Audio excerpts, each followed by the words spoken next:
Finally, my bros, we're going to jump into a full story with all the chapters. This demon girl is extremely dangerous. Just by stretching, she causes collateral damage to the poor protagonist and immediately goes on the attack. But our boy stays locked and activates his secret system. Suddenly, right as the monster is about to strike, she feels a strange agitation, let's say. Something takes over her body, and instead of ripping out the boy's throat, she ends up using her strongest muscle in an intense battle, 1-versus-1 battle. What she doesn't know is that this actually ends up strengthening our noble, righteous hero. The creature backs away, confused, wondering what just happened to her. But now with his stats increased, Cirrus starts dealing with the goblins easily, when suddenly, the demon girl comes down once again from above at a beautiful angle. He tries to protect himself, but 150 kilograms of just thighs is too much for the kid. And the worst part is that now the demon girl is staring at him like a dog staring at meat at the market, and the first blow lands perfectly and cruelly. While the poor boy suffers in absolute pain, his attributes slowly start increasing. The goblins ask themselves what kind of fight this even is, the type that I would like to be part of, and poor Cirrus tries a sneaky attack, but he's immediately immobilized. The cruel demon notices that his armor has extremely high resistance and decides to destroy it to increase the penetration of her attacks. And with that, our poor boy is completely crushed and obliterated, while his ally beside him wonders if this is even a real fight. Tired of staying on the defensive, our protagonist decides to show the power of the human race. In a sequence of non-stop attacks, he farms an absurd amount of attribute points. But at that moment, the demon girl's husband appears and witnesses Cirrus's counterattack in real time. Everyone watches the king in disbelief at what he's seeing. He explodes with rage and charges towards Cirrus. Our poor hero is thrown far away and immediately realizes the difference in power between them. The poor king is about to ask his beloved what happened, but she completely humiliates him. I wouldn't wish that on my worst enemy. Actually, I take that back. Instead of putting the demon girl in her place, the fool apologizes. He deserves to be a cuck. Meanwhile, Cirrus is trying to sneak away, but the simp wouldn't let that slide and charges at him again, stopping right in front of him and swearing that he'll pay for the hits he landed on his beloved. Our poor, honorable hero is thrown right next to the chubby demon girl while the king advances again instantly. Right when Cirrus is about to die, the demon girl slaps the beta across the face, and honestly, that's exactly what a simp deserves. He stands there in disbelief while Cirrus escapes, and his lady love calls him back. With the expression of someone about to queue for a ranked match in Valorant, she asks Cirrus to wait. The king tries to grab her arm, but suffers yet another level 99 humiliation when she says Cirrus is all she needs. The wicked demon jumps and uses Newton's discoveries to crush our poor boy with 500 kilograms of force, starting another sequence of attacks. I genuinely feel bad for the kid. I'd take his place so he could recover a bit. The king, on the other hand, is devastated. Our boy's ally tries to rescue him from the beating, but she's immediately immobilized too. Finally, the poor demon king loses his mind and decides to kill everyone, but at the last second, his courage vanishes. He truly is an eternal simp. The disappointment hits him so hard that a self-destruction activates from his lack of will to live. Cirrus, however, takes advantage of that moment and finishes him off with a clean strike. Poor cuckold dies, and his ex-wife doesn't even care. But even without his head, he decides to go for one last revenge and throws himself forward to hug the demon girl. She cries in despair, knowing he's about to explode, but our Chad cuts off his arm and pulls the idiot's wife away once again. And with that, the poor man dies in his self-destruction, while the protagonist runs off with his wife. This guy is definitely reincarnating next to Sung Jinwoo in the next life, because in this one, he suffered way too much. Everybody fell to the ground.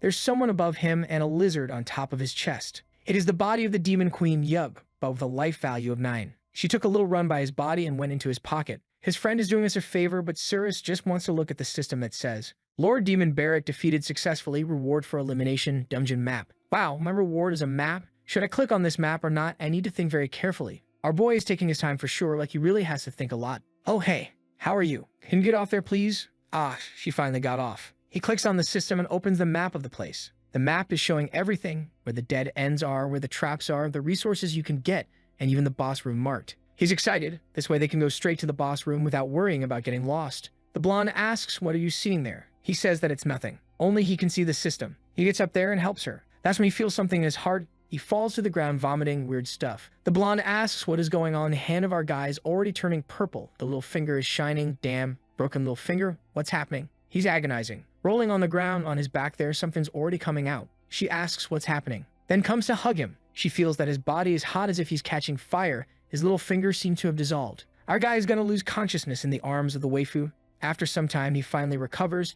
She asks Cirrus what's happening with his body. Why is it melting? He explains that he was poisoned. The city of Warcraft was attacked 6 months ago. He saw a bunch of monsters fighting against the guild folks, and one of the guild members was carrying a box. The boss came to give a hit that landed right on the box, which was destroyed by the monster. When that opened, Cirrus was thrown far away, buried in rocks. The box was dripping with the same stuff he vomited. The demon got in front of that guy, and from the sky rained blood. The smell was so terrible, he started vomiting. Every flesh disintegrated when touched by that rain. Even the monsters were dissolved, but he, buried in the rocks, was safe from the rain, but even without touching it, just by smelling it, he was poisoned. When he woke up in the hospital, the doctor said he had at most a year to live, but the blood of the demon god could save him. That's when the system appeared with a message: if you accept the system, you'll have a chance to get the blood of the demon king. Obviously, he accepted right away. It was that or die, and the system told him that the blood of the demon king is in the Nair dungeon. Back in the dungeon, he says he learned how to recover slightly when the venom attacks him after a while, but now he needs the blood of the demon king because he's running out of time. He needs to go and finish this place so he can get that blood, but first they need a few more armors and equipment, right? They'll have to go through a room nearby to search for some new items. The scene changes to a group of adventurers walking through the dungeon. The guy was there with his shield in front, all confident, but his eye closed, and in a second, a laser passed right through the middle of his face. The blonde guy told everyone to calm down. If you make a wrong move, you might trigger some hidden mechanism and kill another person. Even the tank, who was the most resistant here, died in one hit. But someone has to clear the way, so who's gonna go or who's gonna be dragged? The guy with the bangs shows up and says whoever has the lowest level goes first. Those are the rules. The weakest guy says, "You are crazy, I don't want to do this." But Bangs explains, "You already know what's gonna happen, you either die there or die here." Threatening him with the sword, he says, "You know the consequence of disobeying orders, don't you?" The blonde guy tells him to wait. He made a device that rebounds. Give it to the guy, it'll at least increase his chance of survival. The psycho just cut it off, saying that is unnecessary. But his friend asks, "Dude, what was that?" That could have helped everyone. The guy with the bangs says, "If you show me other garbage like this, I'll kill you now, get up." The guy's shaking, thinking about the fact that he can die at any instant while searching for traps. He tries to be as careful as possible, step by step. It's a mix of relief and desperation. He just stares at the ground. The crazy guy says, "Come on, we don't have all day." He wants to lift his leg, but he's sweating, knees weak, arms are heavy, there's vomit on his sweater, mom's spaghetti. One more step forward, nothing happened. Now keep going. The guy's about to go crazy, he can't walk anymore. There's no more courage left in his body, so shouting that he doesn't want to die, he runs towards them. But he stepped right at that moment. Everyone is shocked and confused. This time the killing blow came from above, so the device changes even the direction of the attack, and there's no way to know where it's coming from. The guy's body falls lifeless to the ground, signalizing the danger of taking a single step. The guy with the bangs coldly says, "Now, who's the lowest level?" But it's at this moment that a doorway down the corridor opens. The guy turns to see what it is. It's our Cirrus. Apparently, they know each other because the blonde guy says Cirrus is from the distraction team and he should be dead by now. Crazy One didn't like seeing Cirrus alive and shouts, "You idiot, how are you still alive?" Cirrus is confused with that question and asks, "What do you mean?" Then we some time before they went to the dungeon. The guy shouts, "You bastard.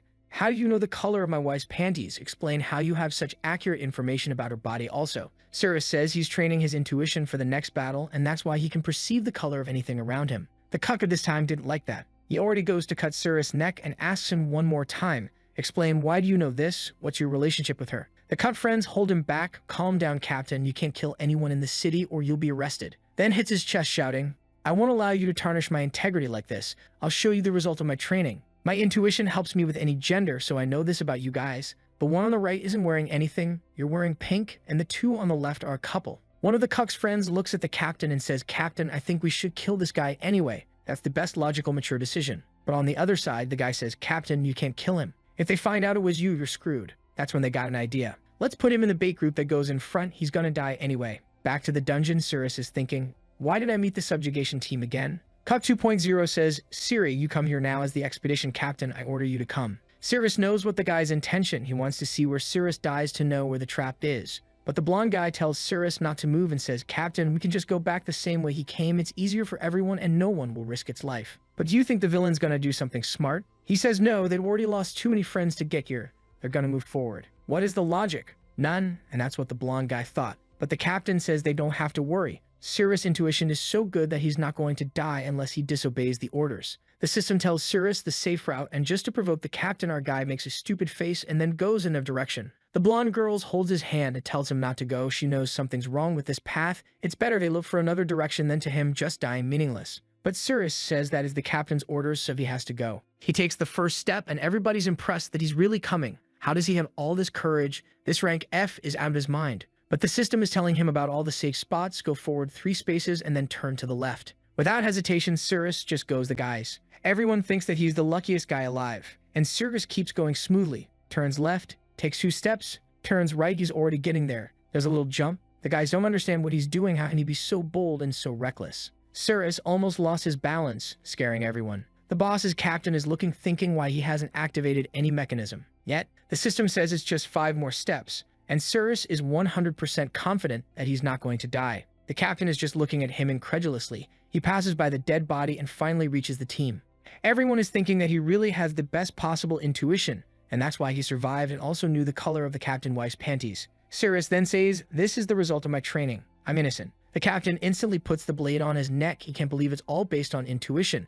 This little guy is lucky, but sooner or later his luck will have to run out. Them tells him to go ahead. Cirrus is leading smoothly until he sees a mushroom there. The system warns that that mushroom increases physical strength but causes diarrhea. He remembers the monster girl in his pocket, right? Is she hungry? Gonna give her these mushrooms here. Or maybe he's going to eat cause he's already drooling, wanting to take a bite. Suddenly, the captain asks what he's doing and he says that he's just getting some mushrooms there. The captain snatches it from his hand, instantly eats and says, "Everything in this dungeon belongs to the Crusade team. You can't take anything without permission." While he hits Cirrus' chest, our boy tells him, "All right, Captain, I'll follow your orders." He knows that soon the captain will have a bad time in this dungeon. The blonde guy says to Bella, "I'm sorry, I didn't know you were put in that group." At least she's being healed there. She says she joined this group voluntarily. The guy asks, "Why?" She just looks at Cirrus. While he's there telling the guy that that door there will lead to the boss and the door next to it leads to a dead end. After some time, her fracture has already been healed. Then he asks her, "Bella, don't tell me you joined this group just to protect that F-class trash imbecile loser." She says that it is correct, she wants to protect Cirrus.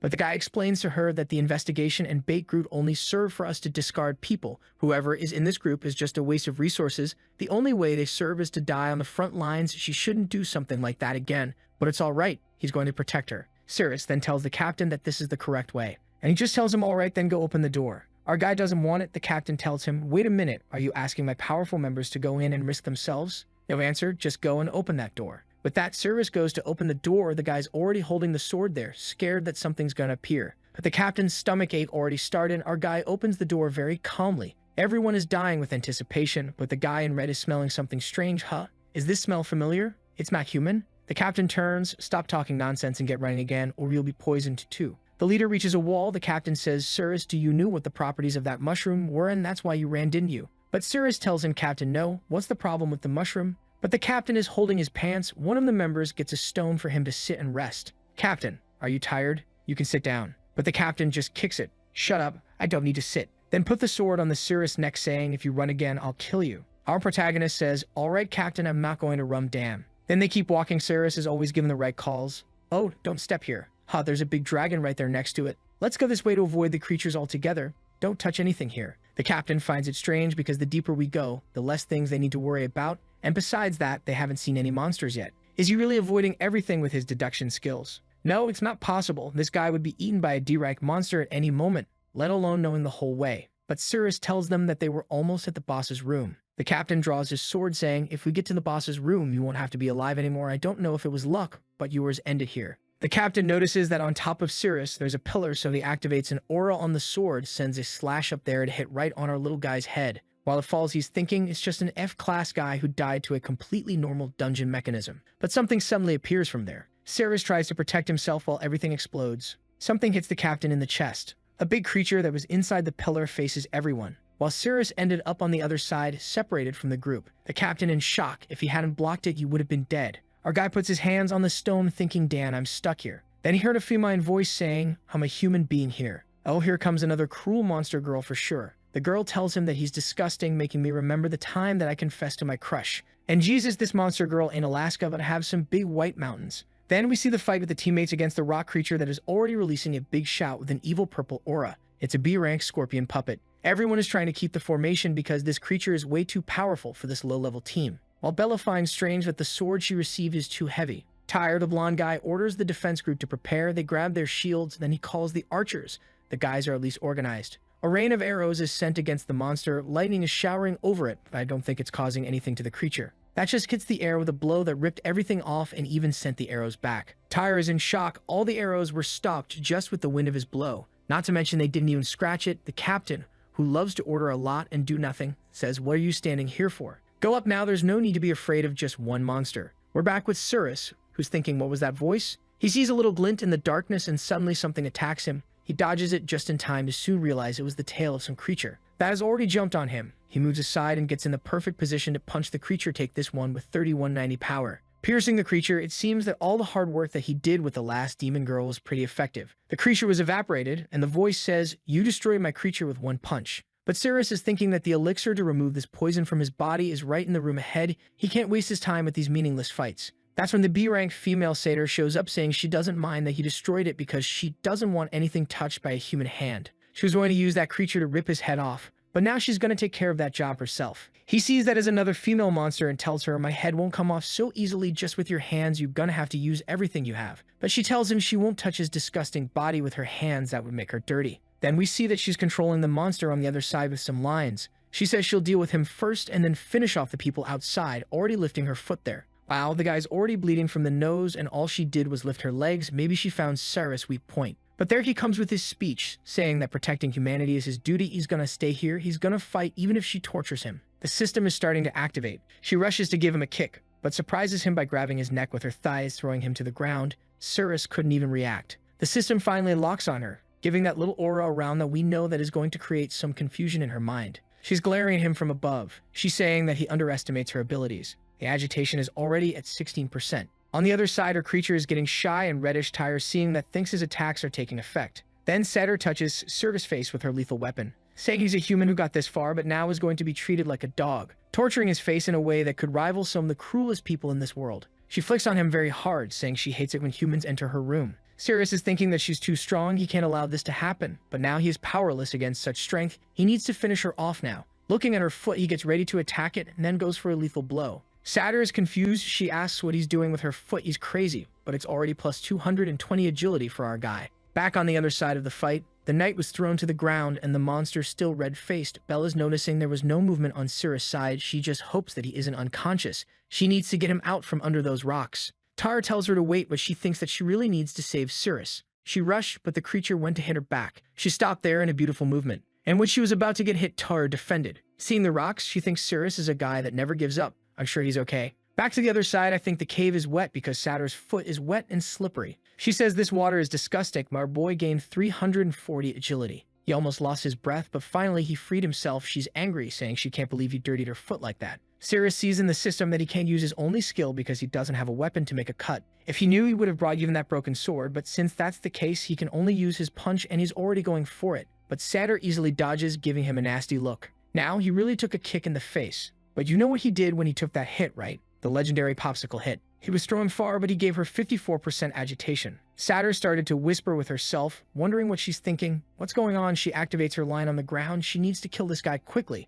Pulls the line to one side, sends it towards Surus. He stares at it, then sidesteps and dodges. After all that intense battle with her, he has enough status to dodge and predict some of her movements. He raises his hand, focusing his mana, and cuts the tail in half. But there's something coming at his face. He took another hit, falling to the ground again. Satyr really likes this move. She says he was caught again this time and he won't escape. He'll be suffocated by her strong hip flexors and hamstrings. But Surus is tired of this. He raises his hand, saying that he's going to show her the power he has in his grip, and then practices his forearm strength with all his might. But suddenly she gets him with a kick. Now she's really stepping hard. She's angry, saying that he should not use his nasty hand to touch her leg. She used the scorpion's tail. He broke to lock him in the floor. Now he's screwed. He knows that even stealing status, she's too strong, too much for our boy. She says it's time to crush his head with. Surus is gaining stamina, perception. He's gaining magic. While Satyr finds strange, why is it so interesting to walk over him? She says she wants to walk all over his physique. Agitation is at 66%. She activates the lines there on her monster that's also going crazy, already with its legs a little wobbly there. The guy that saw that we're thinking he's already losing his balance. We're about to win.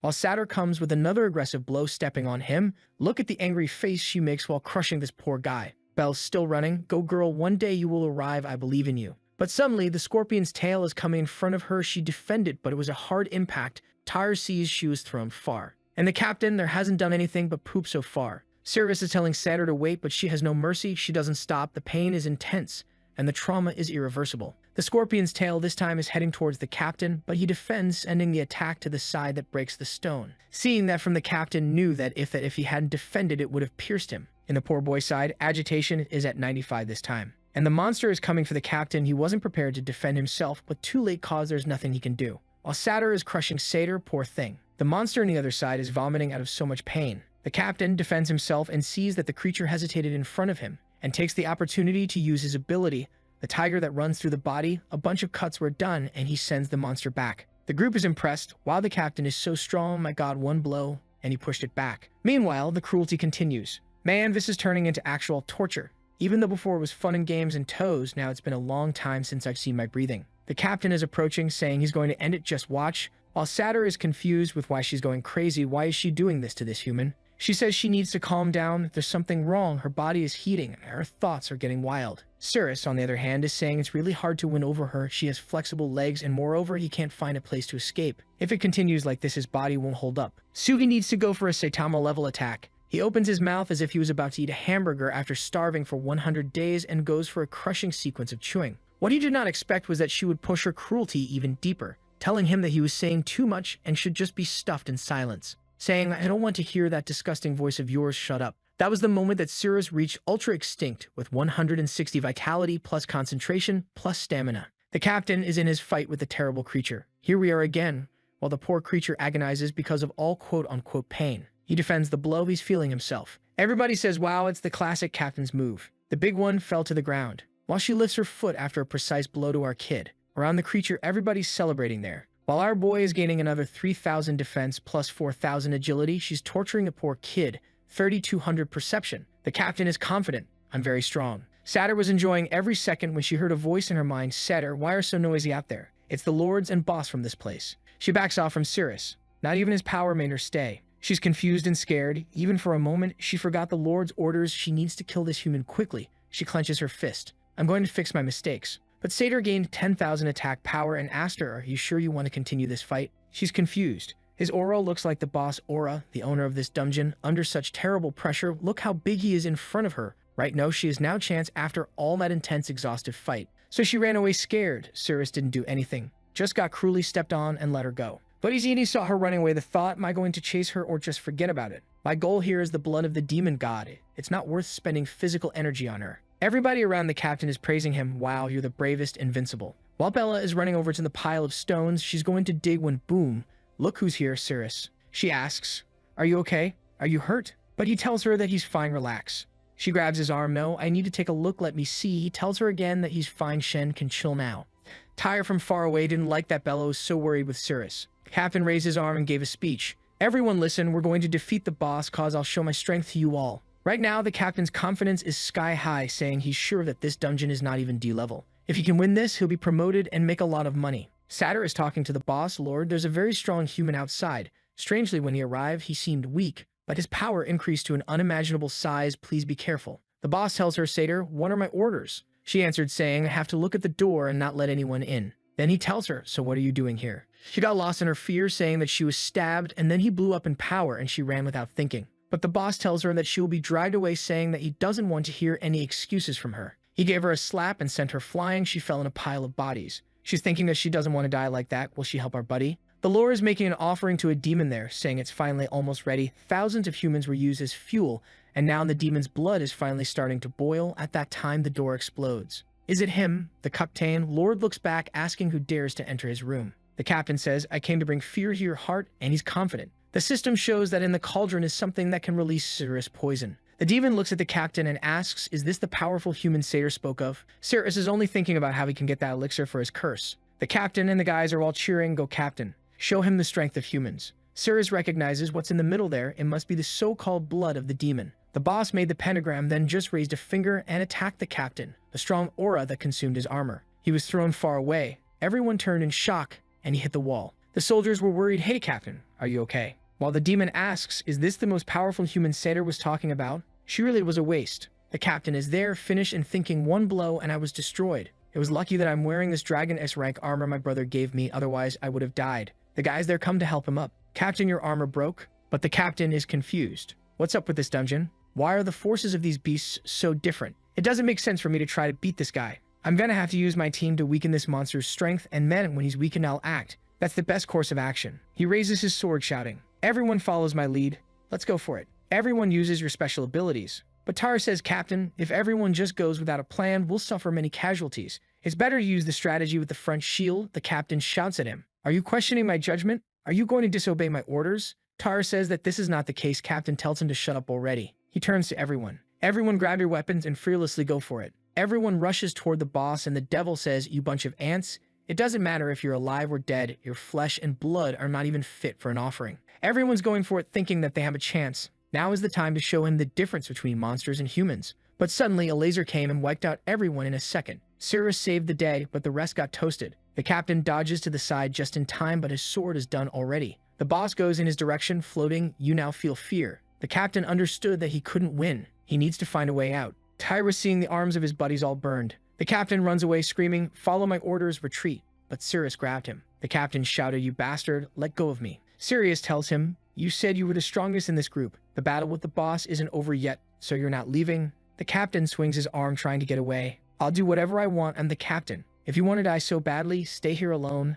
The devil raises his finger. You invaded my home and now you want to flee. The captain, in shock, look behind you, Cirrus. He's gonna attack with that power. Let me go. The captain don't understand how he can't release himself from that trash F-rank grip. Everyone's running away. I told you to let go already. He's coming to give him a blow. He's sure he's gonna win, but Cirrus just holds onto his fist and almost breaks his hands. Then Cirrus tells him, you have to keep your word. If you're the strongest, protect your group, and throws him. He went face to face with the devil attack. An explosion occurred, everyone's was running away, and the captain's body fell on the ground. Our protagonist says, now it's my turn, pulling out his broken sword. The juicy Bella says she wants to stay to help Cirrus. Tyre also says he won't run away, but she looks at him and says, you don't need to stay, I'll do it because of Sirius. Tyre says he knows, but he's the only rank B here. He's gonna destroy these creatures and he's not gonna run away. Devil warns everyone, even after seeing my power you were trying to escape, don't underestimate me. But in 1 second Cirrus was about to cut his arm, he used that insta-kill ability of his. The demon dodged by a small fraction, but Cirrus took the opportunity to ran towards the ritual, scared by our guy's speed who already ran off. The boss was confused with why is he running to the altar. Cirrus was really close to obtaining what he's been desiring for such a long time. While Tyre and Bella took the opportunity to strike the boss back. Tyre thought to himself that's the opportunity, but in the blink of an eye the demon stopped both attacks with his bare hands. Then he aimed at Cirrus saying this bastard tat is fast like a cockroach, but I'm going to end this. But Bella told the boss that she would not let him attack Cirrus. With beautiful cut and angles she trusted her sword with Tyre making the boss lose his balance and barely missing the attack on Cirrus. He used the explosion shockwave to launch himself to the altar. He was almost there. His antidote was a 1 finger of distance. When he was stopped, the altar was protected by a magic array that sent him flying to the other side of the room. The boss told him that he created the magic array, and as long as he was breathing, it would be impossible to break it. Cirrus told, makes sense, just taking the elixir would be too easy. We need to kill you to proceed. That's when he noticed a leg by his side and went to see who it was. While Tyre and Bella were being beaten by the boss. That was saying that they were arrogant just by having the courage to attack him. Tyre and Bella fell to the ground while Cirrus was thinking, what is the female monster that I let escape? How did she end up like this? Satyr was a bit red, trembling and big, telling Cirrus to be quiet so no one knew they were there. At the moment, Nazir, the boss, was saying that his ritual needed a calm place, so he needs to finish them. It's time for their death. From far, Cirrus saw everything and was scared that Bella was in danger. He gave a mushroom to Satyr and went rushing to help his friends. Satyr saw the healing mushroom and began to cry. The system told the Cirrus, the female monster Satyr is developing affection towards. You completed the weapon requirements. Please choose one. Cirrus was surrounded by cards while Tyre and Bella were about to die. Cirrus shouted to the system to skip that. He needs to save his friends. But the system insisted he need to choose one right now. He picks up a random card, getting a golden and red blade, the exploding garment divine sword. He rushes behind the boss, telling him test his new blade. But once more, Nazir grabs it with bare hands and tells him, you fell for it. They were just bait. My target was you human cockroach, and now at such a close distance. Cirrus shouted, slicing Nazir's hands once more, but he could only leave a small scratch. Nazir laughed at his face, but suddenly all of his clothes exploded, revealing a juicious, voluptuous, curvaceous body that I know that no one expected to be an XX chromosome holder. Nazir got shy, asking where the hell her clothes went. While Bella and Tyre were asking themselves the same thing, this Cirrus stripped the boss. With an indomitable expression and a nose-bleeding Cirrus said that this monster was truly powerful. The sword that he got from the system has 2 effects. On the first strike, it explode enemies' clothes, but on the second one, it activates the ultimate move, the Divine Sword Descent. Nazir was trying to cover up herself, saying that she never expected such a despicable move and that now she's really going to kill him. But without hesitation, Cirrus tried to attack her that skillfully dodged. Staring at her, Cirrus thought, my first attack exploded her top, now I need to hit once more to vanish her underneath the robe. Then I just need to knock off her face mask and I will be able to trigger the ultimate move that is going to kill her. All he needs to do is use his unique flash/cut, but the system tells him that he can only use that 6 more times. Cirrus tells the system that the only skill he has is an absolute trash. The system asks if he wants to turn it off, but he just says no, and teleports aiming at Nazir's legs. Once more with a swift jump she dodged. In the air, she was thinking about why he's aiming at her legs. He is not trying to destroy her lower robe, right? Poor Nazir. No hesitation, Cirrus goes for another slash. She calls him a filthy bastard and steps on his chest, sending him far away. He was able to stop himself with the sword, but his nose was broken, but for him that pain was much lesser than the cursed pain. So he rushes her once more. The skills has a 10-second cooldown, so he dodges some of Nazir's attacks while decreasing the distance between them. When the 10 seconds were up, he used once more the swift body slash aimed at their legs, saying, "Let's see how you can dodge from something so close." He felt that his sword went through something and knew that he had landed a hit. But when he looked up, Nazir was standing on her tail, telling him that if it was not for the fear of showing the mountains, she would have already killed him. Using a laser attack that Cirrus narrowly dodged, she kept striking while he was trying to gain time to use his swift attack again. But at some point, he got cornered and had to deflect the attack head-on. The explosions and shockwaves were extremely strong.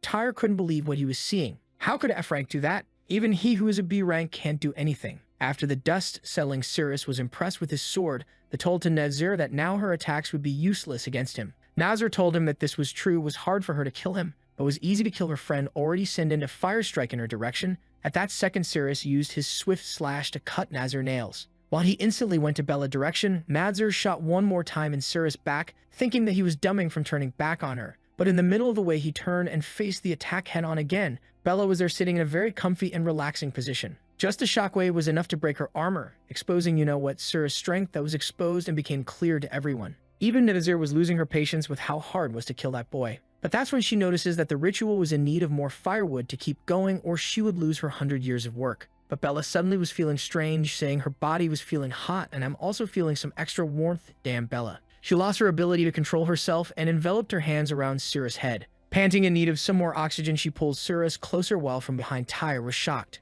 We see she opening her mouth in the point of a cup that is about to be swallowed. Slowly getting closer, but Cirrus remembers the first he saw her, when she looked like a look-smaxer with the mewing jawline. He jumps back, saying that he doesn't want to do that, while Tyre asks what she's doing. Bella regained her consciousness, asking herself why I was trying to kiss Cirrus. Even my tongue was out my mouth and I didn't notice. Even worse, we are in the middle of battle. She was shy and embarrassed, trying to hide herself. While Tyre was asking if she was poisoned because she was red and panting, and also she's not the type of girl that acts this way. At that moment, Nazir opened her arms to bring some meat of the monsters to use as fuel for the ritual. Cirrus noticed that she was burning all of the blood of the demon god. He knew that he needed to stop that quickly. He had a plan. He would utilize all of his power in an explosive attack, but for that he needed Bella. He went to her and said, "I figured out a way to defeat the boss now, but I need your cooperation." She was shy, and Tyre knew that something bad was coming. Bold and courageous as a soldier that fights for the good of all humanity, Cirrus told her that they need to connect their USB ports so he can charge his power to defeat the boss. While she was listening to Cirrus explaining every single detail of the plan, she was getting more and more happy.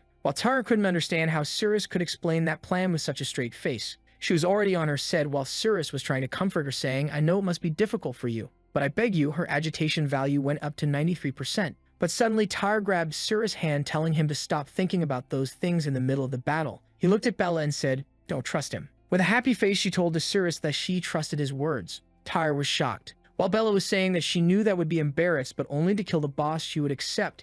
It is incredible the determination of this duo, really going through thick and thin to save their species. She grabbed Cirrus' head once more. All she could remember was the younger and goblin Bella. While Cirrus was going crazy, the poor Tyre took a critical hit. As some sort of memory reflex, Cirrus pushed Bella all the way that now was in the floor, confused. Suddenly, Cirrus gained 5,000 stats because he made Tyre suffer. Our boy literally gets much stronger when he makes a guy a cuck. Through a beautiful angle, we see Cirrus telling Bella that her help wasn't needed anymore. He was feeling stronger. But she didn't want him to go, so she asked what if he still couldn't defeat the boss? With her crossed legs and 99% agitation, she asked once more, "Don't you really need my help?" Cirrus bluntly told her no. He went running while Bella was suffering on the floor with the rejection. While Tyre defeated was aching her, "Bella, I know this Cirrus is stronger than me, and that's why you got a crush on him. But I want to ask." But before we see the answer, we see Cirrus going for Nazir. His plan is to hit leg and head at the same time, and then finish everything in an instant. With 5,000 extra points, all he needs is find an opening. Nazir was looking at her cauldron, noticing that it was too cold she needed for fuel. Maybe those humans would do. She started to fly and told Siri to be grateful because all of them would become sacrifices. She let her rounded mountains take Felsum windy while conjuring her most powerful spell. The only thing Cirrus thought is really big. The attack went head-on and Cirrus tried to block it, but his magic power used to resist was rapidly going down. After just a second, he was depleted. Nazir told him that the battle was over, but that's when a beautiful hand surrounded his face. Turning his head, he saw a blonde goddess, telling him that she knew that he needed her big helpers. Without hesitation, Cirrus became an alpinist and started to enjoy the mountains. But unfortunately for Tyre, his heart was broken. Bella knew that Tyre liked her, but she already had told him that she has had someone in her heart since childhood, and that never changed. While Cirrus was climbing to new heights literally in all senses, his powers were surging and his stats increased by 27,500. His aura was destroying the whole room. Nazir couldn't believe what she was seeing. He should have no way to fight back now. But there he was with his golden aura bursting, but even in that moment, Nazir was feeling confident. She told him that no matter how much he increases his power, he was just a simple human being. She was about to say that he was nothing but an ant when he vanished in front of her. In a second, a vertical cut went through her entire body. That was the strengthened, swift body slash that broke Nazir's mask. And now Cirrus' final move, the Holy Sword Descent, had been unlocked. Nazir was screaming to the heavens. How did he dare to hurt her face? She used all of her powers to create a gigantic sun over her head with all her power infused. But Cirrus was relentless. When she used her attack, he used his sword descent, an enormous golden sword striked right above Nazir. The shockwave destroyed everything around, and when the dust settled, the only thing left was Nazir's body in the same way that she came to this world. His divine attack was in cooldown for 20s, and he ran for the demon blood, but the magic array wasn't destroyed. From the floor, Nazir told him, "I will never allow filthy humans to touch the demon god holy blood." Cirrus was waiting for the cooldown and told her, "I will take care of you in 9 seconds. That's when he looked back and saw Bella and Tyre dropped on the floor. Nazir stood up screaming that it was about time to see the superior race, monster or humans, but Cirrus just ran to grab his friends. He was more worried to save them. While Nazir fell to the ground thinking that humans are truly foolish,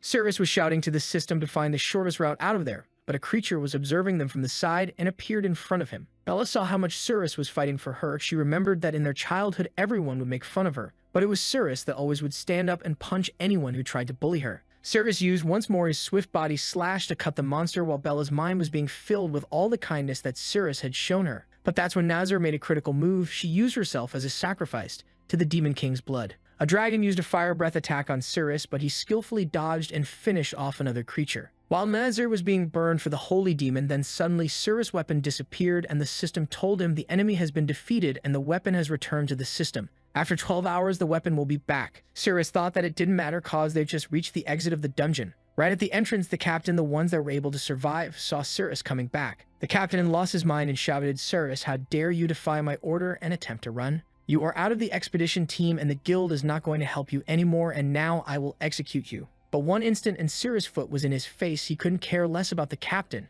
and just kept running with his friends. Back to the dungeon where Satyr was observing what was about to come out of the ritual. From a fountain of blood, 2 pale hands opened the red curtains. Satyr felt a chilling sensation as if her body was being stabbed by countless needles. The pale creature appeared with red hair and a femboy body. It was the demon god Azathoth. Satyr tried to escape from the place as quickly as possible, but Azathoth noticed her and with a flick of his finger destroyed everything in the way, revealing Satyr and making every creature of the whole dungeon fall to the lowest floor. All the monster asked if that was Nazir, but Azathoth just said that Nazir was dead and he needed a new servant now. Instantly, a bunch of goblins fell to their knees begin to serve him. But Azathoth said, ugly, and killed everyone. He wanted something beautiful at his side, so he went to Satyr and told her that she looked good and asked her to raise her head while opening her mouth. Hesitant and with tears in her eyes, she did. Azathoth poured some green blood on her mouth. Satyr instantly felt that her body was being healed and happiness was flowing. Azathoth grabbed her by the chin, explaining that his blood could heal and fortify her immune system, but the digestion process caused some overflowing happiness. Then he told Satyr that it was getting dark, she should find a room and wait for him there. Then we see the guild headquarters where the captain is being cursed after failing such an easy task. The golden arm guy is the S-rank Darren and is his brother. The captain was begging him, "Bro, help me. If I lose my position as captain, we gonna lose everything, and they will discover that we are stealing from the guild." His brother told him to shut up cause he already knew all of that.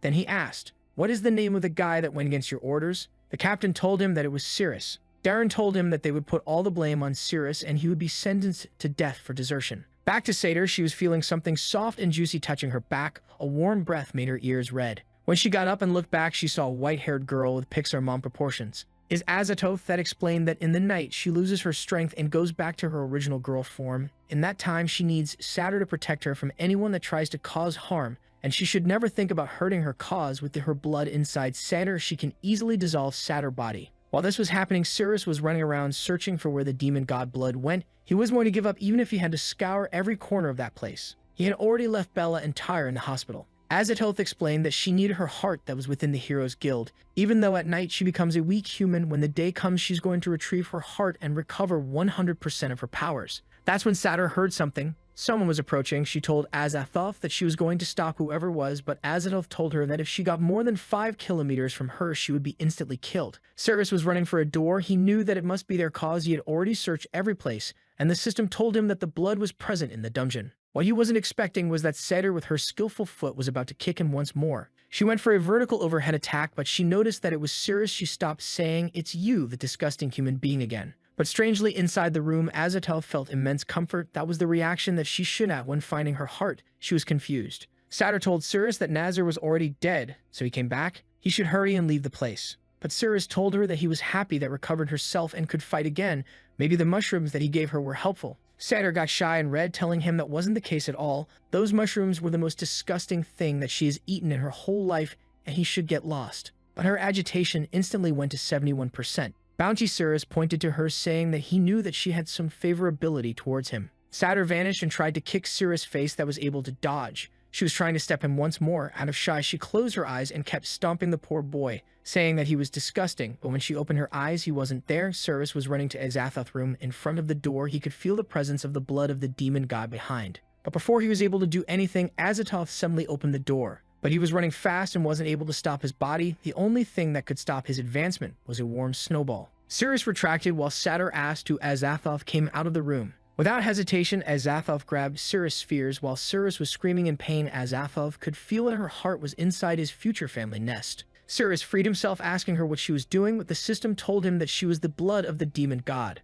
Cyrus was asking himself, did my antidote become a human? He made a small cut in her hands to drink some demon wine. Azathoth felt something strange, but the system told Cyrus that his curse hadn't been cured. Azathoth was smiling at his face. She knew what he wanted, but at night when she's a human, her blood is ineffective. Satyr tried to kick Cyrus, telling him to get off her master. Cyrus went back while Azathoth was thinking, my heart was actually absorbed by a human and was transformed into his essence. I need to regain my power back. Even if it's forcibly, I will absorb it back to my body. But unfortunately, after all that fun, she's going to melt Cyrus' body using her power. While Cyrus is thinking that he needs to take other liquids from her to see which one has the correct effect. He tries to go for her when suddenly the floor under him breaks. He dodges the sneak attack, and from the floor, another cool friend appeared. She had a arachnid body carrying 8 limbs and 3 balloons with a happy face. She said that she could felt Azathoth power from thousands of miles, and she was even carrying the bell she was bestowed upon long ago. She is the boss Ghana. She runs towards Azathoth, saying that she had already proven her love, and now is time for her to devour Azathoth. Azathoth, as a weak human, just waited. She couldn't do anything, but suddenly Cyrus grabbed her, evading Ghana's attack, and jumped out of a hole in the wall. He was confused with why a boss-rank monster appeared so suddenly, but his priority is to save his drinks that were inside Azathoth. But Ghana, of course, went to follow them.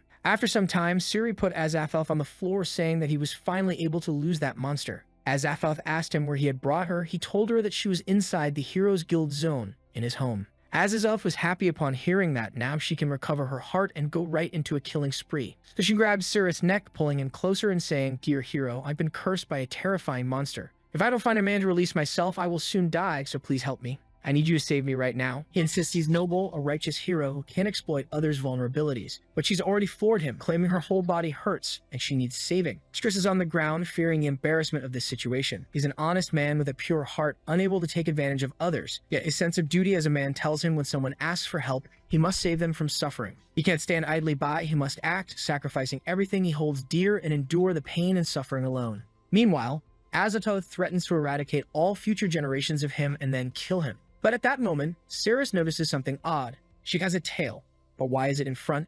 Suddenly it clicks. She has elephant member hanging. He slams her against the wall, demanding an explanation for this bizarre feature. Yuna collapses beside him and he keeps asking why she has it. Azathoth interjects, insisting she desperately needs help. He promised to save her. However, as dawn breaks, her body begins to change again. He can't back out now. Yuna lights a glowing aura beside them and suddenly grows enormous, declaring she's starving. She begs the boy for help, and Cyrus informs Azathoth that since he found Yub first, he'll help her first and then her. With that, he dashes off. As he cooks, he ponders, if he doesn't help, he'll die. But should he help? Is he losing his mind? Azathoth appears behind him, impatient to reclaim her power immediately. If he refuses, she'll make him want it. Cyrus, abandoning his frying pan, rushes to save Yug, finishing his meal. Azathoth grows angry, powerless to suppress him right now. Meanwhile, Cyrus notices a little tale. When he checks on Yug, she's drinking cleaning products, claiming it tastes wonderful. Now that Yug's eating, Azathoth insists they deal with her problem. Cyrus suggests waiting, but Azathoth hurls him against the wall. Suddenly, the weapon's cooldown ends and he transforms. Azathoth is taken aback and the system commands him to wear only a piece of cloth, go outside, and greet 33 people. Confused, he complies. A massive golden door appears, warning that failure means joining those monsters on a party. Cyrus worries the cloth is too short. No matter how he wears it, he'll expose himself. He orders both girls to stay in the room and rushes out. Yuji marvels at his disguise, while Azathoth insists they wait until morning. Humble Yug offers a sip of bleach, but Azathoth declines. Cyrus decides to cover his face, at least then no one will know he's the crazy one. As he heads to town, Ganna senses their presence despite their escape. Cyrus rushes through the city, feeling like a mad pervert, that he must greet 33 people. Everyone chases him. Meanwhile, Zader approaches the spherical room, fuller than the Milky Way. Yug hides nearby. Zader urges Azathoth to flee, warning it's a human's trap zone. But Azathoth argues it's nearly dawn, there's no need to hide.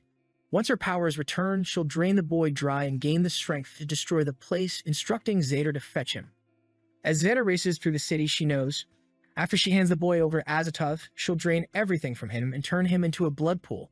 Then she stops on the roof, sees a bunch of people chasing someone. When she looks, it's our guy greeting everyone. He's already greeted 24 of the 33, and there are 4 minutes left. But suddenly, a monster appears in the middle of the city. When he looks back, what the heck, it turned into a dungeon. He tells the system to activate for him to have the extra attributes. However, the system notifies him that as long as he has a mission, he'll be a powerless F rank. The guild starts announcing there's a monster in the city and some hunters will help. A guy's holding the monster and asks for a weapon. Our guy passes by and gives him a slap, saying thanks for being my buddy. Suddenly, a knight appears and saves him. It's the leader of the A-class security group Kajak, who says it's ridiculous they can't deal with such weak creatures. Meanwhile, the vice president of the Brave Guild is asking for an escort. But right behind them, Ganna's coming like a madwoman, saying she can smell them. The knights turn and jump to protect. Suddenly, this Kajak guy comes to swing a sword at her head, but she arrogantly and gracefully dodges. She asks if he wants to get so close, and with a touch on the sword, his whole arm is cursed. He falls to the ground, warning no one to touch her. While Ganna says they're too fragile to deal with just this. Seeing him standing in front, she says it's ridiculous for trying to block her. Meanwhile, our guy has greeted 32 people, only 1 left. The president sees everyone being destroyed while Ganna says the way they scream in agony is amazing. She finishes off another and heads towards the president, saying she wants to hear one more scream. The president screams for help when our protagonist turns and sees them. Now that he's greeted 1 more, the mission is complete. The armor and everything are back. He tells the system to activate and draws a card. What he receives is the Divine Silencing Finger. Basically, he can touch his enemy's body from far away. And if the enemies scream in a cute, warm way, it'll increase the silencing power bar that caused damage. Ganna recognizes him immediately and goes on the attack. Up there, she says once she's done with him, she'll hunt Azathoth in broad daylight. Our hero activates the power and dodges retreating. As soon as the little hand activates, she feels as if someone touched her body. The value rises to 12%, and the silencing power is activated. She screams in extreme agony, and the power explodes, crushing her on the ground. She can't understand why it feels like he caressed the mountains. And as soon as she screamed, it feels like an invisible force hit her. Although not fatal, it's all very painful. Cyrus' face as she says his power is disgusting. Actually, the scream she accidentally lets out isn't just any scream, right? It's a high-pitched scream, let's say, the famous corn scream. But she warns that her body belongs only to the Azathoth and anyone who touched her deserves death, and she'll never release that high-pitched scream again. The system warns that the power of the scream is related to the power of agitation. Heading in his direction, she warns she'll finish him off and take his dead body to Lord Azathoth. She goes on the attack, telling him to die in agony. But Cyrus crouches. She comes at him with her big hand. Oh, he dodges while doing some caressing, and now she felt a little extra power. She lets out another loud scream and ends up suppressed on the ground. Our hero says his hand feels like it touched the armpits. While Ganna complains to her mouth, saying she doesn't understand what's happening, why is she screaming like this? But she says that for a second, the little scratch he gave her spun the same happiness she thought only the Azathoth would be capable of. Humans have truly evolved. She starts hitting herself on the head, saying she woke up. Azathoth will forgive her, right? While Cyrus is thinking she's crazy, she's beating herself up, already lying on the ground and beaten up. She tells Cyrus that his blows are weird, but now she's going to fight seriously and draws a sword. That sword came from a peculiar place for a spider, but it's really slimy slick, not suggesting anything. And Cyrus notices this. He says first it was on the mountains, then in the armpits. What will be next? Maybe on the back. But no time, because she's already coming at him and he's fleeing. She comes from behind him, warning it's too late, and she's ready to finish him off. But he sneaks a glance sideways and manages to dodge. He warns that he's more agile than her and she can't catch him. But she says she already knew and he fell into the trap. He got a spider's tangle and is already stuck to the wall. He tries to free himself, but it's not working. And she approaches, saying now he can't escape, draws the sword, and orders him to die. Our guy manages to at least release the damned hand and caresses her thigh. She knows she's going to unleash the infamous scream, so she covers her mouth to prevent it. She gradually releases her hands and says she's finally holding back. As long as she doesn't release the heaven's melody, she won't be attacked. But when she looks, he's already freed himself and is on her back, saying she won't run away. She says he's stupid, and she's figured out perfectly how his attack works, and that was his only chance to escape. All that will be left now is his unilateral death in this fight. She then seals her own mouth with a spider's web. As long as she doesn't make any weird sounds, his attack will be invalidated. Cyrus says he knows very well that his last attack hit her in the middle of the thigh. Ganna thinks he's gross for paying attention to that. Cyrus says he's ready. Now that he started exploring the body's proportions, there's no way he can lose. From this moment on, he'll dominate this battlefield because he'll attack the most accurate points of her body. She goes on the offensive, saying it doesn't matter where he touches. Now that she's covered her mouth, he can't win. She won't make any sound and he'll be defeated. Cyrus, from the middle of the alley, gives 2 hand squeezes. She feels something somewhere, but says she won't scream. He looks and says she's amazing for not reacting, while she says it's getting strange. Before it seemed like it was outside, but now it's inside. She's agonizing, saying she's holding on very well. She just hopes Lord Azathoth sees how much she's managing to resist. She's not attracting him. This level of joy is incomparable. She comes at him again, but now Cyrus is learning to use the little hand. He makes 2 strides on the wall and a cut in the middle, and then she can't. She says that one touched a place that she didn't know she had. Meanwhile, the president of the Brave Guild is watching everything, saying that monstrous woman is writhing all over. He doesn't know what kind of magic this is, but with those screams, he wants to learn it. Ganna is already falling to the ground, still not understanding how he's doing this. And now, unfortunately, she's already surpassed Azathoth, who is fading from her mind. No, she gets her hand again, saying that won't happen. She'll stop this. She won't think these things anymore. She just needs to calm down. Seeing this, Cyrus says she really didn't make any sound. It seems it wasn't enough. She touches the sword and starts injecting her toxins into the blade. She comes at him again, and this time she ensures she won't be defeated. But Cyrus runs his hand on the wall, and she falls to the ground, saying she can't. It's impossible to take a step forward with all this happening.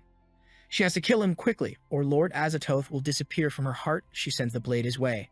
Cyrus manages to dodge, but suddenly she activates a power that explodes the blade on his back. And the entire corridor becomes poisoned. Seeing everything destroyed, she's sure he wouldn't be able to escape from such a close strike. Now his whole body is poisoned, and he's going to die. But Cyrus is up on the building, saying the same trick doesn't work twice on him.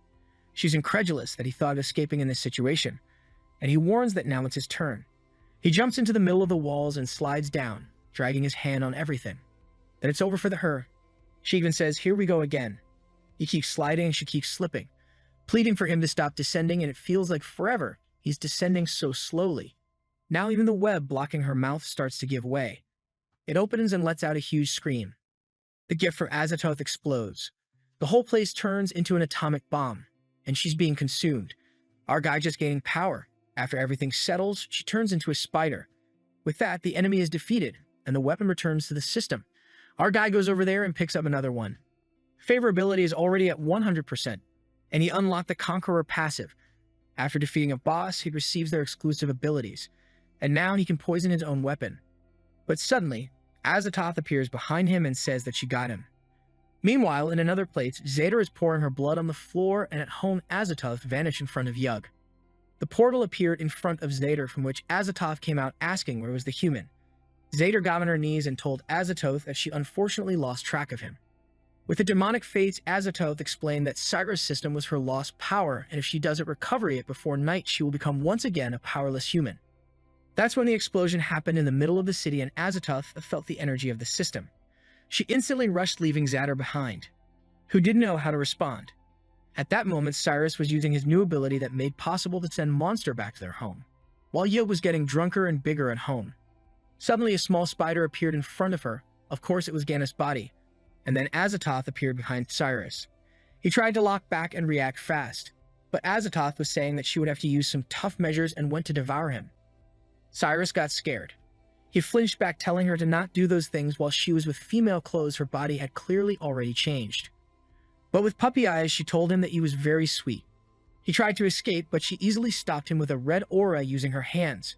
She got closer, saying that she had mastered the system long ago, and told him to use the system to lock her up and boost his attributes. That would be fun for both. But Cyrus told her that he would never use his system on someone that had a man's body. That was his bottom line. She then used a magic power to bring him closer, making an offer with her antidote blood for some different kind of joy and fun. Cyrus is a man of integrity. He shouted at her, saying that if this was the only solution for him, he would prefer to let his body melt and decay. She kept insisting, saying he dared to resist her, but Ceres kept shouting that he would never do that with a bro. Suddenly, she made a light orb and told him that he needed to be disciplined, so she would make him beg for it. She touched his back, saying that her power's system heart could now return to her body, but strangely, the light orb vanished. She was confused with that, and the system refused to return, and told her that all attacks against Ceres would be useless. Then the system asked Ceres if he would trade 50% of his life for a chance to kill Azathoth. In that situation, Cyrus didn't hesitate for a second and accepted. He'd receive a notification saying that when he locks on Azathoth, he would trigger the Spear of Oblivion. After Azathoth will be fully absorbed by the host and the poison detoxified, but he had a 50-day time countdown. Azathoth couldn't believe that the system not only rejected her, but was also helping Cyrus to finish her off.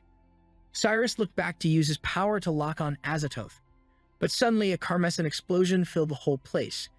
He couldn't open his eyes, so it was impossible to lock the system. Suddenly, Azathoth made a cut on her own hand. The same cut appeared on Zader's, who got confused, and thick she already was.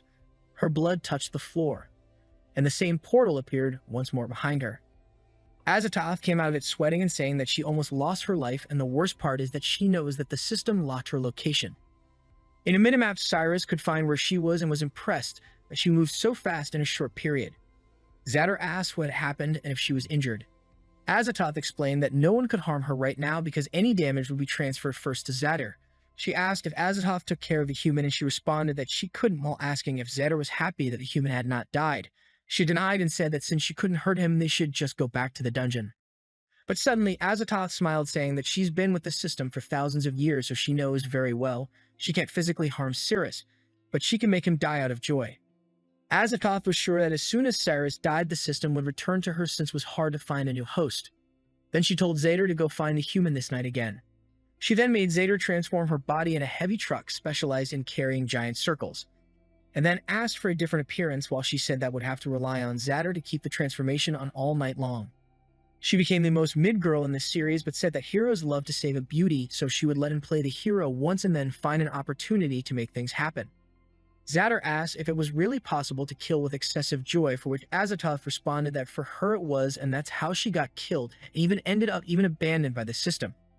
She hit the tree angrily, saying that she couldn't understand what the system saw on Cyrus, while Cyrus was thinking about those 50 days left of life and the risk that he took. He knew that he needed to hurry, but suddenly felt a pain in his body.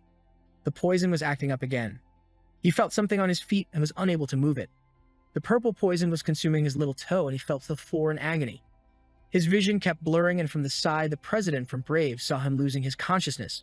Sometime later, he opened his eyes and saw a doctor. They went running to inform the Lord. Cyrus asked why he was in the hospital, and who brought him there, to which the doctor explained that it was the vice president from the Adventurers Guild. Sometime later, Cyrus was explaining that his magic was very difficult to learn, so he didn't know if it was possible. But enthusiastically, the president shouted that he would give his best to learn everything that he could, even if that cost his own life. With a serious expression, Cyrus explained that his powers starts in the fingertips. Suddenly, the president kneeled and begged him to Cyrus to be his master, while Cyrus told him to get up. The president apologized, and Cyrus said that as his master he understood how he felt. But another blessed babe was knocking on the door, telling the president Charlton that she had something to report. Her name was Daisy. Cyrus saw warrant of death for desertion. Daisy explained the accusations of abandoning the part and disobeying the orders of a captain, but the president said that this was tricky, but he would try to find a way to handle it. Cyrus told him that this was not needed since he didn't run away and even took care of the boss Nay. Jesus, thank you, Lord. Daisy said that it was impossible for an F rank with a C rank Bella and B rank Tur to defeat an S boss Nay. Cyrus told her that she could send someone to see the dungeon, for which she responded was already done, and she knew it was empty, but he would detain to prevent any escape problems. Charlton interrupted her and said that it was no needed cause he believed on the boy, which made Big Daisy incredulous. The president said that he would carry the responsibility of supervising him, but Daisy reminded that he needed to attend to banquet tonight. Charlton said that if that's the case, Cyrus should just go with him, and Daisy couldn't find a way to deny it. And with that, they left the room. Cyrus decided to take a look on where Azathoth was to make some plannings. He got surprised when saw that Azathoth was really close to him, but then he noticed that Azathoth was actually at his home while he was in the hospital. He got up to ran from the hospital. Next moment, he was opening the door on his home. He looked inside but saw nothing at first glance. Ganna was on the floor, exhausted. Cyrus checked every room but couldn't find Yo. Poor boy was sure that his thickest Pokemon was captured. In another place, Yo was opening her eyes slowly. She was chained, and at her side was Azathoth, transformed but also locked. Her feet were being held by a huge circle, but she already carries 4 other ones, so I think she will just get up and leave. She asked where she was, for which Azathoth responded that was the auction venue for monsters and humans that don't leave, like in the video to help Mamoru make. And you all remember that the last chapter, Yub was slowly opening her eyes. She was bound to the ground. Azathoth was beside her, also restrained. She asked where she was, to which Azathoth replied that they were at an auction for creatures and humans. Meanwhile, Cyrus was seeing her location on a map. He was getting closer and noticed that she hadn't moved for an hour. Suddenly, she disappeared, making it impossible to track her at night. Out of nowhere, a guy from the city appeared and struck him with an axe. Cyrus stepped back, barely dodging. He slid backward, asking who that guy was. The guy said that this was the territory of the Stellar Cavalry, and no one could pass through there. Cyrus knew these guys were bandits making a living by kidnapping. They were surrounded from all directions, and the men were talking about capturing certain monsters. Others said they were lucky to have captured so many people today and should take the boy for interrogation too. Cyrus guessed they were the ones who had taken Yug, and this was the perfect chance to ask if they had seen a monster man around. The system then warned that the weapon return mission would start in 2 minutes. Cyrus knew that once this happened, he would revert to the status of an F rank. Meanwhile, in the prison, the smallest girl in the world was struggling to free herself from the magical shackles. She needed the master's nutrition to keep her strength up. Azathoth beside her asked why she didn't return to a dungeon if she was a monster. Yum replied that her race, the Liang caterpillars, always depended on the energy of men to get stronger. That's why she always chose the strongest guy. Suddenly, the entire cave exploded, and one of the guys outside was thrown against the wall. Someone obviously re-entered. It was Cyrus, celebrating that he managed to resolve everything in 2 minutes. At that moment, he received a mission to hit a drum 10 times until it made sounds. He had 60 minutes when the weapon would return. He ran and grabbed the guy he had punched, but he had already fainted. From the ground, the fake Azathoth was screaming, asking to be saved. Cyrus knew this part of the city was dangerous, so his first objective was to complete the mission. He ran to Yug and turned the lock. With that, the monster fell to the ground, and he seriously called out to her. He apologized and made the first precise strike. She let out a slight sound. With a face of pain and suffering, she asked what he was doing. The mission now stood at 1 out of 10. He turned to the girl on the ground and said that for the sake of everyone, she too would have to take a little slap. Azathoth was already sure that he wasn't the type of man who could control himself, so dealing with him would be easy. She found it ridiculous that he invented something so idiotic just to take advantage of her. With that, she lifted her foot, asking for help and saying she didn't mind doing whatever he wanted. Cyrus just went to her ankle and released the shackle. In a second, she threw herself, hugging him and saying she was terrified because she had been kidnapped. She delivered a cruel blow to our boy, saying she was afraid of being sold to the goblins. But Cyrus had no time for conversations and stretched out his hand. Once again, the strike was delivered without any hesitation. Unfortunately, she didn't make any sound. Cyrus asked why she wasn't saying anything. She said he didn't need to worry and should just keep insisting a little more. Our boy realized he was in trouble. The system warned that when he slapped and there was no sound, he would be frozen for 5 minutes. With that, he felt like an idiot. Yub got up, calling for her master. She apologized to him, saying she was feeling very weak and needed some essence. This was the only way. Otherwise, she would collapse and die. Cyrus wasn't responding. She said that if that was the case, she would take it as a yes. At that moment, she started sucking the boy's blood. Azathoth called her shameless and told her to let him go. But Azathoth was weakened, so Yug easily immobilized her, explaining that Cyrus was her master. She said she got everything he had. Azathoth was trying to break free, but in that situation, she couldn't win. She realized she had no chance and just stayed aside, watching. Gradually, she moved closer when she saw an opportunity. She whispered to Cirrus, inviting him to a threesome adventure. He began to question whether she was really restrained against her will and why she was offering something like that. Meanwhile, Statter was watching everything and could feel the same feelings as Azathoth. It became very clear to her what the chief's desires were. Azathoth took Cirrus' hand and said it had been a long time since she had done something like this. With that, poor Statter stood by, suffering. As always, she was struck with much cruelty. Azathoth kept manipulating our boy's hand to deliver cruel blows. And poor Statter was suffering indirectly since she wasn't involved in anything. The little hand was just on the attack. Azathoth knew that now her plan was advancing. Cyrus, on the other hand, was trying to resist, telling her not to do that. However, she guided Cyrus' hand to something strange. He felt something odd touching him and knew it was Azathoth again. Suddenly, she noticed that the expression in his eyes had changed. She thought it was a matter of technique and decided to change her style of attack. However, she was pushed back and realized she had been exposed. She called for Segir, who immediately exploded the wall beside them. He hadn't recovered yet, so she ended her transformation at that moment. She became tiny and asked Cyrus for help. In the smoke, Azathoth admitted she had been exposed and asked Statter to flee with her. It was a good chance for Cyrus to finish her off, but he was still without the system. When the system's freezing finally passed, she had already left, and all that was left for him was to recover his powers. He realized how Azathoth wanted to end him and decided to be more careful when women approached him at night. Meanwhile, 51 minutes had passed on the system, and the mission was at 1 out of 10. Back at the gate of Area Z, as soon as Cyrus came out of that place, a lot of people were waiting for him. The first leader of that group came forward with a poster saying that Cyrus would have to die. However, someone ran up to him. The president's secretary stepped in front, saying that the president had given the order that the boy was free. They couldn't capture Cyrus because he was registered to attend the guild's banquet that night. However, the guy slapped her, saying he knew it was a lie and he would only believe it if the president himself said so. If she kept insisting, she would also be thrown into the interrogation room. Cyrus told her to bring the president's letter, and she said she could get it in 10 minutes. Cyrus told her not to worry because the guy would regret hitting her. The scene shifted to a room where Cyrus was tied to a table. The former leader questioned if Cyrus remembered that it was he who had done this to his arm. They barely escaped alive from that fight against Ney, but Cyrus easily survived. He pounded the table, saying that a coward like him didn't deserve to live. Cyrus replied that a coward who flees from a fight against an enemy indeed deserves to die like an animal. The guy knew it was here who caused this disaster and was seething with rage. With that, Cyrus turned to the ally and ordered him to bring the hammer. Unfortunately, the secretary hadn't returned yet, and Cyrus would have to rely on his physical strength to resist. However, from his pocket, Yug warned that it was impossible for him to be hurt because she had absorbed the blood and would strengthen his body.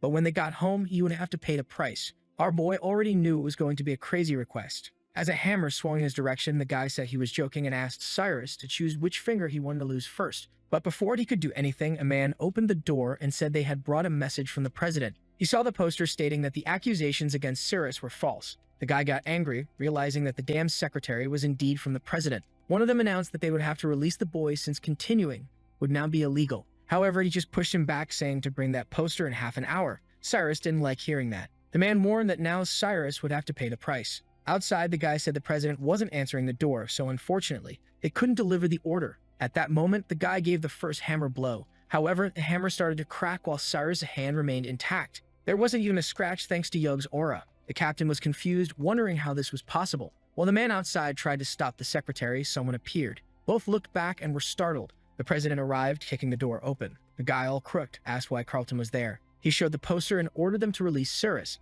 The guy dropped the hammer on the floor, scared. With that, our boy simply broke the shackles. The president announced that he disobeyed the order and would lose his position as captain. Trembling, he said he didn't receive the order in time and that all group members could confirm it. However, no one spoke up since they knew the president would find out anyway. Carlton said it seemed no one wanted to defend him. Suddenly, Cyrus spoke, confirming that he hadn't seen the guy receive the revocation order. He said the guy didn't need to worry about imprisoning him, but he would have to kneel and apologize to the secretary. She stood there, not understanding why Cyrus was doing this. His mission was still 1 out of 10, and he had 1 minute left to complete it. With that, all the guys leaned in to apologize to her. Cyrus said they were horrible for mistreating such a wonderful secretary. While the guy was being beaten, she stood there blushing, not understanding why Cyrus was going so far for her. The men apologized, saying they would never do something like that again, while she just smiled. With that, our boy made 10 people let out a little moan, and the mission was completed. Cyrus turned to the captain and said the mission with the secretary was complete. He grabbed the guy's arm and said they would have to settle things between them now. Cyrus simply said this was for hitting his hand. He started twisting the guy's arm, who desperately apologized. He begged Cyrus not to do it again. However, our boy broke his second arm. Once again, the poor guy was left all twisted. At that moment, Cyrus left the room saying he was now forgiven. Carlton said Daisy would take him to the banquet because the president had to meet someone from the church. Cyrus was confused about who these important people were. The man spoke about some nuns who could eliminate any type of toxins, but to understand them, you couldn't have any evil thoughts. The scene shifted to the banquet hall. The Holy See sect was arriving and people were impressed. However, everyone commented that they thought it was a bit inappropriate for her to dress like that. She suddenly stopped and stared at everyone, making them feel awkward. She said her mission was to eliminate any evil thoughts from this world, which was why she needed to dress like that. She ordered them to stop looking at her with those disgusting eyes. Immediately, the president called the guards and told them to punish those men for disrespecting the saint. However, she said it wasn't necessary. If they were to punish those men for that, everyone there would suffer the same fate, except for the vice president. He was confused, asking how he was different from the others. She said his mind was in torment, but his body didn't seem to react. The president thought it was some kind of compliment, saying he had good self-control. But everyone knew it only meant he was impotent. Other people approached the banquet entrance. It was Cyrus with Daisy who had arrived. He asked if that holy purification magic was strong, and she said it was extremely unique. From severed limbs to any type of disease, she had seen it cure even extremely severe poisonings. Since heroes always get injured, the Hunters Association needed to ally with the church to get these cures. The guild had tried to put another hero in this position, but they were all rejected. This was because the saints didn't like using their powers on others for one simple reason. People couldn't have improper thoughts. Cyrus thought that if this person could fix his finger, it would be perfect. With that, she swiped the verification card and they both entered the event. At the door, Cyrus saw a commotion and asked what was happening. At this moment, Carlton appeared and said that she was looking for people to collaborate with the Holy See. If someone could pass this test, Zones would gain a lot of strength. The saint presented a curtain and said that it was the veil of the Sacred Heart. When they entered, the levels of impure thoughts would be shown on that gem. The collaboration with them would depend on the purity of the heart. However, she warned that no other guild from other regions had managed to pass it. Outside, people wanted to know how purity would be measured and what was inside. The saint just said that if they wanted to test it, they could enter. A muscular man said he would show that he had never done anything shameful in his life. He was the captain of Team 7 and ranked number 9 in that city. He entered while the saint smiled. As soon as he was inside, he encountered something peculiar. There was something dangerous waiting for him. It was a cat girl who somehow reminded him of Yug. Logan knew that she was his weakness. In a second, he thought that place was magnificent. The cat girl threw herself at him. He was embarrassed by her initiative. She meowed, and the boy almost fainted from lack of blood. He said she was magnificent and asked if he could pet her. She questioned if he already wanted to start. He said yes, this place was too good, and he didn't want to leave. Her expression changed, and she said he was disgusting. The poor guy was thrown out of the curtain. He sprawled on the ground, and no one knew what had happened. His impure thoughts had reached 88%. Clearly, a person of an impure heart. The people outside said that whatever was in there was extremely dangerous. However, the captain of Team 6 said he would finish off whatever it was. But he was also kicked out, bleeding. He fell, all happy, saying he had indeed seen something dangerous inside. 92% impurity, and everyone was curious. He said it was the weakness of men and advised not to even try to beat it. Several continued to go in, all with impurity levels above 90%, until someone approached. It was Cyrus, who said it was his turn now. The saint saw him enter and thought he was the last loser. However, as soon as our boy entered, he was surprised. Before he could react, he had been taken on an exploration in the mountains, and the girl was squeezing him tightly. She asked if he wasn't interested in doing a certain thing. Suddenly, she was met with a hand to the face. Cyrus threw the cat girl away. He questioned why so many women were approaching him provocatively. Now he was going to be more cautious. There was a good chance it was Azathoth once again. The cat girl was confused. It was the first time she had been rejected so aggressively.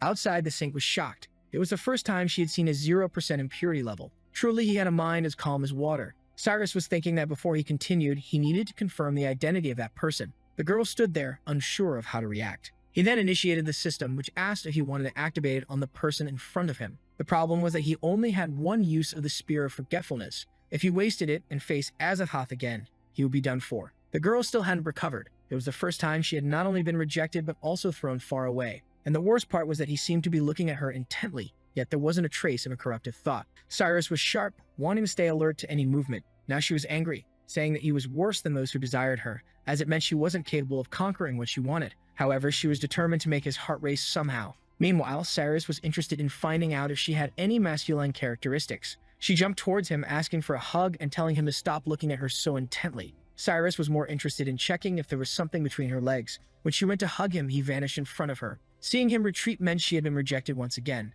However, she didn't give up and jumped towards him again, telling him to stop being so shy. The problem was that Cyrus had tripped during his escape and was now lying on the ground. She was certain that once he felt her softness, he wouldn't be able to resist. However, Cyrus was actually looking for the perfect angle to see if there was something beneath. In a second, he made a quick movement, sliding to check if there was anything unusual. He observed as best as he could to find something out of place. Just a little more and he would be able to find the answer he was looking for. She found it strange because not only was he dodging, but at the same time he was staring at her aggressively. With that, he stopped sliding his hand. Once again, he was on the other side and she had fallen by herself. She couldn't understand why he was acting this way. Leaving, Sarah said that this mission was very difficult because he had to look in the right places. Meanwhile, the cat girl didn't understand. She stared at him and asked how he could look at her with such intensity, his body reacting, but at the same time have no impure thoughts. She screamed, demanding he explain himself. Cyrus then said that he was a righteous person. He had no impure thoughts about her body. If he was in this world today, it was because, as a child, he was nurtured. It was such mountains that allowed him to grow strong and survive. He looked at her with a heart full of gratitude. She was confused, saying the light he emitted was too strong. Truly, from the beginning, she had no chance. The power difference between them was too great. She then lowered her head, saying he had passed the test and could leave this place. Cyrus thought that if she was letting him go in the end, she really wasn't Azathoth. With that, he withdrew, saying goodbye to her. Heroically, he appeared outside with a 0% impurity level intact. Meanwhile, she fell to the ground, saying she hadn't trained enough to defeat someone like him. Everyone outside was shocked, saying it was impossible that the cat girl hadn't done anything to him. The saint beside him commented that it was the first time she had seen someone with such a pure heart. He asked if she could now use purification to remove the poison from him. She said yes and ordered everyone to leave the area. A while later, only the two of them were in the middle of the hall. She sat in a chair and told him to lie down in front of her. He did, and she told him not to move, explaining that each saint could use her magic through certain parts of her body. Then she started to remove her sandal and warned that her magical powers came from stomping. Here comes another one wanting to mess with our boy. She warned that if he had any impure thoughts while she used her power, the effect wouldn't work. He asked if these impure thoughts only involved him. She explained that the day she became a saint, all her impure thoughts were removed. She told him not to move because she first had to examine his physique. It was the only way she could properly treat his body. With that, she began to feel his chakra points and energy flow. He noticed she seemed to be trying to manipulate his hand. He lifted her to try and help. However, she told him not to do anything when the magic wouldn't work. She apologized, saying that the chair was too small, and warned him that she would have to use him as support. She continued her meticulous analysis, focused on his fallen pinky toe, and said she would begin now. With that, she stepped on his hand. Suddenly, Cyrus found himself in another place. He was in the middle of a void within a sea. Out of nowhere, a giant foot came to step on him. The poor guy tried to react but was being pushed down. He managed to resist and didn't drown, but his toe still wasn't healed. She told him not to fight against what was happening because it was part of the process. She was using magic to project his consciousness, and this way she would heal his pinky toe. Suddenly, he was clinging to her foot, and a dark energy was rising from the depths of the ocean. He said that strangely, his leg was being pulled by something odd. She explained that those were the poisons present in his body. She told him to hold onto her foot so she could pull him up. With that, he grabbed her big toe, trying to tear the stocking to get a better grip because he had no hold. She said he was very rude for doing something like that and surrounded him with her toes to try and lift him. The problem was that the poison was still in his body. Despite her seemingly using a lot of force, he felt no pain at all. Strangely, he felt comfortable and his toe seemed to be starting to heal. With that, part of his body was removed from the water. When she lifted her foot, his toe was regenerated. He woke up looking at his hand and saying that it was working. However, she warned that she still felt a strange energy and told him to remove his boots. She then performed another sequence of healing, approaching his pinky toe. The whole process of limb reconstruction was completed. She informed him that they would proceed with the difficult part. She had located the poison in his body and would try to remove it all at once. As we know, Azathoth's poison was in a dangerous area. She sent him to the bottom of the sea, saying that he would have to find the cord to then be pulled out. He said he was drowning in the middle of his consciousness, but she reassured him that in the end, everything would be fine. He realized he was receiving energy and his body seemed to be growing stronger. At the bottom of the sea, he located the source of the dark energy.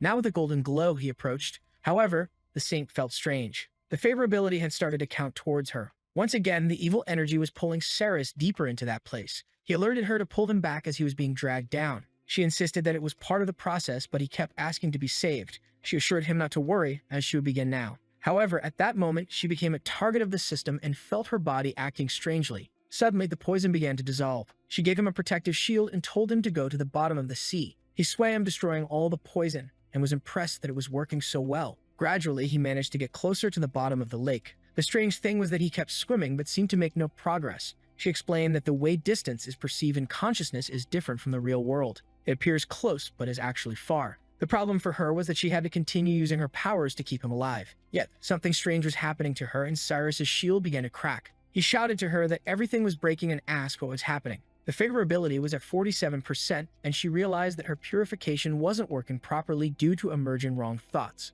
She told him to stop having impure thoughts about her or everything would fail. Down below, his shield was already being destroyed. Cyrus couldn't react and was suffocating. She told herself she couldn't fail like this, it would be a disgrace for her. However, the favorability continued to rise. Unfortunately for Cyrus, he was being devoured by the poison. Suddenly, he woke up back in the church. The saint was embarrassed, saying she needed to repair that shield. The favorability kept increasing. Strangely, when she stepped on the boy, she felt something odd. She wanted to keep stepping on him. Suddenly, Cyrus called out her name, bringing her back to reality. She asked if he was awake, and he said yes. The saint questioned herself about what had happened and why her heart was beating so fast. She knew this was the sensation of wrong thoughts, but it was impossible for her to feel something like that. If anyone ever found out, she would lose all her dignity. Cyrus asked why she couldn't heal him. She replied that she could, but his treatment would need to be long-term. She took off her shoe, saying she needed to research more about the poison in his body. And she said he could visit her anytime and that her name was Lilia. She left, saying that was all for today and waved goodbye. Cyrus realized that the only way to truly purify himself was by defeating Azahath. Outside, the saint leaned against the wall. She told herself that she had almost lost control and didn't understand why.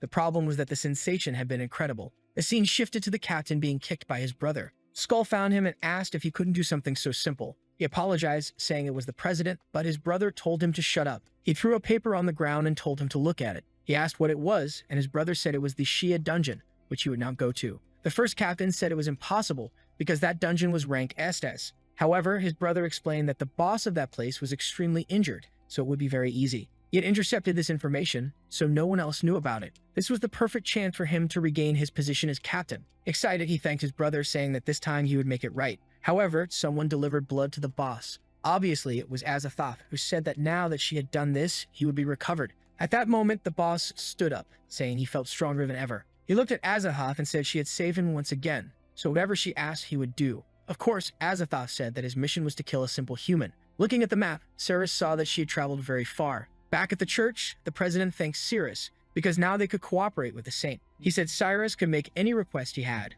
Cyrus asked for the position of captain, so he could enter any dungeon he wanted, and the president agreed. Our boy said he would go back home and prepare since he would leave the city tomorrow. He only had 49 days left and couldn't waste time. The president apologized and said that the process to become a captain wasn't that fast. However, Daisy got involved and said she knew everything that needed to be done, so she would help him expedite the process. It was a kindness for everything Cyrus was doing for her. A while later, Cyrus was finally back home. As soon as he entered, a gigantic maid was waiting for him. It was Yug, who had finished cleaning the kitchen and was just waiting for him. She grabbed Cyrus, saying she did it because she knew humans liked it, and told him to thank her. Our boy complimented her but asked her to let go of him a little. She turned to Cyrus and said she was too useful and would stay with him forever. Cyrus asked if she didn't want to go back home. She found that word strange and looked confused, saying that for a monster, there is no such thing as home. Our boy was silent for a second. He then said that it was okay, but she couldn't let anyone discover she was a monster. She thanked him, saying he didn't mean to worry and that she was very good at hiding. With that, the favorability was at 100%.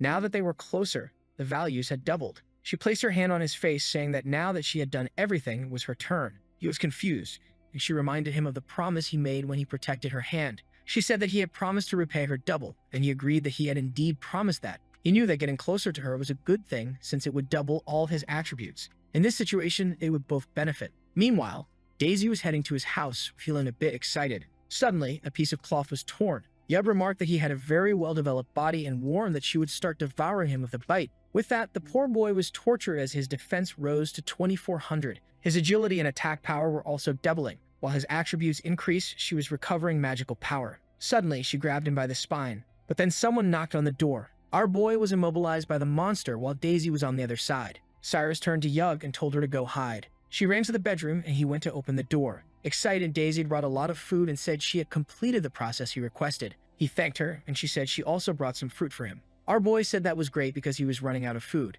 Meanwhile, Yub was listening and knew it was a woman. The secretary said that if he needed any help in the future, he should just ask. He agreed without realizing someone was behind him. The secretary then asked who that tall woman was. Cyrus was all flustered, not knowing what to answer. But then he noticed that Yug had transformed into a human. She clung to Cyrus, saying she was his sister. However, she was very close and asking for a kiss, which left Daisy confused. Suddenly, Yug snatched the fruit from Cyrus' hand, said goodbye to him, and left. Young was excited, saying she knew this transformation magic. However, Cyrus was dismayed because now he was out of food again. Daisy, on the other hand, was fuming with anger over the whole situation. A while later, our boy was putting on his boots. He had things to resolve and told Yub to buy food in her human form. It was time for him to resume hunting Azathoth. However, when he stepped outside, there was a bag in front of his door. The bag of fruits from before had been left there, along with a note that was clearly from someone angry, apologizing and asking him not to be mad at her. Meanwhile, the group led by the captain from earlier was heading to the S dungeon. He had the perfect map to reach the boss,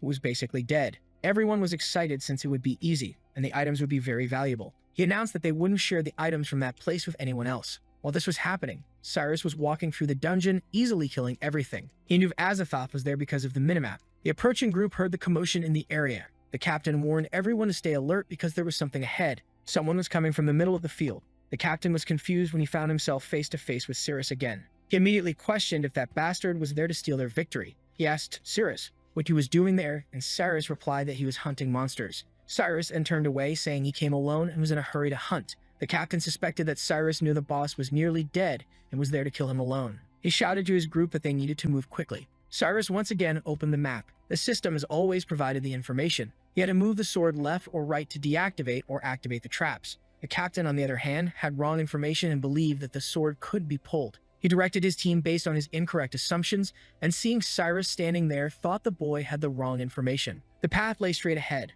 All they had to do was follow it and kill the nearly dead boss. Suddenly, a giant mouth appeared. It was a dragon, and it seemed someone was riding it. The captain was terrified as he had no information about such a thing. The sweep of the dragon's tail sent a bunch of rocks flying towards them. From above, the dragon seemed to be falling. A muscular girl was holding it by the horn and punched the monster. The dragon's face was smashed against the castle. The captain ordered everyone to run as they were about to be crushed. The remains of the beast fell to the ground, and the leader couldn't believe she had defeated the dragon without using any weapon. She descended and stood face to face with the team. She was Daphne, a rank S hunter from Area K. Daphne asked where they had come from.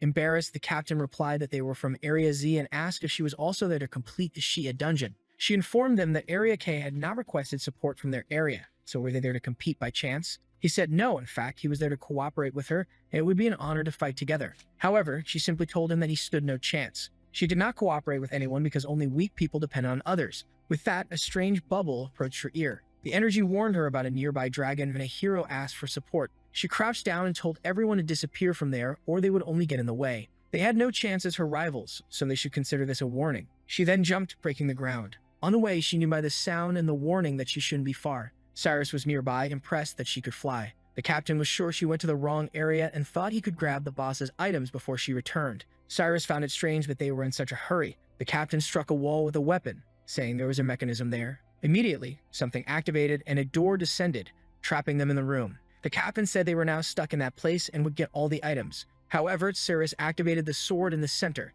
using all his magical power to try and pull it out. After much effort, the sword was finally removed. Inside, an earthquake began and he followed the path he knew was right. On their path, the captain was confident since the monsters in that place should be dead. More importantly, he believed Cyrus had taken the wrong path and would surely die. What they didn't know was that someone was already waiting for them ahead. One of the guys was startled and told the captain to take a look. A pack of obsidian wolves, ranked B, was approaching. They found it strange but had no choice but to fight. Meanwhile, in the boss's room, Azathoth was sleeping peacefully. She said she was exhausted and had never seen a monster drink so much blood.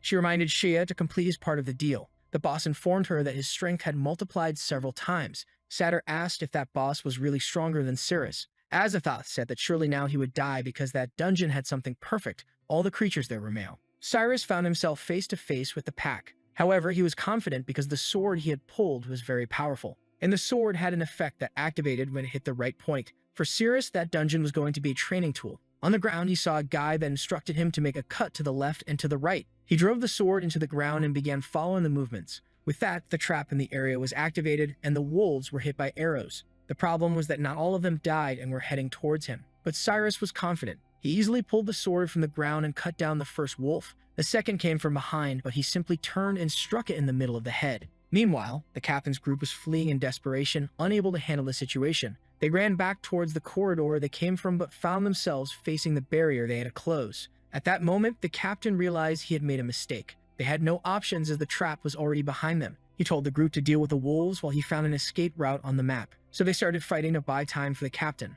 The problem was that the map had no information on how to reopen the gate they had closed. Meanwhile, Cyrus was once again being attacked. However, he was easily dodging. The sword showed the mechanism of that place again. He drove it into the wall and the gate descended, crushing the two wolves. The gate near the captain's group also began to open. They started to run, but the captain had no idea why it opened. Stumbling, he tried to escape from a wolf that was approaching but got bitten on the leg. Cyrus, on the other hand, was confident that everything was very easy. As the captain passed with the wolf, the door closed and cut him in half. The problem was that his entire leg had been destroyed. While Cyrus was having fun activating and deactivating the mechanisms, the captain was being carried away, severely injured, and his group suggested giving up. However, he insisted they couldn't do that, or Cyrus would take everything. He knew that if he returned without any credit, his brother would kill him. They passed through creatures full of arrows, wondering who had done that. The captain noticed that the map was now drawn inverted. This was because he didn't know that when Cyrus activated the mechanism, everything changed. They reached another intersection where they had to choose a direction. Since the map said to go right, he decided to go left. Cyrus has always followed only the systems and the sword's instructions until he finally reached the boss room.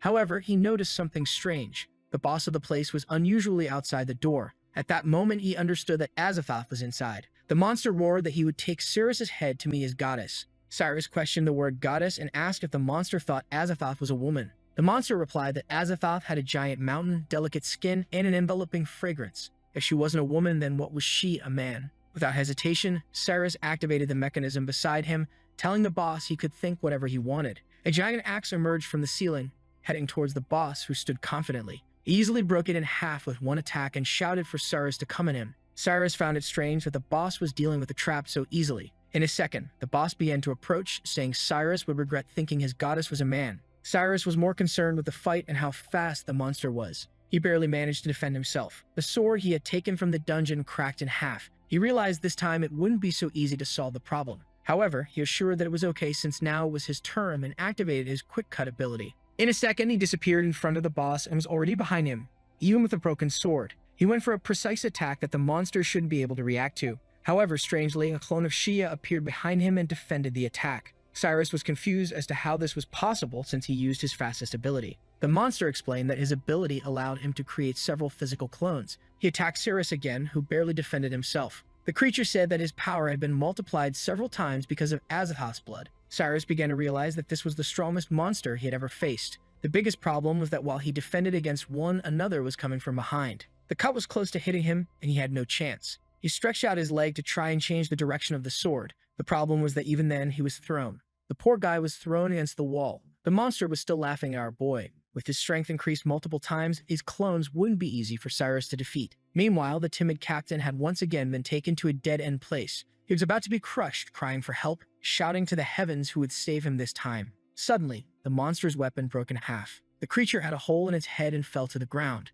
Obviously, it was Daphne who had arrived to help. She asked if he had been shouting for help. He was confused and she demanded an answer. The group felt relieved, thinking that if she hadn't shown up, they would all be dead. However, Daphne kicked the captain in the face. Seeing him fall unconscious, the group thought it was the end. She said that the people from areas were pathetic and shouldn't even call themselves heroes for acting like that. If the world depended on them, this entire place would have been taken over by the Demon King already. The captain had passed out and she told them to get out of there before they ended up the same. With that, they carried the captain away, saying there was no way to win anyway. Daphne turned motivated. She was already very late and decided to go straight towards the boss. She jumped and started breaking through all the walls in that place. The girl had a forearm of the Ramon Dino. Meanwhile, Cyrus was worn out, realizing he wouldn't be able to strengthen himself enough to win that fight. The clones were hitting him, saying he had to respect Azathoth because she was going to marry them. For the sake of their wonderful love, he had to die. Cyrus didn't have any female monsters nearby to strengthen himself, until the wall next to him shattered. Obviously, it was Daphne who had arrived. She saw him and asked why there was another person from Area Z in that region. Seeing he was worn out, she told him to give up because it wasn't worth losing his life there. However, Cyrus just said that the boss was stronger than he thought and asked for help. Clearly, for someone who likes to fight alone, this wasn't an option. Cyrus told her to look at the target. She ignored what he said and grabbed him by the collar, telling him she would handle it and that the trash from Area Z should leave. However, she got too close and the target was locked. She was about to say she would finish him off, but Cyrus made a quick move. At that moment, he gained an additional 1300 power and the favorability jumped to 77%. Poor Daphne was startled and backed off, asking why she had done that, saying she had never kissed anyone before. The boss was behind them, asking why they were flirting and ignoring him. Another clone approached Cyrus from the side, saying he deserved to die. However, both dodged the attacks. Now, Cyrus managed to retreat and advance towards the creature's lair. Shia quickly realized that he seemed to have gotten a bit stronger with the cut he made on his shoulder. Meanwhile, Daphne was trying to understand why she lost control and felt the urge to do that. The problem was that she liked the warm sensation and wondered if that was what a kiss felt like. And the favorability went up to 85%. An attack was coming straight at her when Cyrus told her to snap out of it. She didn't have time to react, so he put his arm up to protect her. The monster's attack seemed to hit full force. Her armor was shattered, and she narrowly avoided death. She was shocked by how easily everything had been destroyed. Cyrus warned her to be careful as she was nearly cut in half. Once again, he had to defend her from an attack. She was still struggling to recover due to a strange sensation. It was the favorability that kept rising. She felt as if electricity was running through her body. The favorability was already at 92%, and Cyrus' power continued to increase. Shea began to get scared because that boy seemed to be getting stronger by the second. Daphne was trying to regain control to fight, experiencing a sensation she didn't quite understand. She told herself she needed to calm down to defeat the boss, but she couldn't. Cyrus had saved her life twice, and she didn't want to be a burden in this fight. He fell beside her and said they would have to cooperate to win. She said she would never work with him because fighting alone was her principle. However, since there were two creatures, he could face one, and she would face the other. With that, they stood side by side. Our boy grabbed her by the waist, saying that with her nearby, he was sure he had the strength to win. At that moment, the poor girl suffered from the sensation again, and the favorability reached 99%. Meanwhile, Azathoth was suffering as her body was reaching its limit. Satyr asked what was wrong, and Azathoth understood that Shea wasn't able to defeat that human. Outside, Daphne was questioning herself, wondering why she made an offer she would never accept. She didn't know if it was because she wanted to fight or if it was because she wanted a like on this video. And you remember how that last fight was going so well with the gorgeous Daphne helping our protagonist take on Shea. She's standing there thinking, back then, I would have just thrown a punch to make this guy back off. But now he suggested this kind of fight, and I don't even know if it's because I want to kill the monster or because there's something growing inside me that makes me want to keep going with this. The scene cuts to the next chapter. Azathoth calls out to Satyr and says, "We don't have much time, Satyr. Shea is going to lose to that guy. This right here is the spirit of my blood. Shea has to consume it, only then can I take control of his body and his abilities. Once I get the physical duplication he obtained, I'll be able to fool the tracking system. But it has to be quick, because that guy's body will only last a few seconds under her power, and in those few seconds, she'll recover her heart." Satyr, looking uncertain, asks if that human will die because of this. Azathoth immediately senses her hesitation and asks, "Satyr, why do you look so worried about that human?" She lowers her head, saying no, she just feels disgusted by him, that's all. Back to the fight, our protagonist being thrown back, his blade completely shattered. A few ribs broken, his power boost wasn't enough. Shia and his clone charge again, blasting both of them away. But Daphne jumps in front, blocking an attack aimed at our protagonist while heating him up. Still, they're thrown far back, cheeks dented, camera tilted, and somehow, our protagonist's defense shoots up by 1300. Daphne starts wondering why that strange feeling is coming back again. While the monster thinks the perfect opportunity has arrived, she's staring at the protagonist with pity, saying he's bleeding so much. She crushed the poor thing. Standing up, she says it was an accident. But that crypt romance gets interrupted when Shia forms a massive energy sphere, shouting that with this attack,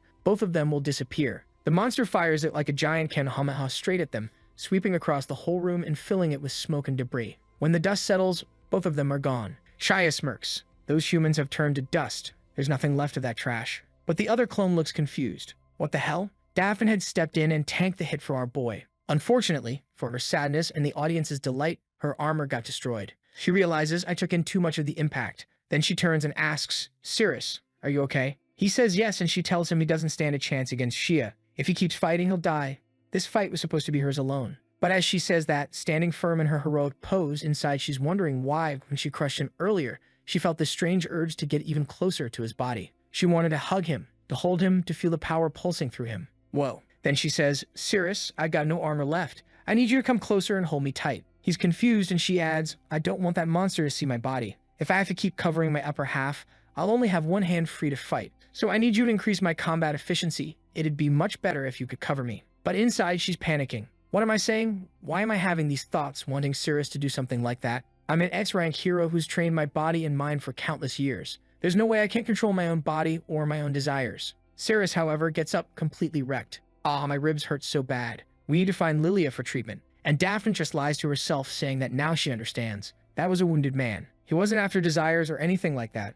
What really took over was her instinct to protect the weak. Oh boy, the girl totally misunderstood her own feelings, and now that huge hand is coming right at our protagonist. She's got that look, the kind people get when they fear the present day in an apocalypse, saying she has to protect those weaker than her. It's her duty as a strong hero. And at that exact moment, the good old favorability hit 100%. From now on, as long as they're in close contact, their stats will be doubled. Shia comes charging for another attack, the ground explodes, smoke flies everywhere, but that wild woman's retreating like a rocket, while our boy's got his hands in the air. She's squeezing around his abdomen and thighs, saying this sensation, it's getting powerful, that's for sure. She feels a burning flame of power inside her. Even if it's tough, she's a mighty heroine. She'll overcome any obstacle. The protagonist, meanwhile, is getting crushed underneath, amazed at how she can be so soft yet so firm and strong at the same time. Holy hell. Agility 3,200, concentration 2,400. It's pure magic, pure attack power. Then she collapses to the ground. She tells him not to worry, that she'll keep protecting him. He shouldn't get the wrong idea about any of this.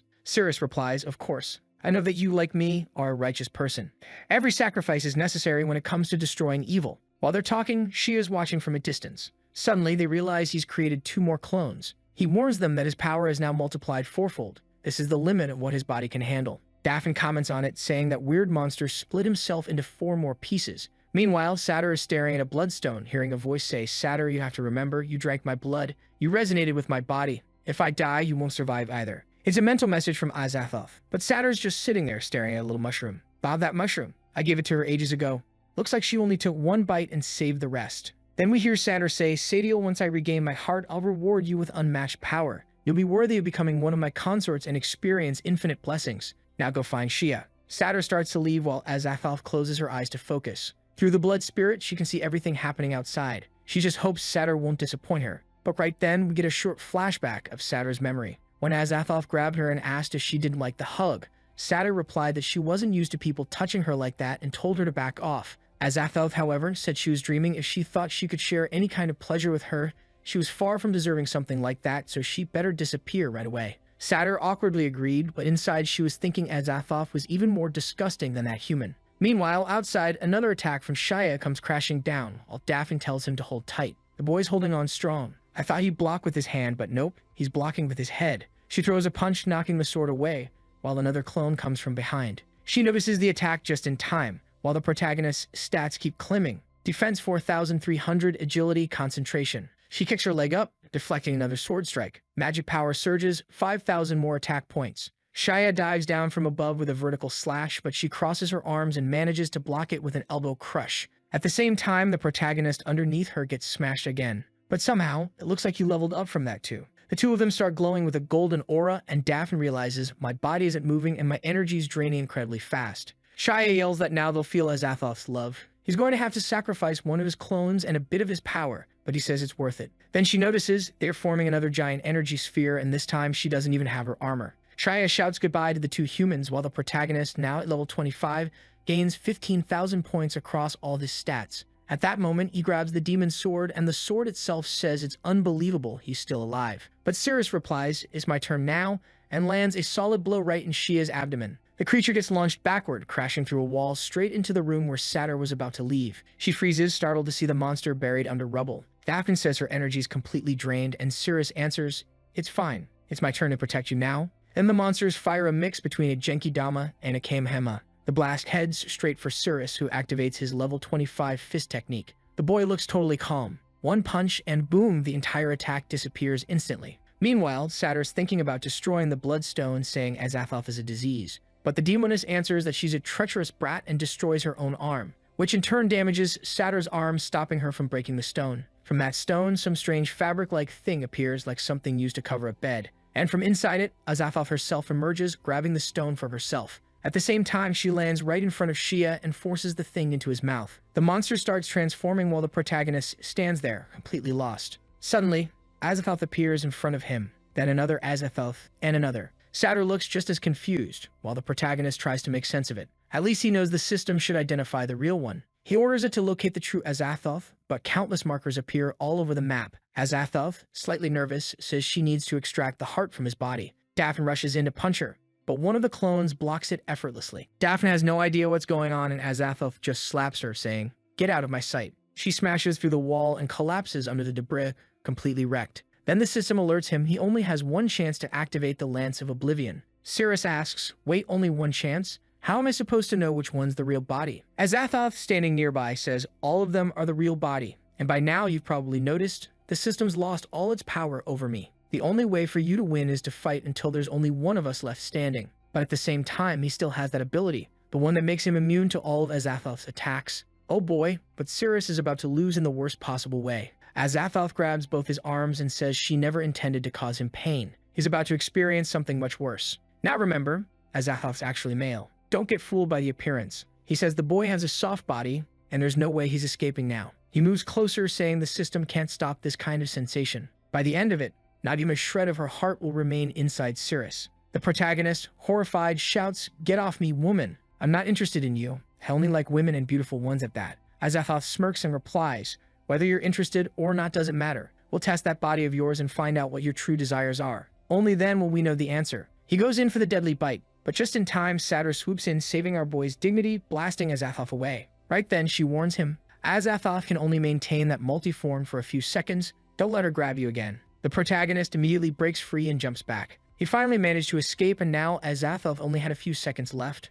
Perfect. But Azathoth asks, "Why are you helping him? If I die, you won't survive either." I don't understand. Satyr answers, "Maybe this is how I want to repay him for that mushroom. Or maybe, I just don't want that human to die." Favorability, 100%. And the protagonist heard every word. Azathoth lowers her hand and says coldly, "Then die." But right then, Cirrus activates something. Satyr vanishes in an instant and reappears near the giant Yug. Yug's a little confused, seeing someone appear out of nowhere, while Satyr's lying on the ground, drawn in perfect detail, trying to figure out how she's still alive. Azathoth mutters, "Why can't I sense her anymore? Her body's moved beyond my detection range. That human must have transferred her somewhere far away. But I don't have time to care. I need to get my heart back." The protagonist grabs Shea's sword, realizing he can barely hold the thing even with both hands. Azathoth suddenly appears beside him, saying, "You really think holding a weapon like that will let you defeat me? It's useless. I'll destroy you with my power alone. You won't even be able to resist." But Cirrus activates Quick Slash, whipping the blade across one of the clones' necks. Azathoth turns and says, "Because of the system's interference, my attacks don't affect you. But with your strength alone, you can't hurt my body either." Cirrus replies, "I never said I wanted to fight. I'm just dodging your attacks." Azathoth laughs, "I know that attack you used, it's got a 10-second cooldown." She rushes forward with several clones, shouting, "You've got nowhere left to run. You'll fall into the abyss of blessings." But then, one of the clones is suddenly marked by something, and in the blink of an eye, Cirrus appears behind her. Azathoth is confused. Wait, 10 seconds haven't even passed. How did he use that ability again? Cirrus explains, "Each one of your clones is basically another version of you. That's confusing the system marker, but it's also confusing the cooldown timer. Every clone has its own cooldown. That's why I can keep using this skill over and over to dodge everything you throw. If you want to catch me, you'll have to get rid of every single clone. Otherwise, we'll be stuck playing this little game forever. But I think you're running out of time." Azathoth realizes there's no way to catch him. Maybe he should flee and find another, weaker human body to possess. But he's a god, running away like that would be humiliating. The problem is, the system's on the boy's side. Before long, Cirrus will grow strong enough that defeating him will be impossible. Azathoth bursts out with pure energy, aura crackling everywhere, shouting that this is his last chance. Either he wins now or never. But right after that speech, he suddenly explodes upward in a wave of energy. Cirrus wonders if he's trying to escape. Azathoth climbs onto his purple clones and yells, "I'll use that guy's clone ability to fragment my body into countless pieces." He reaches the sky, explodes like fireworks, and purple spheres start raining down everywhere. Whoa, what a sight. But then those body fragments begin fusing into new forms, landing on a massive female demon and a powerful harpy girl, and even a green draconic demoness radiating danger. Good lord, how many new ones are spawning? And yeah, clearly the artist's a fan of those full body stockings, can't even blame him for that. The protagonist just stands there, completely in shock. Azathoth had vanished. And then a new system message pops up. He has to collect Azathoth's fragments to slow down the poison and extend his lifespan. At that moment, he's got 48 days and 6 hours left. Just then, Shea's head drops to the floor. Cirrus realizes the creature's been completely destroyed.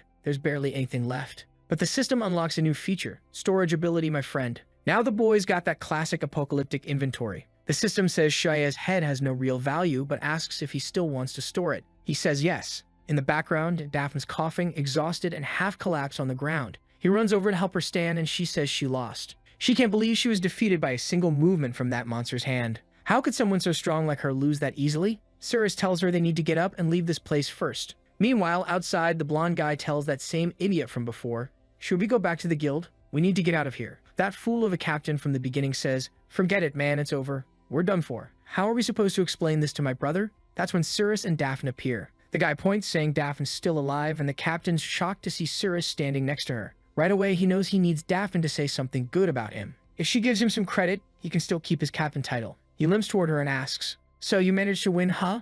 Looks like everything worked out. But Daphne lowers her head and says she lost. The guy's stunned. He can't believe it. But at the same time, he's secretly relieved. If even Daphne, an S-rank hero, couldn't win, no one can say he didn't work hard. Obviously, it's nonsense. He just needs someone else to take part of the blame. So of course he points at Cirrus and says, "You definitely got in Daphne's way. She could have won if she didn't have to protect you the whole time." The protagonist realizes this bastard's trying to throw him under the bus again. But before the captain can finish, Daphne turns and lands a clean punch to his face. His head slams into the ground with a loud crack. His buddies rush over yelling, "Captain, you got beaten up again?" Daphne says, "Finally, I'm starting to recover some of my power." The protagonist asks if she's really okay, but she turns her back and says, "What happened in there? No one can ever find out." Completely red-faced, she warns him, "If anyone learns about it, you're getting beaten to a pulp." It's a good thing that Sleazy Guy heard that loud and clear. Then, with one big leap, she vanishes. The protagonist sighs, thinking this girl really has a sharp tongue. As Daphne flies over the city, she keeps replaying the intense battle in her head. Her abs tighten again.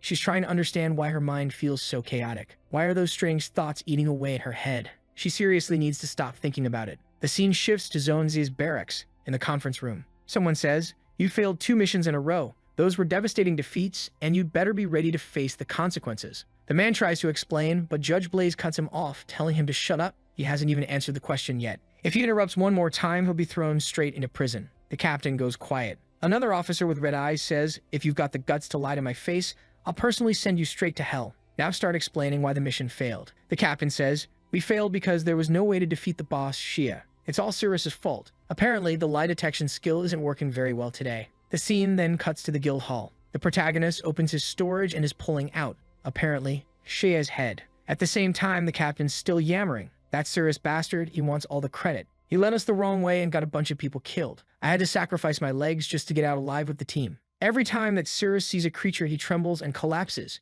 He's a coward. Same thing happened on the last mission in the Nade dungeon. His abilities are ridiculously weak, and he's always been a filthy rank F. This guy was dead weight who messed up the mission. I thought Blaze would be smart and tough, but he's just an idiot. He goes on, "Yeah, strip that rank F Cirrus of his rank and bring him here. I'll interrogate that kid. And remember, monsters are vengeful. Shia could attack the city at any moment." The captain swears that if it weren't for Cirrus, he would have ripped Shia's head off himself. But at that moment, the protagonist is doing something. Oh my. Shia's head comes flying up behind the captain and slams into his face, dropping right in the middle of the hall in front of everyone. People jump up, asking what just happened. Isn't that Shia's head? Cirrus just stands there, gives one cold look, and turns and walks away. The stunned captain is called out, and Blaze orders him to repeat exactly what he said. Then the captain completely freaks out. As the protagonist leaves, he runs straight into her, the towering Saint Dear Lilia, who says the high priest wants to see him. Cirrus asks if it's Mao, and she says yes, because he discovered something that might cure his poison. The scene shifts to the high priestess performing a ritual at her feet. Yeah,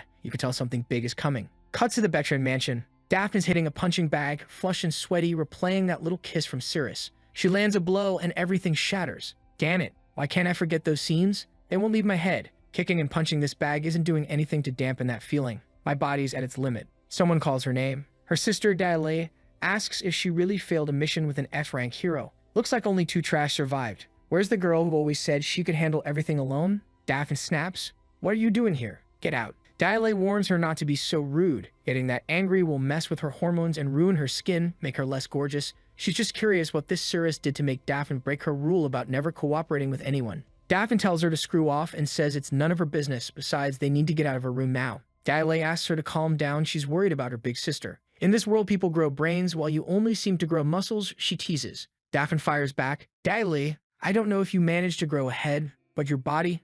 Definitely not." Really, she's the skinniest girl in this story. Daphne orders Rokuro to deal with that woman, but he says he can't hit the eldest miss of the family. Daphne challenges Yahello, "If you want to fight, come at me now." Yahello glares, turns away saying she won't stoop to it, and tells Daphne to leave. Then out of nowhere, a heavy weight comes flying at them. Rokuro reaches out, forms a demon hand, and crushes it. Yahello turns, asking what that was. Rokuro replies, "I just squashed a fly," and she finds it a bit gross. Now I'm kinda confused.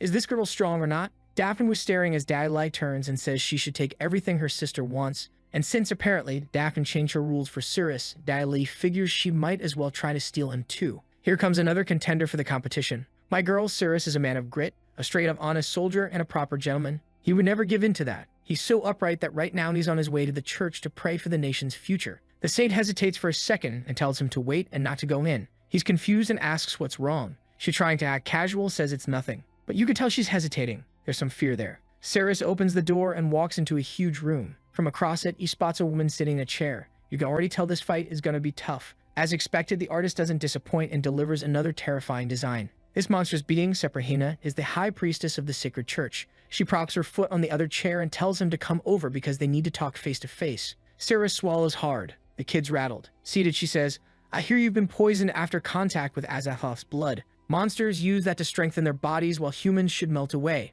Now your body oddly seems to be fusing with the poison slowly consuming you. Saris smiles. Wait, Seprahina, you already understand all that about the poison? Nice.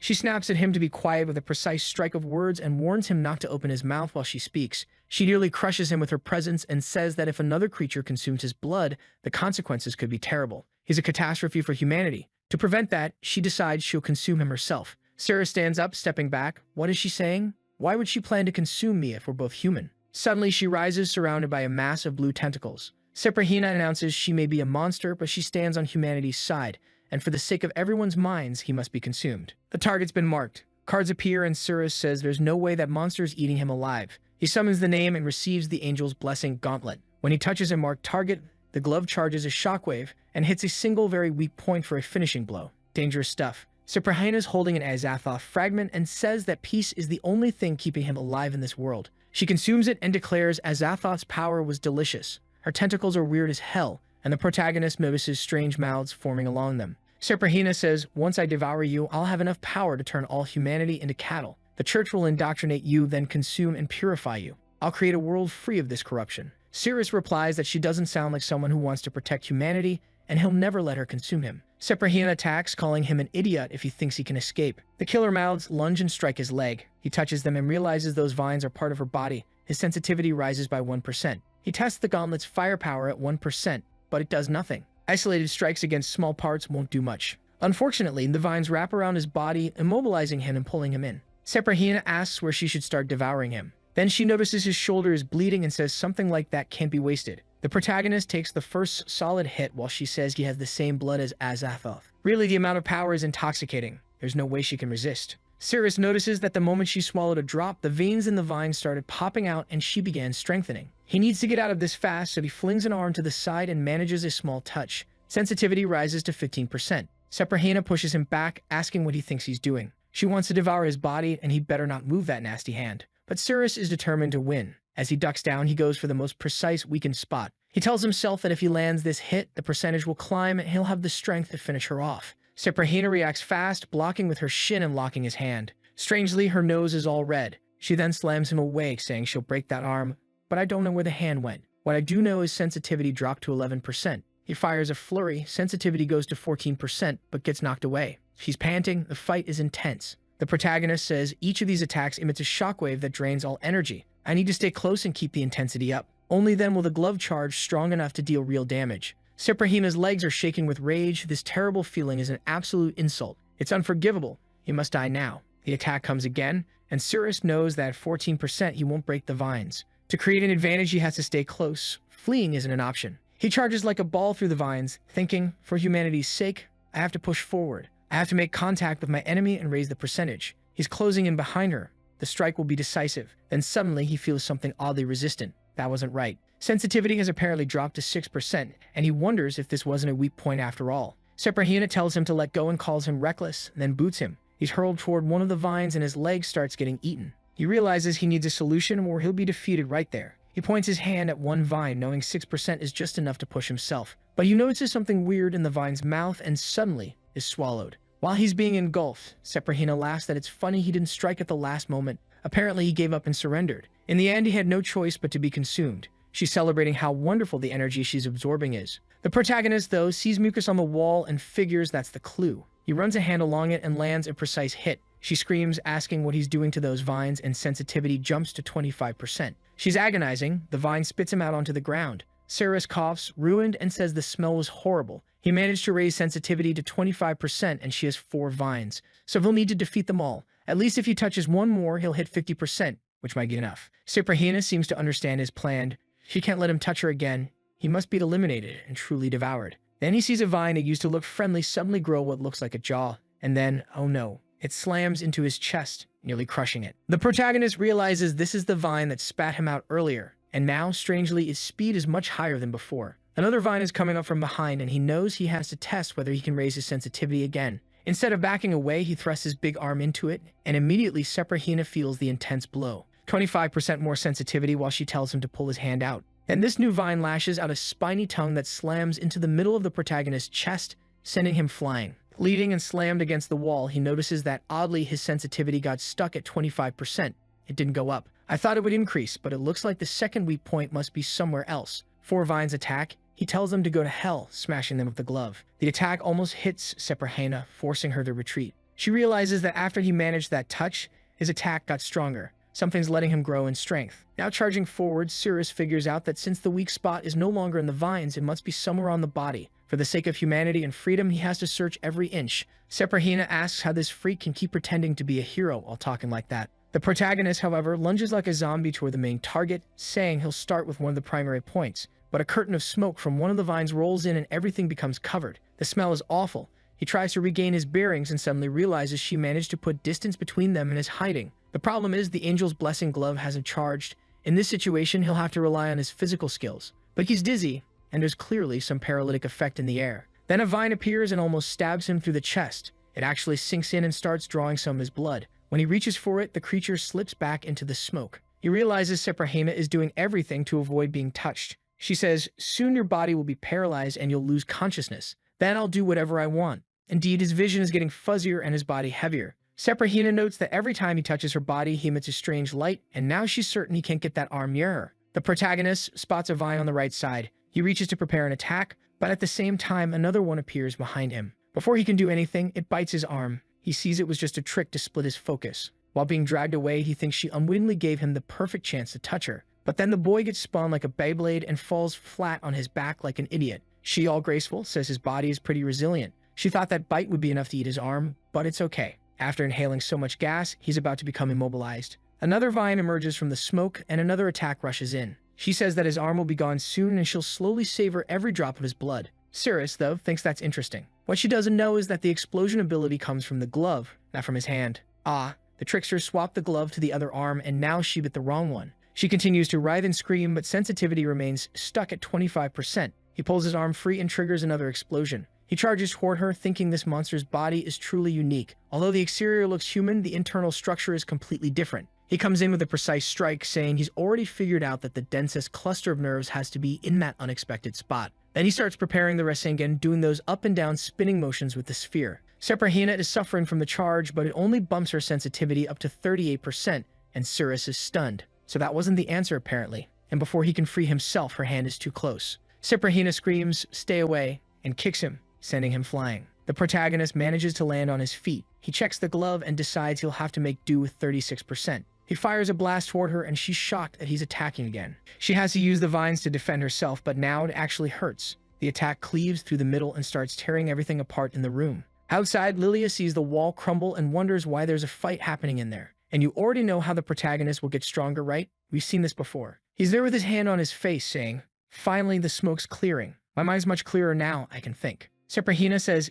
"Give up. Your attack isn't enough to kill me. And thanks to your blood, my defenses keep rising." The protagonist sees that 36% wasn't even enough to hurt her body. "I need to find the weak point I haven't touched yet so I can finally understand how she works." He starts wondering whether he needs to strike precisely at the neck, maybe the abdomen, maybe the belly. He doesn't know which of the many options will work, so he'll have to try them all. Then he notices something odd. She was about to hit his neck, but strangely she kicked instead. Also, when he entered this room, she told him to be quiet. She used her foot rather than her hand. Maybe one of her weak spots is in her hands. Seprahina is saying he'll never get anything again, and that to avoid suffering, he should just stand still and let her drain him. That's when Lilia appears, asking what this draining of his blood is about. "High Priestess Seprahina, are you planning to consume Cirrus?" Seprahina looks aside and asks, "Lilia, why are you here? You should leave." Lilia replies that this is weird. Seprahina had promised she'd only imprison him in the church. If she couldn't detoxify him, she'd just leave him to die. Cirrus realizes the usual plan isn't positive either. Lilia says a saint is forbidden to harm any living being. Seprahina warns even if he can be sealed, he might break free. That's why consuming him completely is the perfect solution. "You can't be so rigid about the rules, Lilia. Besides, with the power I'll gain from this boy, I can strengthen all humankind and bring them to this church. With such a glorious conquest, I'll become supreme leader and you'll become a high priestess. All you have to do is keep your mouth shut. Lilia answers that things won't happen that way. She'll have to report this to the main church and tells Cirrus to go with her. That's when Seprahina prepares an attack, saying Lilia is too righteous and must be consumed. The protagonist jumps in front, pushing Lilia away, and is slammed into the wall as his blood begins getting sucked again. Seprahina notes, this human's movements are getting slower. It looks like his body is reaching its limit. Cirrus drops to his knees. My internal organs are destroyed. It hurts so much. I'm about to collapse. But Lilia's healing field kicks in. She says she'll help with the bleeding. This magic will stimulate nerve recovery and reduce the pain. The protagonist immediately says, wow, it's working. Can you pump the maximum amount of magic into me? Lilia warns that too much magic will put his body under extreme stress and could make things worse. Also, that magic, once it enters the bloodstream, numbs sensations. With his body basically paralyzed, he'd be at anyone's mercy. But the protagonist grabs the energy source and says, inject everything into me. I can handle it. Up above, Seprahina shouts, Lilia, using purification on this boy is a waste of effort. Cirrus is pulled again while she's immobilized and starts being lifted. The High Priestess says she doesn't want to kill her like this. If the girl promises never to act this way again, she'll forgive her for risking herself for this irrelevant human. Lilia replies, he is not irrelevant. He is my patient. According to our teachings, I must aid him. I cannot abandon someone to die. I must prevent suffering until the end of time. Seprahina says that since Lilia insists on this path, she'll watch the boy die right in front of her. The blood keeps being drawn, but Seprahina begins to feel strange. Her mind gets a little dizzy. She stops sucking the boy's blood, and in that moment, he uses the glove to boost himself and flies straight at her. She thinks he's coming for an attack, but instead he grabs both her hands and locks them.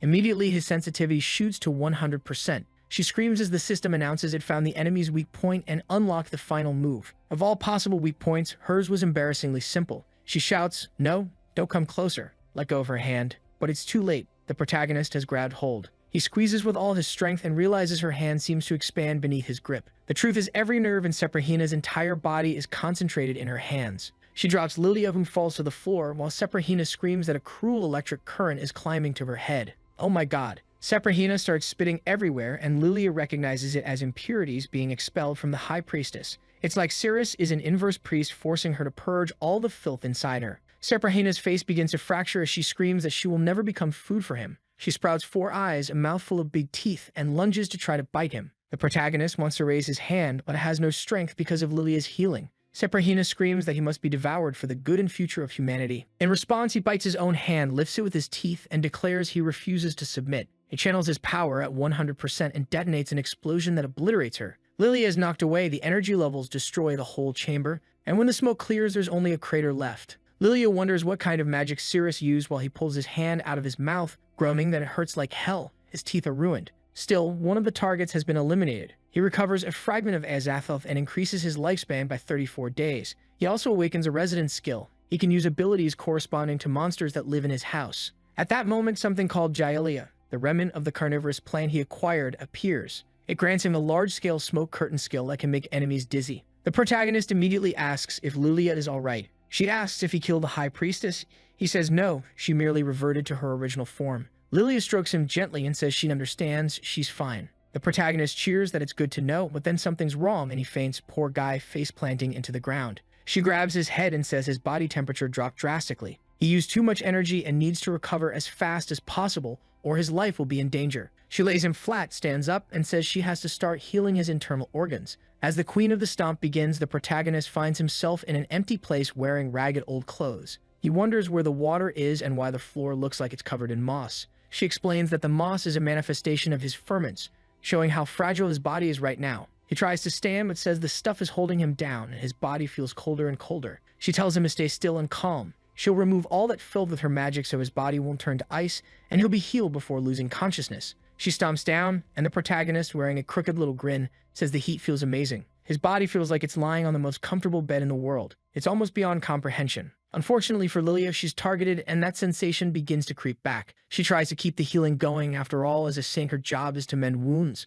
But those tainted thoughts are weakening her magic. Before she runs out of power, she has to burn everything to fully restore Cirrus. The protagonist lies there being drained, but the moss starts to dissolve and his body at least begins to warm up. Lilia finds it strange. She expected stomping on that body to be harsh since he was weakened, but it's unbelievably soft. That uncomfortable feeling starts to spread in her mind. Finally, Cirrus manages to get up and is about to open his eyes. She tells him he can. Most of the ferments have recovered. She even tells him to open his mouth, and wow, he sees a cake. The author makes that very obvious. No shame there. It's clear what they like. The The protagonist stands and eats a huge slice right there. He doesn't care. The author likes it and makes no excuses. Favorability ticks up to 51%. Lilia sits there telling him not to use the strongest muscle in his body, but he's even swallowing hard. This is about to go further. She says he's absorbing energy way too fast and his body is having weird spasms. At this rate, he'll wake up in agony and she must stop that from happening. She doubles down on the healing, tapping both her sources until she's at 80%. But the truth is, she tells herself it's healing. Yet the classic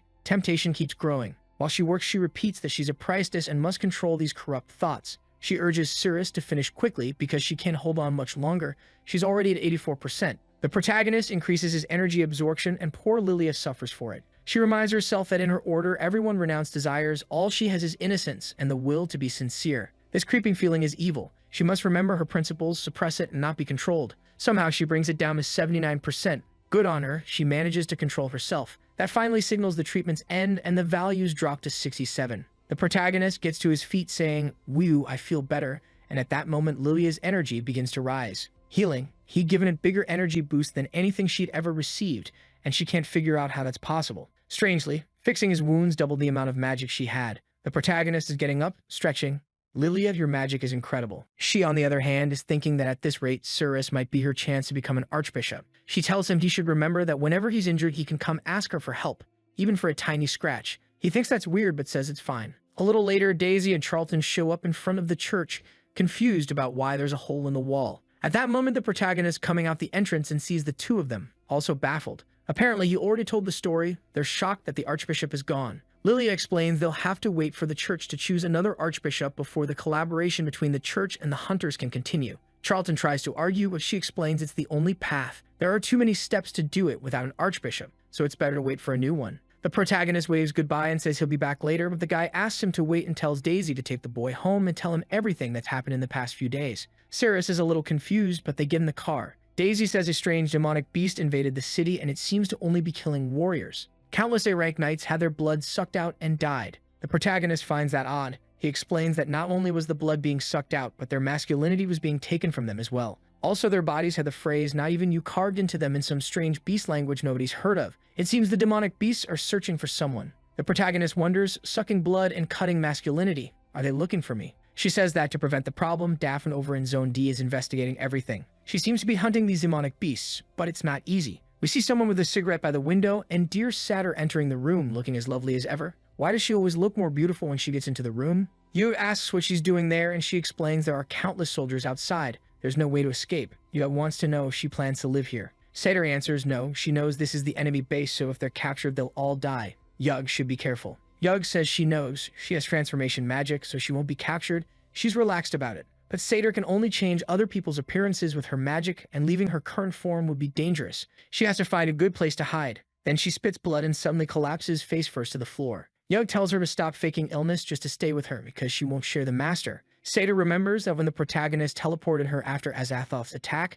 some veins and organs had already been destroyed. Meanwhile, the protagonist gets home and tells Daisy to tell him more about that demonic beast. He calls for Yug. She's inside huge holding Satyr and wondering what to do with the girl. She has to hide Satyr before the other one arrives. When the protagonist opens the door, Yug's there kneeling. He tells Daisy to come in and greets Yug all sweetly. But of course the demoness isn't happy to see another human woman. But Daisy isn't dumb either. She's thinking, I have to take this chance to get to know Cirrus better. Last time I couldn't control my emotions and messed up, but I'm not making that silly mistake again. Yug, on the other hand, is thinking, I need to find out what this woman's doing here and make sure she stays away from the master. The three of them sit down at the table, and the protagonist already has that carnivorous plant and creepy spider beside him. He wants to know how the vampire beast even got into the city and what's going on. Then suddenly, Daisy starts talking about a huge southern dragon that swallows everything in sight. The guild sent people to evacuate the nearby villages, but unfortunately, that's when the vampire managed to sneak in. She says, oh right, last time I went to give you your captain's insignia, I was in a hurry and forgot to tell you something important.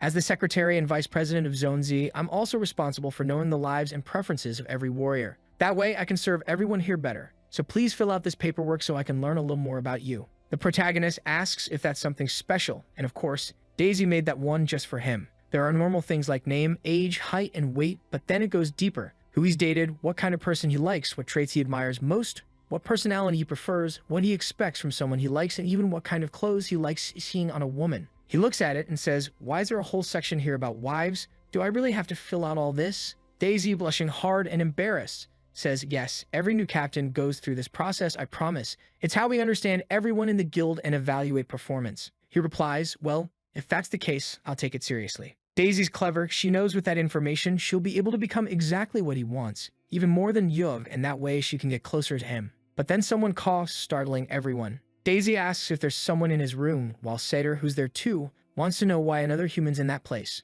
Sarah stands up to check, and there she is, Seder, telling him to shut the door right now. Sirius is shocked she's still alive, but she wants to know if that woman noticed her. To make sure she won't be hunted by other warriors, she decides she'll kill her right now. Sirius tells her to calm down and not do that, but Seder asks if he's trying to protect another woman. He says no, of course not. He's just going to finish filling out the paper and then send her away. Daisy then asks Yug, who's in Sirius' room. Yug answers, it's just another big sister type. Poor Daisy, he already had 2 women that close to him, and now it looks like she'll have to fight for 3rd place in his heart. In the room, Seder smacks him on the head, saying she better disappear before she's seen. Daisy hears a little yelp of pain and asks, shouldn't we check what's happening with Sirius? But Yug says, you better not. That other girl will bite you. Besides, Sirius can handle her. Then the protagonist steps out of the room, saying he didn't realize she was in such bad shape. He goes back to finish filling out the form, hands it to Daisy, and says, all done. Can you turn it in for me? She says sure and mentions a really nice restaurant nearby. Does he want to go grab a bite? Sirius seems a bit surprised, but then Yug grabs a cookie off the table and says it's time to eat since it's been recorded. He's kind of confused, right? When did he agree to all this? But then she tosses the cookie on the table and pushes it at him to eat everything, saying she worked hard to make it. While he grimaces chewing, Daisy gives him a puzzled look. When he pulls his face, he asks what it's made of. The taste was weird. She says it's snake liver with bat wing and it tastes wonderful. Of course the protagonist isn't enjoying it, but she tells him, come on, have another bite. You're in delight. That's when Daisy asks if that's really what he's been eating. He's about to say no, but Yug squashes the guy, saying of course it is.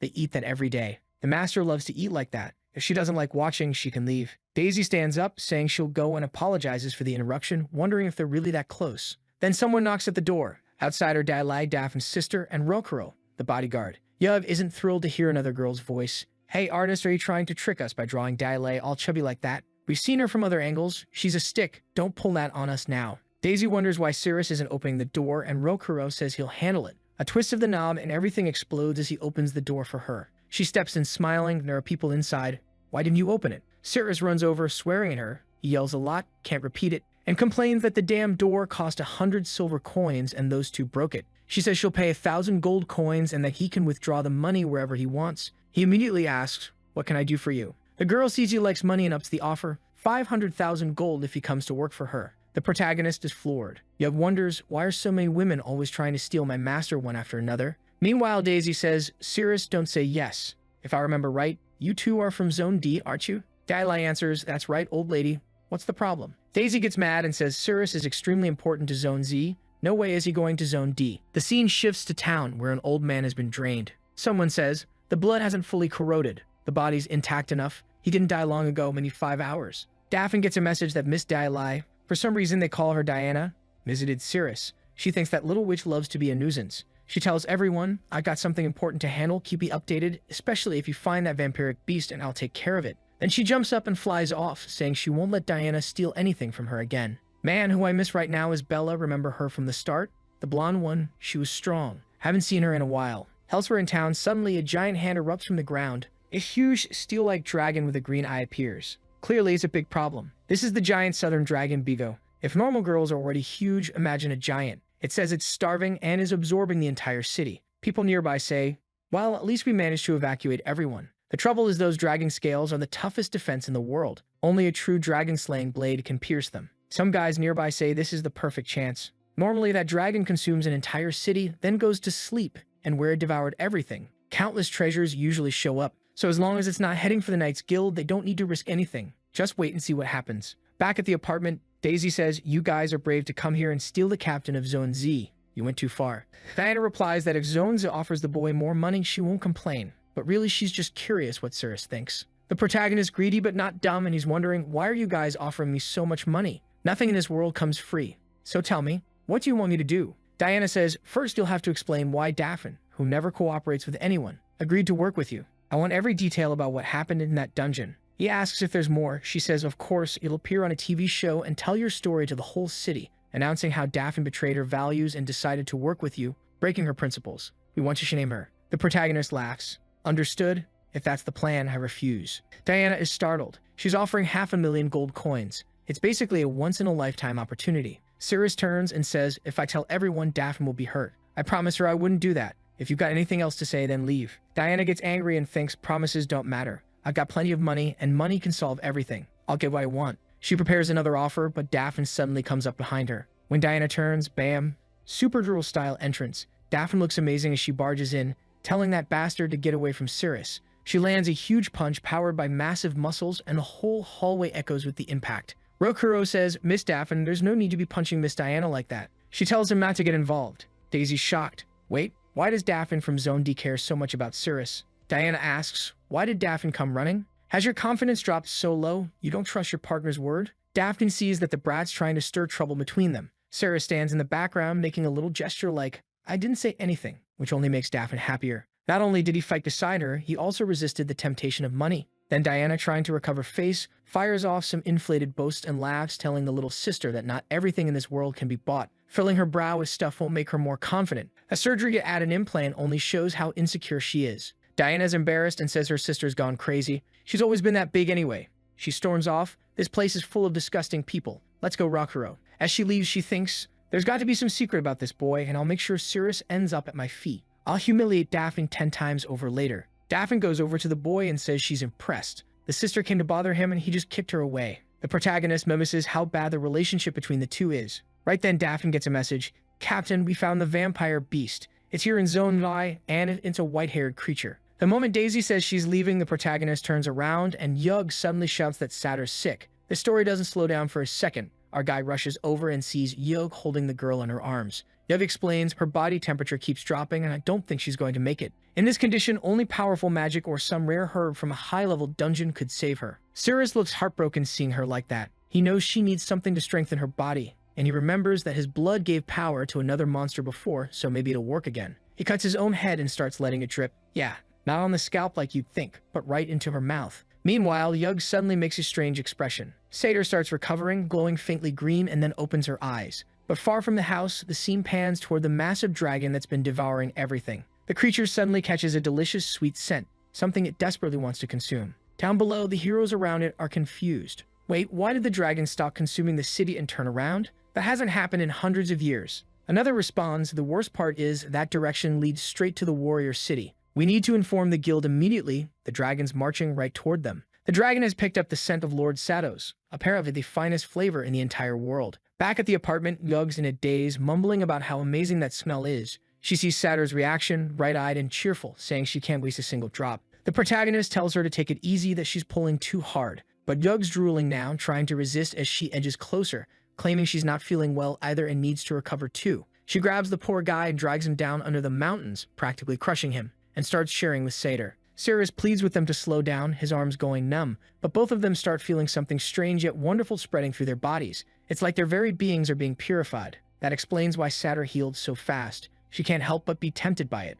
Then, suddenly, an emergency alarm blares across the city, announcing that a high-level beast is approaching and a top-tier barrier has been activated. Inside the Aura Zone, our poor protagonist still being crushed under Yug, while Satyr says she blacked out for a second. Yug notes that her clothes reverted to normal, but weirdly, her magic seems weakened. Cirrus, however, is just happy they finally let go of him. Right then, the citywide announcement echoes. Warning, a massive dragon is advancing towards Salem City. Estimated arrival time, 10 days. All citizens must evacuate to the bases immediately. All warriors have 3 hours to reach the base to begin forming a plan. Anyone who fails to report within 3 hours will be expelled from the guild. Cut to small armored cars rolling out of the base like Hot Wheels. Cirrus shows up to request one, but the woman at the counter says, hold on, you're the only one from your squad.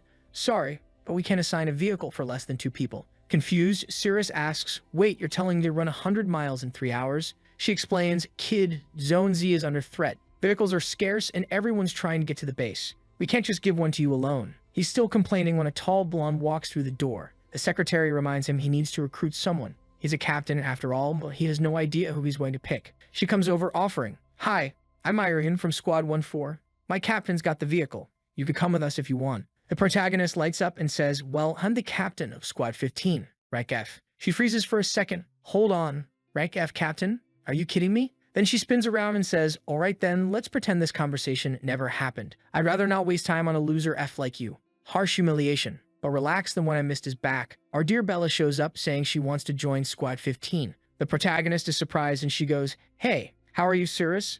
It's been a long time." He asks if she's okay, if she's out of the hospital. She pounds her chest and complains that it's been ages since he visited. Did he forget his friend? The protagonist tries to explain, saying he's been wrapped up in complicated stuff. She laughs. "That's fine. Now that you're finally a captain, focus on your job. But when work's done, we'll have a long talk." She tells him to come sign the paperwork, and he answers Bella that he'll be right back. Iron chimes in, "Wait, why would you want to join a rank F group? Are you trying to get yourself killed, girl? You really believe this guy's a captain? You should join us. We're rank A." Someone with golden boots stomps nearby and says, "That guy's only a captain because of connections with Shorten. He has no skill." Iron smiles, "Captain." The guy's name is Tyler and tells Bella it's been a while since they saw each other. Here comes another guy about to get played. Long time no fool. He spreads his arms and says, "Hey Bella, check out my gear. I'm fully equipped. That's right, I joined the Kalen Society. I'm in a different league. This makes me stronger than Cirrus will ever be in his life. So how about it? For old time's sake, I'll give you a chance to serve me. Come on, sit close to a truly strong hero." He moves in threateningly and says, "If you join my squad, I guarantee you'll hit rank A immediately. At least I'll bump you up to rank B right away." Bella apologizes and says, "Tyler, I've already decided. I'm going with Cirrus." At that moment, Cirrus appears. "Bella, just sign here." She runs off to do it. Tyler's seething. "You bastard, this trash again. What does that damn Cirrus have that I don't?" Iron to the side. "That girl's an idiot. She doesn't see what's good for her. Forget her, Captain." He agrees, convinced they'll soon see the difference in power, and beg for help. Cirrus asks, "Wait, what's this about no cars left?" The woman replies, "Sorry, the last two were taken by Squad 14. They need them for a 5-person team. If he wants a ride, he'll have to talk to Captain Tyler. They might have a few seats left." Outside, Tyler's leaning on his car. What a disgrace for that guy to be a captain. He doesn't even have armor. I'll humiliate those two idiots and refuse him a seat. Meanwhile, Bella realizes she picked a loser. The protagonist is holding a card worth 1,000 gold coins from Diana with a message saying he can call her for help if needed. Outside, Tyler and the others look confused. Why aren't they coming out? One of them asks. Then they see the protagonist walking out with Bella. Tyler calls out, "Hey, Cirrus, didn't get a car?" The protagonist answers, "Yeah, what's the problem?" Tyler drops his sword by his foot and it falls right on the protagonist. "Sorry, Cirrus," he says. "I still haven't gotten used to my Thunder Fury. Rank S. It keeps slipping out of my hand. Can you pick it up for me, please? If you do, maybe I'll give you a ride. After all, a rank F like you isn't good for much besides grabbing things off the ground." Bella tells Tyler he's going too far and that it's obvious he did it on purpose, but the rest of the group just keeps kissing up to him. The captain's such a big-hearted guy, they say. Tyler turns to Bella. "Bella, it's a special situation. I don't know if you realize it, but any soldier who doesn't reach the barracks within 3 hours loses their rank. Even that amazing guy you like so much, your great squad leader, will be dismissed. So you better accept that this kid's gonna lose that position soon and go back to being just another rank F, which is exactly what he deserves." Bella feels guilty, thinking it's all her fault that the protagonist is being treated this way. But then her guy says the person he's been waiting for has arrived. Tyler hears a noise and looks to the side. A helicopter is approaching to pick up the protagonist. They notice the emblem underneath. It's one of the private helicopters of the VIP guild. The guys are completely baffled. We've never seen one of those before. Who's being picked up like that? Tyler tells everyone to stay focused and keep their composure. Whoever they came for, we need to represent the guild properly. Then Diana steps out, waves at Captain Cirrus and tells him to come on. The idiots are left speechless. Wait, why is a VIP guild helicopter here for that rank F kid? The protagonist calls Bella and tells her to come with him. Tyler's left there dumbfounded. No way they're actually letting that guy on board. Then he realizes Cirrus has taken his sword. "Hey bastard, give back my Thunder Fury," he yells. The protagonist apologizes, saying he forgot. "Here, take it back." He tosses it right onto their car. Boom. Everything explodes. They stare, realizing he struck straight at the gas tank. Now they're screwed. But then the scene shifts completely. Another guy's being drained by a woman I already know is dangerous. Oh no, it's our dear Azathoth. Well, not dear at all. Azathoth's a man, and definitely not a friendly one. Get out of here. He says, "No, this blood's terrible. It's not human. But that's fine. I'll drain every man in this city until I find the right one." Damn, what a monster. The soldiers nearby say they need Daphne to get there fast. One of them raises his sword and says their duty is to protect the city. There's no way they'll run. But Azathoth charges at them, smashing their swords to pieces with a single grab and tossing them away. He opens his mouth wide to attack, but just then something well-trained arrives. Daphne stomps the ground, sending Azathoth flying backward. She's standing there with that glowing bear of hers. The soldiers cheer that she's here, but someone asks what she's doing in this place. Shouldn't she be at the hero's barracks? She replies that she still has 2 hours left to get there, plenty of time to finish off this beast. Then she realizes something. Azathoth is the same demon that was at She's guild. How is she still alive? Azathoth doesn't seem to remember. Daphne smirks and says, "Wow, amnesia, huh?" But I've noticed something. You're not radiating that intense magic anymore.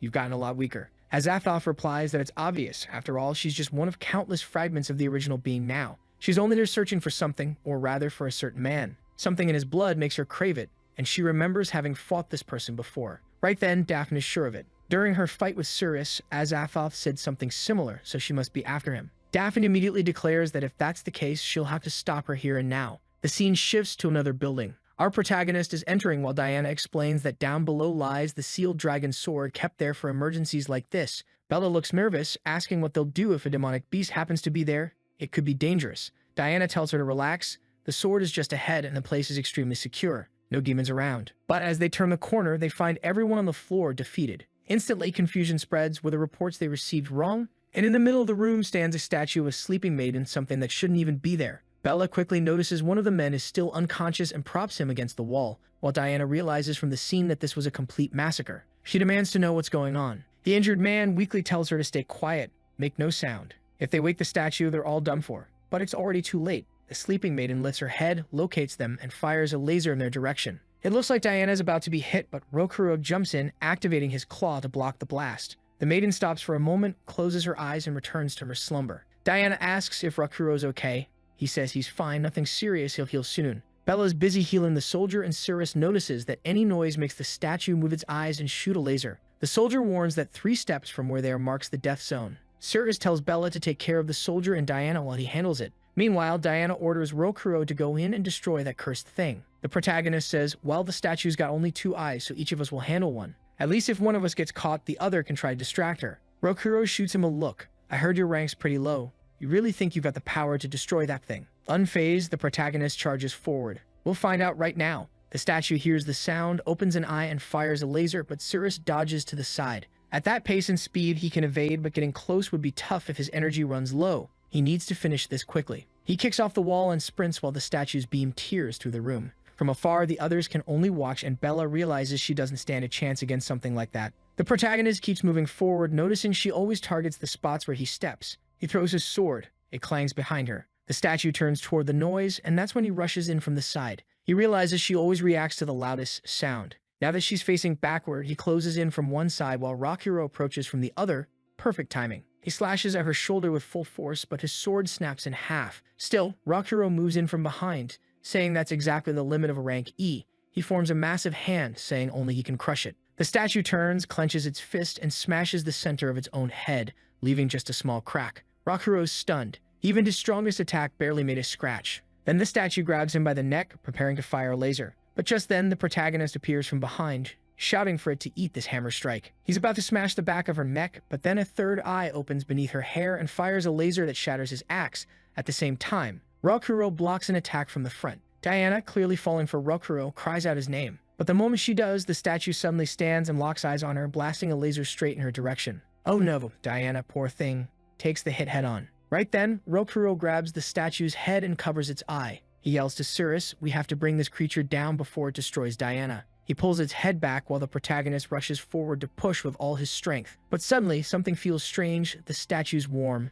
Too warm. Its stone body glows red, and then it shoves them both away. Now, oddly enough, she's blushing. For a moment, we forget what kind of story we're even reading. Cirrus staggers to his feet, dazed, while the statue shyly covers itself. The protagonist confused. Why is she covering her eyes? And why is she also covering her chest? Rokuro groans, I can't believe this. I gave him everything I had and I barely scratched her. This statue's impossible to defeat. And worse, my right hand's destroyed, I can't even punch anymore. He's also got a few broken bones. The statue rises again and turns toward him. He knows he has to dodge, but his leg's weak, his foot's trembling. He can't move. Cirrus steps in front of him. Don't worry, I'll stop her with these 2 hands. Rokuro shouts, Cirrus, are you insane? That laser will kill you. There's no way you can block it. The statue starts charging another blast, but Cirrus channels all his training, striking her with pinpoint precision. She blushes again, and the laser fires upward instead, obliterating the entire room. The protagonist realizes his theory was right. This statue can feel touch. Diana's amazed that he redirected the beam, while Bella notices what's coming next. Rokuro's baffled. He's pushing the statue's pressure points. Why is he doing that? Cirrus just tells him to get out now while he's providing cover. With no other choice and still confused, Rokuro starts running, but the statue begins turning again. Cirrus sighs and says, fine, I'll get serious then. He unleashes a series of swift movements, and the lasers go completely off target, tearing through the room while the statue's mouth even opens in shock. Diana asks why her captain fights like that. Bella answers he's not always like this. It's just that this approach works best against this kind of enemy. She's clearly defending his honor with a few white lies. Rokuro manages to escape the death zone, saying it's nothing serious, though he admits he underestimated the statue. She's not someone I can beat. Cirrus is in real danger. The protagonist sees her aiming again, but dodges sideways, sliding behind her and brushing his hand along her back. She shudders instantly. The statue trembles, blushing again, firing wild lasers as the protagonist retreats. He taunts, "You really think you can take me down with sloppy shots like that?" Diana exclaims how amazing that move was, while Rokuro says, "I never imagined this statue could actually be suppressed by Cirrus. Her attacks are completely falling apart." The protagonist then says, "All right, that's enough." He raises his hand and smacks her right on the head. Focus on the fight. The stone lady starts steaming while Rokuro stares, stunned. He never thought anyone could fight in such a wild and brilliant way. I really hope the editor put a parody illustration at the end of this chapter, just to give everyone that dopamine spike. Next chapter, Rokuro's leaning against a wall, saying that all those hits he took from the statue's chest made his bones feel like they were about to break. Bella, the beautiful, tells him to relax. She'll heal him before he gets hurt any worse. She asks him to expose his chest, saying it's just a temporary treatment. But when he does, she notices something strange. Wait, Rokuro's a woman? Bella's confused too, while Diana's focused on pointing out that if Rokuro couldn't win, there's no way Cirrus can. Rokuro, or I guess I should say she now, responds that the statue's attack and defense are far beyond what she expected. Even as a rank S, she could barely do anything. So how was Cirrus managing to slow down the statue's movements?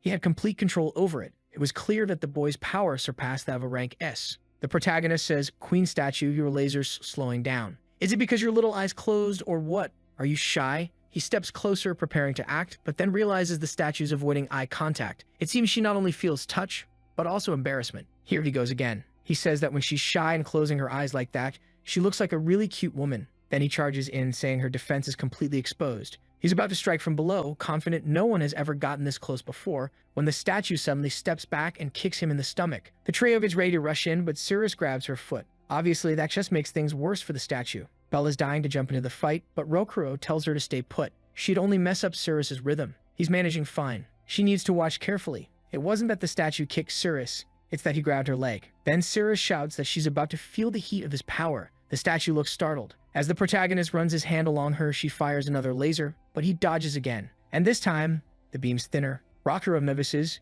it's far weaker than before. The protagonist says, "Hey statue, those lasers you're shooting aren't that impressive anymore. Even if you hit me, I won't die," which means this is almost over. But suddenly the statue moves her hand and grabs him by the neck, pulling him close, staring him right in the eyes. Rokuro realizes it's bad. At that range, he can't dodge, and the next shot will blow his head off. But this is Cirrus we're talking about. He lifts his index finger and makes a teasing motion under her chin, pulling her closer. His friends think he's lost his mind. He's literally bringing death closer. Then he tells her to watch carefully and suddenly kisses the statue while activating his skill. The three of them stand there stunned. Why did he kiss the statue? And why did she freeze up like that? Oh my god, the protagonist really has done everything in life. The statue, breathing hard, breaks free and shoves him away. But Cirrus, still smiling, says he felt her move her tongue. The statue blushes deeply and hides her face again. Right away, Diana says this is their chance. She's hiding her entire head between her arms, and the statue doesn't seem to be reacting at all. Rokuro says, "Wow, that reaction was so strong she doesn't even have the courage to attack anymore." Meanwhile, the protagonist acting all smug and playful. "Hey statue, you've got a pretty stiff tongue, you know that?"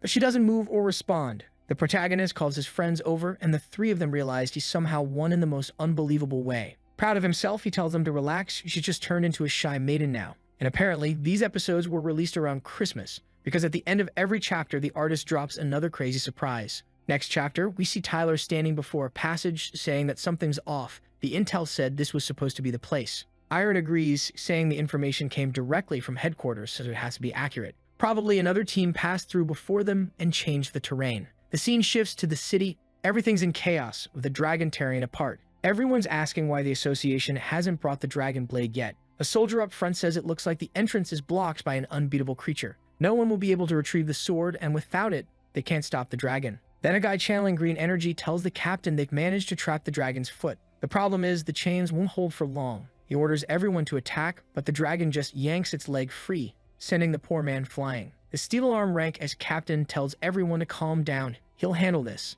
Suddenly, he begins transforming, and a massive golden armor forms around him. Holy hell, he's like a one-person Megazord. He winds up for a punch, warning everyone not to move, and slams it straight into the dragon. But despite his giant form, he's basically punching the dragon's shin, and the beast doesn't even care. Inside the dragon, we see the next victim, a draconic woman covered in scales, her expression icy and cruel. She watches the attack and thinks that every time she eats, someone always shows up to interrupt her. And seriously, what perfect design. The artist of this story could handle every series out there. I'd allow it. She stretches her arm out, annoyed, saying he's getting on her nerves. The dragon's claw moves, swatting the ranks a captain hard enough to send him flying, his armor vanishing as he crashes down. While being thrown back, he yells that behind them lies the city of Salem, and no matter how much they suffer, they can't give up now. But the dragon keeps advancing. The scene cuts to Cirrus, who says he's opening the door. He warns everyone to be careful. They don't know what's on the other side. As he pushes it open, light bursts out and a wave of purple energy rises beneath Tyler's team. Iron says it doesn't feel like an earthquake. In fact, the entire area is being filled with magic. Someone must have activated the dungeon's mechanism, and the terrain is shifting again.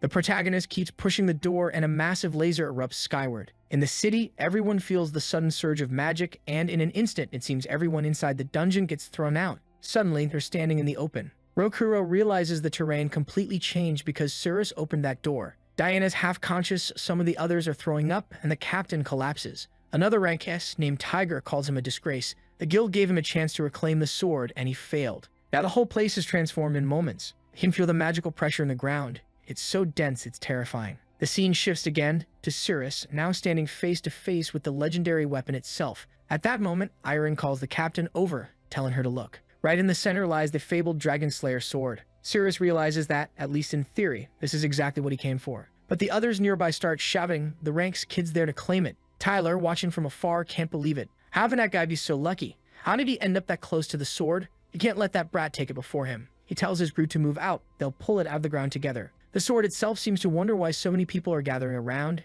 and she's a little shy about it. Clearly, the spirit inside must be another beautifully designed girl. The sword speaks to the protagonist, telling him not to look at her with those eyes. She says she doesn't have a sheath to cover her body, meaning she's basically a naked sword. The protagonist just stands there, completely confused. Why is a sword saying that? He's trying to make sense of it, but he can't. But then the sword starts releasing a purple aura and warns that if he doesn't stop staring at her, she'll unleash all the pressure she has, so he better close his eyes right now. Cirrus realizes this crazy sword actually has a personality. The energy she's using to suppress him is affecting everyone nearby. Most of the soldiers drop to the ground, while the others feel like breathing this air burns their lungs like fire. Still, the protagonist stands right in front of the sword. Besides being a bit strange, he's also incredibly resistant for a human. Then the spirit appears, the invisible spirit of the sword. The blade itself seems well hidden within that ghostly form. Tiger says that according to headquarters, anyone who can survive the sword's pressure is qualified to pull it out. His friend warns him to be careful. There might be other dangers nearby. But Tiger brushes it off. Relaxed, he says, the sword's unconscious. There's no danger. Meanwhile, the sword is warning Cirrus that anyone who comes near her will die. Bella, standing behind him, hears nothing. Cirrus asks if the others can hear her voice, but they all look confused. What voice? Then, out of nowhere, Tyler says the pressure must have scrambled Cirrus's head and made him lose time. Now we'll see that whoever pulls the sword first has the best chance to succeed. He takes off running, shouting goodbye as he declares he'll remain a rank forever. Bella begs Cirrus not to let it happen, but he tells her to wait. It's better to let that guy try first. Tyler edges closer and closer while the sword, beautiful and radiant, tells him to stay away. He ignores her, leaps forward, and yells for Bella to watch, right here and now, in front of her, and Cirrus, he'll become the most powerful hero. The sword, however, wonders why he's trying to grab her handle. At the same time, Tyler mocks Cirrus, saying the trash will soon be beneath his feet. But the sword says his expression is frightening, raises her energy and strikes, piercing straight through his chest and armor. Tyler's teammates cry out his name, while Cirrus watches the sword calmly saying that people shouldn't be so cruel to her from the start. Even after hundreds of years, humans are still the same. She hates people like that. Tyler realizes he survived only because he was wearing an underlayer of deep-sea mithril armor. Without it, he'd be dead. Everyone around is shocked.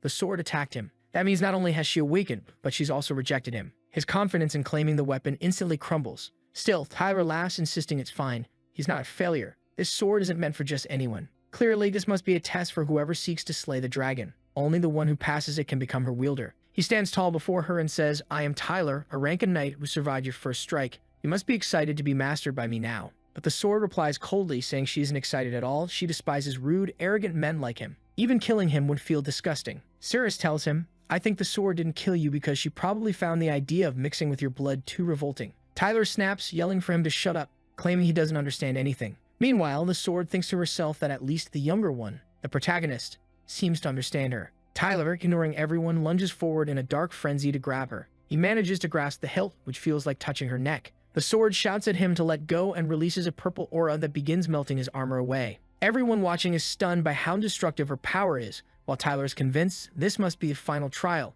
If he survives it, she'll be his. But the sword keeps crying out that he's hurting her and ordering him to release her. Instead, he grips with both hands, shouting that he'll conquer her once and for all. His teammates cheer, saying he's about to become the savior of the city of Salem. But then the sword replies that he's disgusting. Being that cruel to a girl is unforgivable. In the very next second, the sword suddenly stops attacking and the energy fades away. Everyone around assumes it worked. It looks like all he has to do now is pull the blade out and he'll have the weapon that can kill the dragon. Watching from a distance, Tiger says that as a rank S, he won't even need to step in. Apparently, the kid did it. Tyler grips the sword tightly, telling Bella to see how powerful he is, that this sword will belong to him. Everyone starts cheering his name while Bella tells the protagonist that he should have been the one to take the sword. He was the smarter one. But then the sword bends in a way that defies logic, muttering that all these wretched people are cheering for that fool, and now she'll tear every last one of them to pieces. Instantly, Cyrus panics, grabs his whole team, and shouts for them to run. The dragon blade is furious. A surge of purple aura spreads outward, slicing through everything nearby. Bodies hit the ground, arms are severed, and Tyler is torn apart. Meanwhile, poor Irene stares in horror, asking what's happening. The massive blade lifts one foot, then swings down another slash toward the two of them. She screams for Tyler to save her, but surprise, it's not the protagonist who steps in. It's the fool Tiger charging in like a wall of steel. He dives forward, takes the hit, and orders everyone to get back. The attack fades, and the invisible sword remarks that his body is impressively durable. Everyone nearby comments that he's known as the shield of humanity. It's amazing his armor didn't even get scratched. Tiger tells his team to take the injured and bring them to the sanctuary. While the rest stay put, they'll handle the situation from here. Tyler's battered crew is carried away as Tiger begins to transform again, declaring that he's the strongest armor of humankind and she's the sharpest blade. They're a match made in heaven. The sword sends another slash his way, but he charges head-on, seemingly unharmed. The sword is surprised, and the crowd erupts in cheers, calling him the pride of Salem City. She keeps her stance, watching as Tiger closes in, arms ready for another strike. He smashes through the attack, standing right in front of her now, demanding that she stop resisting and let him be her master. But the sword, filled with rage, shouts that she'll never belong to him. She unleashes another strike that slams directly into Tiger's face, shattering his helmet and tearing open his cheek. Falling backward, Tiger wonders why he was rejected before even touching the hilt. His teammates shout for their captain, but he tells them, "Don't help me. It's your turn to try for the sword." The men hesitate. "Captain, if even a rank X like you failed, we don't stand a chance." The sword's fully awake now. No one can claim it. Tiger yells back, "Are you idiots? I said go and take that sword. Every one of you has a chance to be accepted by it." But they hesitate again, saying they don't want to die trying. Tiger roars that they're heroes, warriors of Salem City. How can they give up without even trying? He warns them that anyone who refuses to take the risk will be branded a deserter and executed right here, right now. From a distance, the sword sighs to herself. Finally, now that they've seen how powerful I am, they'll stop trying to capture me. But just then, Tiger grabs one soldier by the collar, shouting, demanding to know if they're truly that weak. You'll be the first to die for hesitating this much. Then the blonde soldier's expression changes. He's noticed something. The others tell the captain to look. The protagonist is already standing right in front of the sword. Cyrus is thinking. When Tiger grabbed the sword, she said something about the hilt and her neck. Also, this sword talks and seems to feel things a lot like a human. If there's a spirit or some kind of life in there, I might be able to trigger my power. He activates target locked and the system marks her as a target. And holy, this girl looks like she jumped into a jar of glitter. She's sparkling everywhere. She's wondering why this guy is staring at her again. Cyrus looks surprised while people whisper, "Isn't that the captain of Squad 14, that's Cyrus?" Tiger's asking himself if the guy's insane. He'll be cut in half before he can do anything. But the protagonist just stands there and says, "I'm a warrior. My duty is to protect humanity and Salem City from any threat. Even if pulling this sword from the dragon is dangerous, even if it costs me my life, I will never back down." Only problem, he's already bleeding from the nose. Supposedly, you shouldn't even be able to see the ghost form of the sword, right? Tiger's stunned. You hearing this? Even the weakest rank F fighter has more guts than you A and B ranks. That kid really has a noble soul. Meanwhile, the sword seems a little flustered, a bit red. What's going on? He hasn't even touched that crazy thing yet. The sword says, "Weird, why do I feel a little itch when I look at him? He seems different from other humans." The protagonist is standing so close now his nose is bleeding. The sword wonders why he's staring at her body so oddly. Strangely, she doesn't want to reject him as much as she did the others. Without realizing it, he's inches away and she still hasn't done anything. She wants to stop him, so she's going to strike and slice him in half. But for some reason, her foot is weak and she's numb. From afar, people shout, "Hey, how did he get so close without the sword cutting him? Why isn't she reacting?" Tiger's puzzled. The dragon's sword has the judgment cut that kills anyone who approaches. That's why it's so hard to pull. So why does she seem asleep now? The sword murmurs, "Oh, I feel so restless. Something is hitting my mind hard, suppressing my urge to attack." She wonders if it's because he's standing right in front of her. Sarah stretches a foot and boom, steps right in front of her. The onlookers. My god, he actually stepped forward. That's impossible. Tiger says, the sword must have fallen asleep again. How is this kid lucky enough to arrive at the exact right moment? The sword asks herself why her hands feel so heavy. She's turning there, perfectly drawn and weird. I don't even know what's happening, but the protagonist's nose is gushing blood. The blonde in the background says, is Cirrus bleeding? But the sword of judgment didn't strike. Tiger reminds everyone, don't forget, he's just a rank F knight. The massive pressure from this sword is more than enough to make him bleed like that. The fact he's still standing is a miracle. At that moment, this hero is carrying his mission like a true soldier of the city. The protagonist wipes his face and says it's the first time his nose has bled this badly. This sword really lives up to her reputation. Bella calls out from a distance, Cirrus, you won't hold up. Come back now. But he answers, no, stay where you are, Bella. Protecting this city is my mission, and I will fight to the end without retreating. The dragon blade, getting bigger and bigger, stands there confused. Why is he staring at me like that? So weird. She wonders. At the same time, though, I feel my body temperature rising. This feeling is strange and my heart's racing. What's going on, little sword? What are you doing, girl? She says she wants him to know her better. Good grief. Oh my god. The little sword finally gets shy. What a crazy blade. She covers herself again, wondering why she's acting so embarrassed. She tells that idiot to stop staring because at this rate she'll end up completely exposed. Then she lifts her foot and launches an attack.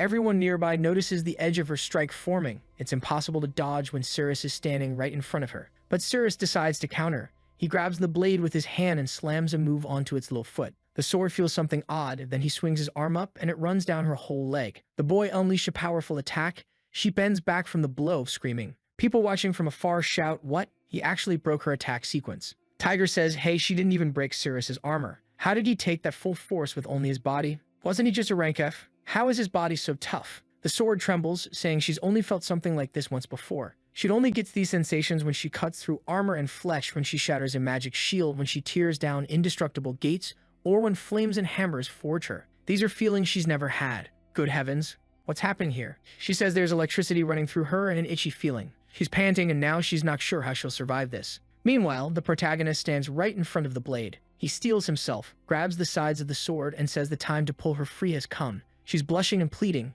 Don't touch right there. As he reaches up, she falls back begging for mercy, saying it's getting intense. The blade starts to lift out of the ground. Everyone's bewildered. Hold on. No way a rank F is going to pull it out. At this rate, this weak guy will become the master of the Sword of Judgment. The sword warns that if he keeps going, things will get worse, while Cirrus grits his teeth and vows he'll pull her free to save the city. But then something grabs the hilt. Looks like the spirit that anchored her warns it won't let him pull her out so easily. Things won't be that simple. She glares. Are they going to see each other? Everyone around wonders, why does it look like the sword has sunk back into the ground? Indeed, the poor rank F's strength isn't enough. The sword thinks, that feeling might be breaking my mind, but his attacks are useless. I may have waited a long time for a true worthy warrior to pull me up, but this is too embarrassing. I'll never allow something like this to happen. It would be a total disgrace. She keeps pushing down into the earth. Service, exhausted, wonders if the damn thing is using its power to suppress him. The problem is the energy is overwhelming, his body's shaking, he can barely breathe. The sword says she's a pure blade, an immaculate item, and she can't let this sensation destroy her reason. The protagonist, now actually bleeding, keeps forcing with all his strength, while she insists she's a spirit and he has a physical body. At this rate, he'll surely die, so she tells him it's better to give up. But the protagonist gives a speech. I'm a brave hero of Salem City. For the good of everyone here and to bring justice to those who suffer, I have to endure pain myself. From afar, the others are stunned. Captain, look at his face. The kid's not giving up. He's really fighting to protect the city. Tiger thinks to himself that someone with such perseverance is destined to become a rank S one day. Come on, you're rank F, but I believe in you. The sword seems confused. Something's happening inside her, and she mutters that she can't believe things have come to this. No one would ever do something like this in the name of justice. The protagonist decides it's time to change strategy. He politely says, excuse me, then scratches lightly at the hilt. The sword shouts at him to stop. She's losing her composure, saying he's driving her crazy, but fine, she won't let him get away unscathed. She'll endure. She's endured countless times being burned, endless battles, defeats, victories. She's been polished, shattered, reforged, and survived it all. This level of assault isn't something she can't withstand.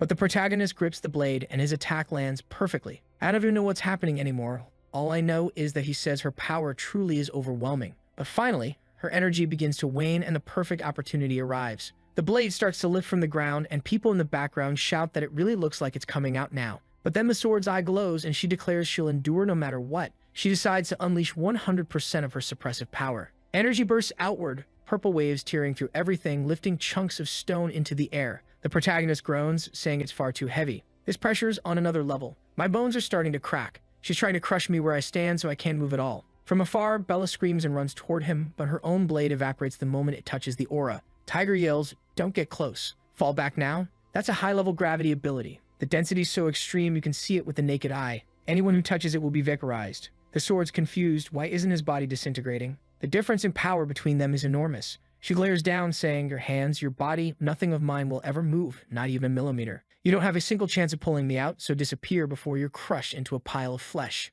The protagonist answers, "You underestimate the justice in my heart." He moves with sudden speed, and the poor sword takes another hit. Writhing from the shock, he declares, "No matter what happens, even if I end up turned into a pile of flesh, I won't give up. As long as I keep fighting, there's still a chance to win." He unleashes another strike, telling her to withstand this blow, and I have no idea what's going on anymore, but the poor sword's clearly suffering. Sparks and shockwaves ripple across her body. She's trembling, saying she needs to stay conscious, that she has to stop him. She grits the side of the hilt again, the energy expanding even more while everyone shouts to fall back. Bella gets blasted away, while the protagonist's fingers are being torn apart, yet he keeps his movements steady. The sword, dazed, wonders why this human is risking so much. Why is he doing all this, shouting about justice and responsibility while pushing himself so far? But Cirrus doesn't stop. He keeps attacking, one strike after another, and the sword screams in agony. He shouts, "When are you finally going to come out of that ground?" Then the sword begins to rise, its hilt emerging as it finally looks like it's coming free. Everyone watches, stunned, as a crater forms around it. Then suddenly, the sword floats into the air. It falls straight into the protagonist's hands, right in front of him. Good lord, what a stubborn sword. That thing took 4 whole chapters to pull out. Everyone's in shock. Wait, did that rank F really pull it from the ground? Tiger exclaims, "Cirrus did it. He actually drew the sword." Meanwhile, the sword herself is mortified, thinking, "This is humiliating." She tried her hardest to resist, but in the end, she couldn't hold on. The next chapter opens with the dragon advancing toward the city, countless destroyed weapons scattered across the ground. A chubby mage, the great sorcerer YY, steps forward saying blades may not work, but he has magic. He activates 8 magic circles, the echo of annihilation. From each one bursts a golden explosion that slams into the dragon, creating a massive blaze. When the staff finally stops glowing and the smoke clears, YY is revealed to be a woman. Apparently, she's a plump mage who uses her body fat as mana. She's panting, exhausted, saying that the attack must have done something. But of course, from within the smoke, the dragon's claw emerges unscathed. The creature keeps moving forward, completely intact. YY can't believe it. An 8-circle spell didn't leave a single scratch. Without the Sword of Judgment to pierce that magic shield, nothing can harm it. Someone calls out, "Commander YY, what do we do?" She replies, "There's nothing else that can be done. They'll have to wait for the sword to arrive. At the dragon's current speed, it'll reach the city in 15 hours. That's enough time to evacuate the citizens. They'd better spread the message fast. All attacks on Bergelga must cease for now. The warrior's new priority is to return to the city and get everyone out safely." Staring at the dragon, YY mutters, "Why did it suddenly change course towards Salem City? That shouldn't be happening. We need to find out what caused it." Back at the ritual, the sword is holding the protagonist's hand, telling him this is the final step. He must feel the beat of her heart to synchronize with her essence. Once that happens, she'll merge with him and follow his commands. He can't let go until the ritual is complete. Cirrus, trembling, says, "It's a spirit, but my palm can feel how hot its heart is." The sensation's incredible. Tiger yells, "Healers." The kid's losing blood nonstop. "Bring a healer now." Bella shouts that he's on the verge of collapsing under the sword's judgment. But Cirrus, straining through the pain, says, "No, it's nothing. I can handle it." However, the drops of his blood seem to resonate with the distant dragon, which suddenly stirs, saying that scent is too powerful. She's certain what she's been searching for is right ahead. Suddenly, she spreads her wings wide and shoots into the sky. YY glances back just in time to see the dragon accelerating at full speed. "No, don't go that fast. People haven't evacuated yet," she cries, but it's too late. A broadcast echoes through the city. The dragon Bergelba has increased speed and is approaching rapidly. All heroes in the city must evacuate immediately. Tiger exclaims, "Damn it, we've got to get out of here." The protagonist says that Diana's guild brought a helicopter, they can fly out. But Tiger grabs his arm and says he knows a faster route than any helicopter. Then he leaps, somehow, while the dragon closes in fast. YY screams that someone has to stop the dragon right now, and suddenly something slams into it. The dragon crashes headfirst into the ground. When YY looks back, she sees a massive gash across its head. The magical shield of Bergelga has been destroyed. That could only mean one thing. Someone had successfully drawn the Sword of Judgment. A few of the soldiers glance back and see Tiger arriving. In front of him stands the Sword of Judgment. Surely, the rank his hero managed to draw it. Now they were safe. The protagonist looks to the side. "Tiger, did you use teleportation magic?" Tiger replies, "That's my limit when I'm carrying 2 people. Unfortunately, I can't do anything more." Cirrus nods, then looks ahead, and there it is, the infamous dragon Bergelga. One of the soldiers beside him says, "Hey, rank F kid, get out of the way. You'll just slow down the rank S." He tries to push Cirrus aside, saying he'll interfere with Tiger, but Tiger himself grabs the man's face and slams him to the ground. Then Tiger says, "Captain Cirrus, what do you want me to do? Just don't get in my way." The others stare in confusion. Wait, what's going on? Why is the rank S Tiger listening to that weak kid? That's not the same arrogant rank as we all know. The protagonist steps forward and grabs the side of the sword. The soldiers can't believe it. Why is Cirrus holding the legendary sword? Don't tell me. It was the rank F who pulled it out. And now they're finally face to face with the dragon. Cirrus comments, "That magic shield of hers is seriously tough. The first strike didn't even make a dent." The sword responds, "With your current strength, you'll need to hit her at least 3 times. And then there she is, Bergelga, beautifully drawn, smirking as she says this human is starting to excite her. She soars through the air, massive and majestic, shouting that she'll devour him. The dragon charges with full force while the protagonist tells the sword that it looks like she's coming straight for them, making things easier. He unleashes a purple slash that collides head-on with the dragon, tearing open a crater in her shoulder. The shockwave throws nearby soldiers off their feet. The moment Bergelda plants her feet and raises her head, Cirrus dives from above, launching another strike while shouting that it ends here. Then, an explosion. The dragon spreads her wings and retreats, avoiding the finishing blow. He can't believe something with a body that huge can move that fast. Bergelga starts gathering flames in her throat while everyone shouts to fall back. They'll die if they stay. The attack comes full force, engulfing everything in fire. But right in the middle of it, the protagonist swings the sword, slicing the fiery blast in half and sending the slash back toward the dragon. Then something happens. The dragon suddenly freezes. A sharp cracking sound echoes through the battlefield and YY looks up, asking, "What was that noise?" It sounds exactly like a magic shield breaking. The sword returns to the protagonist's hand as he stares through the smoke, wondering where the dragon went. She's gone. He asks if the sword's spirit managed to hit the target. The sword confirms, "Yes, I struck her again. The shield should be broken now." But then he hears 2 separate explosions followed by something crashing to the ground. He turns and sees a smoking crater nearby. Suddenly, the entire ground begins to shake, and the dragon's massive head bursts upward from below, jaws open wide, ready to swallow him whole. Oh no! And it looks like the protagonist really gets eaten. The soldiers panic, trembling as they shout that the one who pulled the sword has been devoured. It was to be expected, they mutter. You can't trust a rank F to save the world. The rank S should have been the one to wield that blade. But YY says, even if he was just a rank F, he fought bravely. He destroyed the magic shield, and that alone is enough.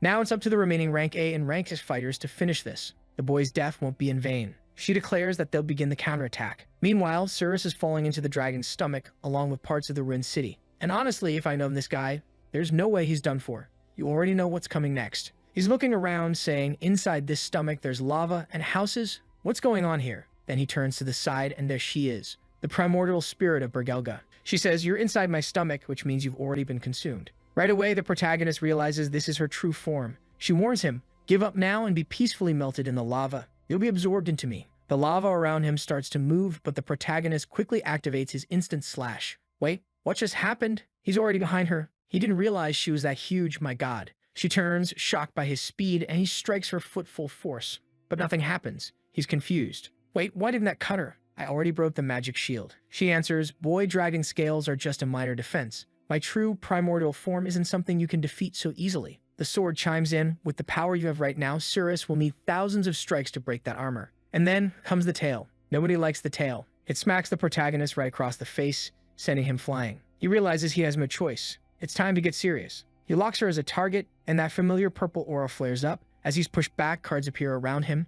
He draws the first one. You've obtained the Path of Heaven. When you get the mark points on the target's body, a wave of pain will spread through them. Their powers will also be nullified according to the level of pain inflicted. Lots of pain. The dragon, Bergelga, curls one of her monstrous feet and flexes her demonic claws, muttering that she feels something strange. It must be the human's doing. But with the defenses she has, no matter what he tries, they'll have no effect on her. She's beautifully drawn, while the sword spirit explains that Bergelga's defenses come from 5 magic scales on her head, her back, her chest, and her 4 arms. To defeat her, he must destroy all 5. Only then can he break her defense completely. His first accurate strike lands. She stomps the ground, but when she looks down, something's wrong. What's happening? Some kind of condition triggered upon contact. The player's perception increases through the vines, and the detection zone is now on her arm. I'm honestly confused by what activated, since it said arm, but the energy flared around her leg. Oh, this must be that power he got from Yahello, the priestess from the church. He decides to test it. Suddenly, vines coil around Bergelga's body. She feels something restraining her and wonders what kind of strange attack this is. The effect lasts only 2 seconds, and outside the dragon's body, she lets out a roar. Soldiers watching from afar shout, our attacks are working. But YY warns, stay cautious. Don't let your guard down. Inside the stomach, there's just 1.2 seconds left before the effect ends. Bergelda raises her foot, saying he's bold for daring to attack her like this. He'll be crushed beneath her heel. But the protagonist dodges her stomp and slashes through the first layer of armor, destroying it completely. Beautiful hit. She can't understand how her scales were shattered so easily. Then, within a second, the effect spreads outside, her leg scales crack apart, and the soldiers cheer, saying the battle's turning in their favor. YY starts activating her circles again, shouting, keep it up, everyone. We can bring Bergelda down right here and now. Bergelda is struggling, and you can tell how much effort the artist put into this scene. The protagonist steps back, catching his breath, and that's when he notices the new mark has appeared across his back. He wonders if it has something to do with random points, still confused by what's happening. Meanwhile, Bergelda grabs her leg, cursing that infuriating brat. The moment that strange circle appeared, a weird energy surged through her body. She didn't take any damage, so it must have been some other kind of magic. The sword tells the protagonist that the dragon's spirit is incredibly resilient. Meanwhile, poor Bergelda realizes she let her guard down for a moment. She thought that circle was just a minor spell, but it seems this boy has something up his sleeve. She decides she needs to stay focused and make sure that trick doesn't work on her again. Then she says he'll be consumed by the magma in her stomach. She lunges forward, declaring that his digestion will begin now, and that her scales will soon regenerate. Sirius dodges, but he's shaken. She's getting faster and faster. He needs to finish this quickly. She raises a hand glowing with purple light and swings. Suddenly, the entire magma field rushes toward him. He realizes that her first move was just a distraction, and now there's no way to dodge. He moves closer to the mark, but the system warns that the spatial card is active, and he has to keep his distance. Apparently, it affects him too, and to make matters worse, Bergelda is already behind him. She says there's no escape and his magic attacks are useless against her. But before she can hit him, he slashes to the side and accidentally touches the circle. It seems he managed to avoid the attack after all. Now it's starting to make sense. When she activated that spell, another one, something left behind by the old bishop, Safrena, was triggered. The perception zone shifted to her mouth, and Bergelda's arm is suddenly grabbed by that same old devouring tentacle magic. Bergelda is completely thrown off. What is this feeling? She mutters. Good lord, what's going on now? Is the protagonist biting her? Sirius' moves are completely unpredictable. Bergelda tries to defend herself, but her magic seems to have vanished. The effect lasts for 5 seconds, giving Sirius enough time to land a clean slash on her arm armor. She starts realizing that Strange Circle is impossible to break while he grins, saying there are only 5 scales left. As her armor breaks apart, she feels her power fading. Strangely, every time that weird sensation appears, her defensive magic collapses and her scales turn useless. He lands another strike, though she manages to retreat. But her magic still has 3.4 seconds of inactivity left. He mutters that his tongue nearly burned when he made that strike. Bergelda, baffled, wonders if that strange magic had something to do with his mouth. He says it left a bitter taste. Now it makes sense. That green attack functions like an extension of his body, but the poor dragon isn't amused. She snarls that he's the most insufferable human she's ever met and swings her tail, but he blocks it with his sword. Her magic remains disabled for another 1.7 seconds, so he decides to go for another scale. The closest one is on her front, so he says that would be the next target. But Bergelda is convinced this pest has ulterior motives and dodges, retreating again. Sirius stops, thinking that was close. She really can move insanely fast. He keeps trying to close the distance, but she keeps backing away until the timer hits 0.1 seconds. Then another mark appears behind her. He realizes that as soon as her magic becomes active again, a new mark forms right after. At that exact moment, Bergelda exclaims that her magic has returned. She raises her arms, vowing never to touch a circle like that again, and says this perverted, strange human will die here. Her next attack shoots straight toward him, and even though she knows hitting him with lava won't be easy, she refuses to stop attacking for even a second. Eventually, she thinks he'll get tired and be consumed by the flames. The protagonist is so far away that even his instant slash can't reach. But Bergelda suddenly hesitates for a second, her eyes flickering strangely. Yeah, she's another odd one. Who'd expect the monster girl of this story to act normal anyway? She mutters to herself that she must be going crazy. She doesn't care about the opinion of some worthless human like him. Right at that moment, Sirius manages to close the distance, leaping from rock to rock. When he gets close enough, he activates the instant slash. The strike lands squarely on her stomach, yet nothing happens. She tells him, unless you hit that marked circle, your slashes are meaningless no matter how many times you try. But he's already behind her, saying he knows that perfectly well. It was just a move to get close. He swings again, but she blocks it with her forearm and scoffs, asking if he really thinks someone as weak as him can match the strength of a dragoness. Didn't even know that word existed until now. She tells him he doesn't understand what he's dealing with, while the sword spirit warns its master that he doesn't have enough power to bring her down like this. Sirius insists he knows, but he's giving it everything he's got. Bergelda smirks behind the blows. He's running out of strength. This is her perfect chance to finish him off. She leans forward, ready to crush him completely. But then he slides his sword along her armor and suddenly goes in for a kiss out of nowhere. Seriously? He's getting way too comfortable with this kind of move. The poor dragoness freezes, utterly confused. Honestly, I'm starting to feel bad for her. That's definitely harassment. Yet somehow, for the sake of humanity, his strength skyrockets by 1,000 points. They break apart, but now the protagonist is overpowering her, forcing her down toward the mark area. She's about to fall backward, and he says, just a little more. She wonders if she's imagining things. His strength suddenly feels drastically higher, but even then, it shouldn't be enough to push her. With blood dripping from his nose, Cirrus mutters that unfortunately he'll have to use everything he's got. Bergelda glares at him, demanding to know what he's planning, then he headbutts her hard. She tells him to stop with these ridiculous attacks, but Cirrus, soldier of humanity, doesn't back down. He keeps slamming his head from side to side in a relentless barrage. His agility hits 2,400 and his strength climbs past 5,100. With that surge of energy, he finally manages to drive her toward the circle. At the same moment, she pushes him back, but the perception zones trigger on her arm and mouth. He activates his ability and the vines burst forth again. The boy even starts humming under his breath. Her magic becomes null for 11 seconds. The protagonist launches brutal attacks while Bergelga tries to understand what's happening. The nullification time jumps to 18 seconds. And now, without mercy, he lifts his sword and lands a clean, devastating slash. The poor dragoness begs him to stop. If this keeps up, she'll be completely exposed without her protective scales. According to the rules of Dragonkind, if someone sees her body without a single scale, she's bound to become that person's wife. Cirrus keeps attacking, muttering that dragons are tougher than he expected. Bergelda pleads for him not to look, saying it's blasphemy against the dragon clan. She tells him to get off her, calling him a creep, and swings to hit him. But her magic is still inactive for 16 more seconds, and he destroys another arm instead. He says that's enough. He still has plenty of time to destroy every last scale. Now, only the one on her forehead remains. He rushes in for the final strike, but she folds her arms in front of her face and shouts, "No way," managing to block it. The ground beneath them starts collapsing from the sheer power of their fight. He can barely stay on his feet. She twists to the side and plunges back into the lava while he's left standing on a stone ledge. The worst part? Just a single touch from the lava already burned part of his armor. He thinks now all that's left are the scales on her back, her right leg, and her forehead. I still have 12.1 seconds, I can't waste them. But she's hiding under the lava, so how am I supposed to break those scales? Bergelda swims beneath the molten surface, muttering, "Filthy human, once my magic recovers, I'll tear you apart." Meanwhile, Cirrus is glaring at the sword, and the spirit asks why he's staring like that. He replies, "You're a legendary sword, right? Then you should be able to handle the heat of this lava. I'm going to throw you down there to destroy the dragon's scales, and after that, I'll pull you back with my hand." The sword panics, twisting around in midair. "No, I refuse. I can't go in there. A little contact with lava is fine, but if I'm completely submerged, my blade's edge will be ruined forever." The protagonist tells her to stop whining and return to normal, or he'll throw her in on purpose. That's when she straightens up again. He glances downward, noticing she's still hiding below. The timer keeps ticking. 2 seconds.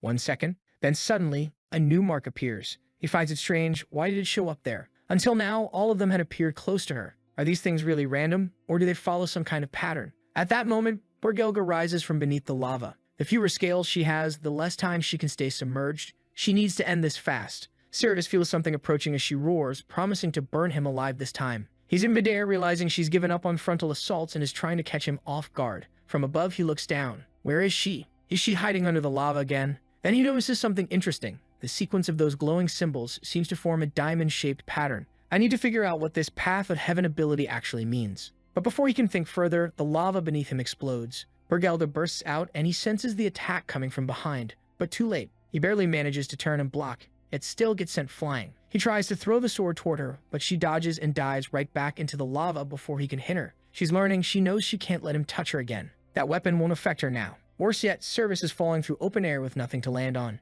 He calls out to the sword spirit, who rockets forward like a torpedo, catching him and slamming into the wall, barely saving him from falling straight into the lava. He realizes that monster isn't coming out anymore. Looks like she's sticking to ambush attacks now. To stay alive, I need to find a place with enough footholds to stand on. But then he sees her destroying every single floating rock around him. He understands that standing still won't work. He'll have to keep moving. Bergelga, not being stupid, knows those ruins are giving him cover. Once she destroys them all, it'll be over for him. Cirrus keeps jumping from ruin to ruin, but she keeps smashing them apart, taunting him that no matter how hard he tries, it's useless. The ruins won't last forever. Finally, Cirrus says he's reached his limit. Stones crumble beside him as he looks at the sword and wonders, will this really work? Bergelga, seeing him standing still, assumes he's given up. He's not even moving. Just to be sure, she decides to destroy every remaining ruin near him. At that moment, the protagonist quietly apologizes to the sword. The spirit, confused, asks why he's saying that. He explains it's a life or death situation and sometimes sacrifices have to be made. "So, I'm sorry.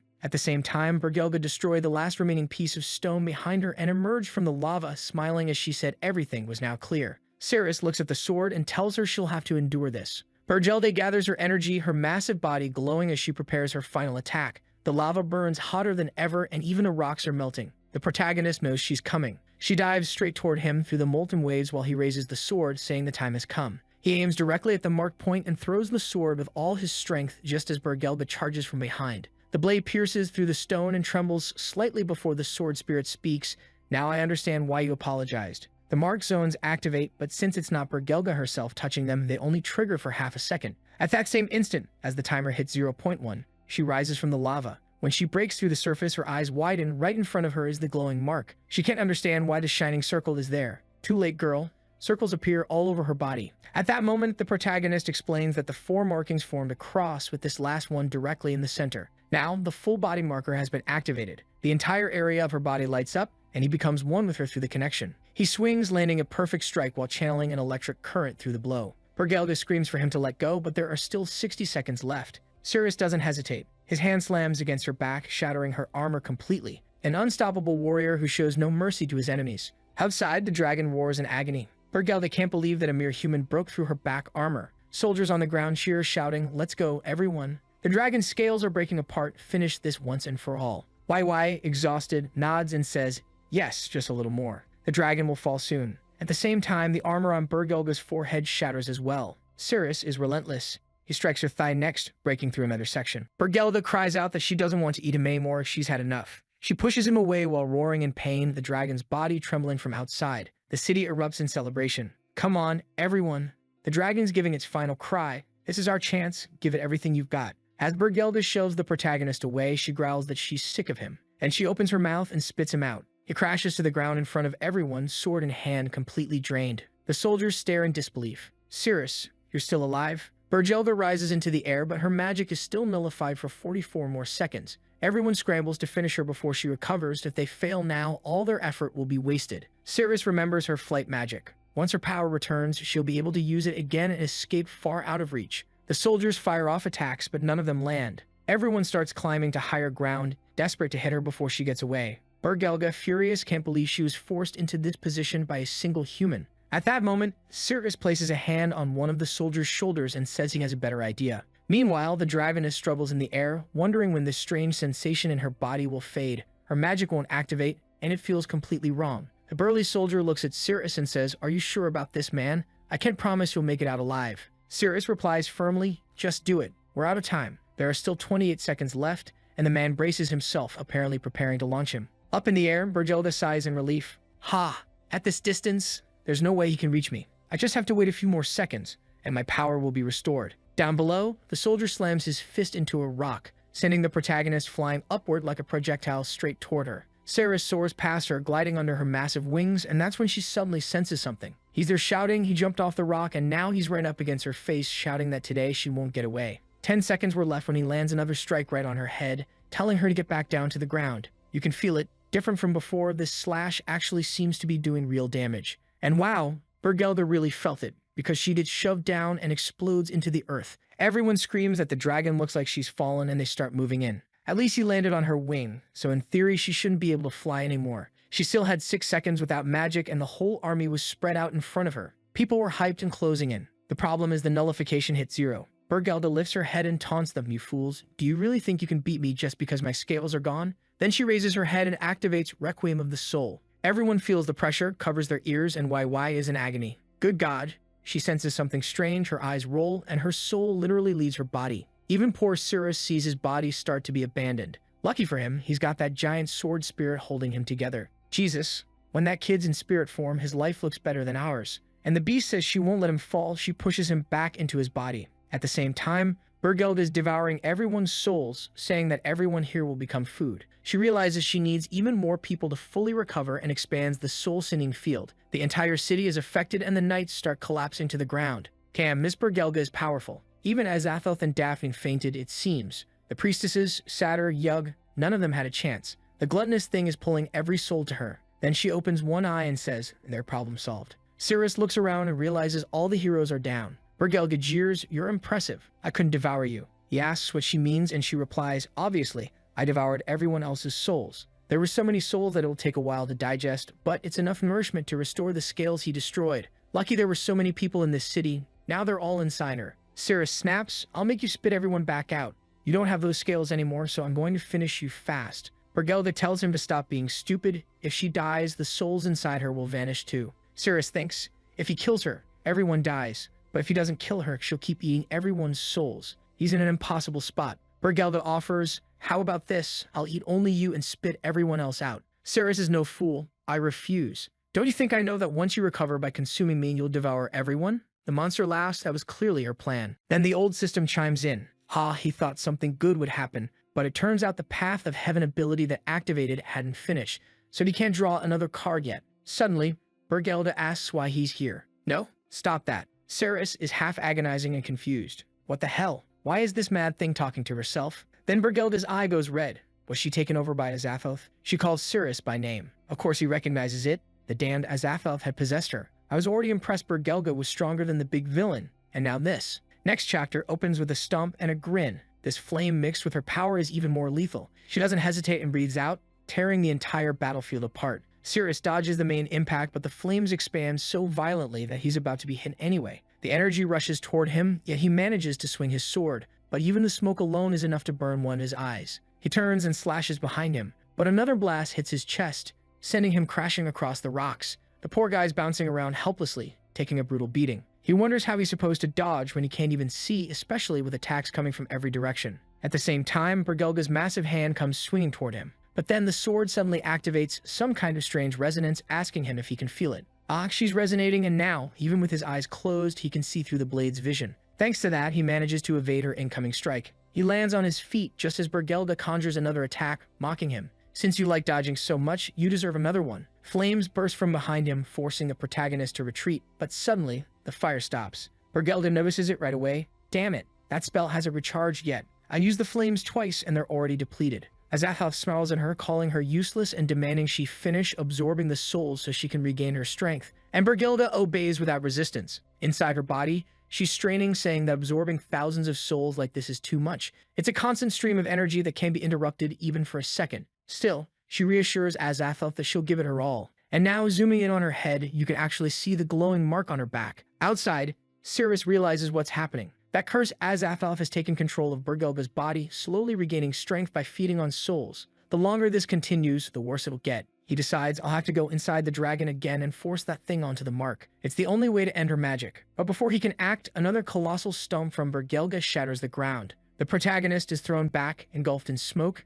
It manages to crash against a wall and catches himself. He decides it's time to move forward and leaps straight toward her mouth. Azathoth scoffs, finding it ridiculous. Does he really think I don't know what he's planning? She says. She unleashes another torrent of flames, claiming she could already feel the magical disturbance and knew what he was trying to do. That's why I saved this energy. Now that you're midair, there's no escaping. You'll be burned to ashes and devoured. Cirrus yells to the sword that at this rate, he'll be roasted alive, so from now on, he'll take full control. He hurls it straight toward the dragon's open mouth as Azathoth breathes fire. When the flames die down, Cirrus hits the ground, but the sword keeps going, sliding deep into the dragon's throat. The sword spirit asks if the master can see what it sees, and Cirrus answers yes. It's as if his vision has split into two, one through his own eyes, the other through the sword. Azathoth charges in to strike again, and with one eye injured, Cirrus can barely keep his balance. He's knocked aside while the ground shakes under her heavy blows. Meanwhile, inside, Bergelda is desperately trying to keep the soul absorption spell active. The problem is, Azathoth's constant movements are disrupting the barrier, and maintaining it becomes harder with every shake. That's when the sword appears behind her, nearly slicing her hand. Bergelda gasps, realizing that the damned human didn't enter himself. He threw his weapon instead. The boy's trying to control the sword remotely and push her into that glowing mark again. But she scoffs, thinking if he believes that controlling the sword while fighting Azathoth will make a difference, he's underestimating me. To deal with him, she says one hand is more than enough. She swings at the weapon, but the sword makes a sharp maneuver, skimming across the lava's surface and shooting upward. Still, Bergelda controls the lava itself and commands it to surge toward the blade, slamming it down into the ground. She laughs and says those moves really are pathetic. It's easy to find an opening without even trying. Finally, this human would learn that everything he did was meaningless, and it was over now. But that's when the protagonist gives an order. The sword spirit bursts out of its weapon form and dives straight at Bergelda, pushing her back. The fool is completely shocked. She never imagined the sword had a spirit, and now she's about to fall. But wait, she doesn't fall, she's just floating there. Sirius is confused until he notices she's wrapped her tail around a boulder. Thanks to all of Azathoth's violent shaking, a pile of rocks had formed there, giving her something to cling to. Outside, Sirius almost gets hit again as Azathoth swings her tail everywhere, mocking him and telling him not to lose focus during a fight like this. Meanwhile, the sword spirit apologizes to her master, saying she can't push any further. At that moment, Bergelda channels a spell into her hand and blasts the spirit away, trapping her inside a sphere filled with souls. She grins, saying it's perfect. Now the spirit will become nourishment for her as well. But inside that sphere, someone catches the sword, and there she is, surrounded by all the girls whose powers Sirius had once used. Strangely, they're all glowing with golden light, confused but united. Outside, amid the smoke, Sirius says he's fine. The distance between him and the mark is close enough. He tells them to leave the rest to him. Then suddenly, he dashes forward with full force and slams into the dragon's side, sending shockwaves through the air. Inside, the pile of rocks shifts toward Bergelda. She tries to move, but it's too late. The hit aimed at Azathoth causes the rock to crash into her. Sirius immediately activates nullification, and though she begs him not to, it's too late. Duration of nullification, 10 minutes. With that, the circle imprisoning all the souls shatters. Azathoth, startled, demands to know what's happening as she's forced to release the souls. They pour out, returning to the city and their bodies. At the same time, Azathoth grabs Bergelda by the neck, furious, asking how she could be so useless that she couldn't even handle a few human souls. Bergelda apologizes, saying she tried her best, but with her body destroyed and starving for energy, it was too hard to endure. She adds that at least it would take a day before everyone wakes up again, enough time for them to escape. Once her scales recovered, she swore they'd get revenge. But Azathoth, glaring down at her, reminds her that she's a soul too, and clearly she's planning to absorb her. Bergelda pleads for her to stop, but her form begins to unravel as Azathoth orders her to surrender her body. The system notifies the protagonist that the target has been eliminated, and the dragon in front of him begins to dissolve. But something feels off. The sword spirit hasn't returned. Did that really destroy her? There's no way the artist wouldn't just kill off the dragon like that. She has to join the main cast. It's impossible otherwise. Still, Sirius is more concerned about the sword. She should be nearby. Then he senses something strange. When he looks up, he sees her, Bergelda, floating in the air with a smile. He's confused. Why is she there? The system said she was eliminated. That's when a cold realization hits him. Something's wrong. Just by looking at her face, he can tell the damn Azathoth is inside her body. He wonders what she's doing in there. But before he can even think, she opens her mouth and unleashes another burst of flames straight at him. The protagonist dodges, running behind a rock, trying to figure out how Azathoth still has the dragon girl's powers. It looks like the poor dragon had been completely absorbed. And now, she's right in front of him, ready to kick him with full force. To be honest, I actually preferred the dragon girl back when she was still a dragon. I think the artist really awakened something in people. The protagonist crosses his arms to defend himself, but the impact hits squarely, shattering the dungeon's ceiling before he crashes to the ground. Before he can even catch his breath, Azathoth slams her foot down on his chest, crushing him. She mocks him, saying that after all this time, his power has barely improved. The poor guy struggles to push her foot off, but he doesn't have the strength. She calls him an idiot, saying he doesn't even know how to use the power he was given. When she received that power, in just 1 month, she reached a level of strength beyond human comprehension. She sneers that he's a fool who doesn't even know how to command his own harem. Even if those girls existed, he should have known that he needed to constantly grow stronger. If he had done that, he would reach the top of the world in no time. Sirius answers that this is exactly why the system chose to abandon her. Azathoth replies that maybe so, but now the outcome is already decided. She begins conjuring a massive sphere of energy, telling him that he's the one under her foot and he's about to be destroyed. The energy expands like a giant Genkidama and she says her farewell. But then, something hits her in the back. It's the Sword of Judgment landing right in front of our hero. Unfortunately, it doesn't seem to have caused any damage and Azathoth laughs.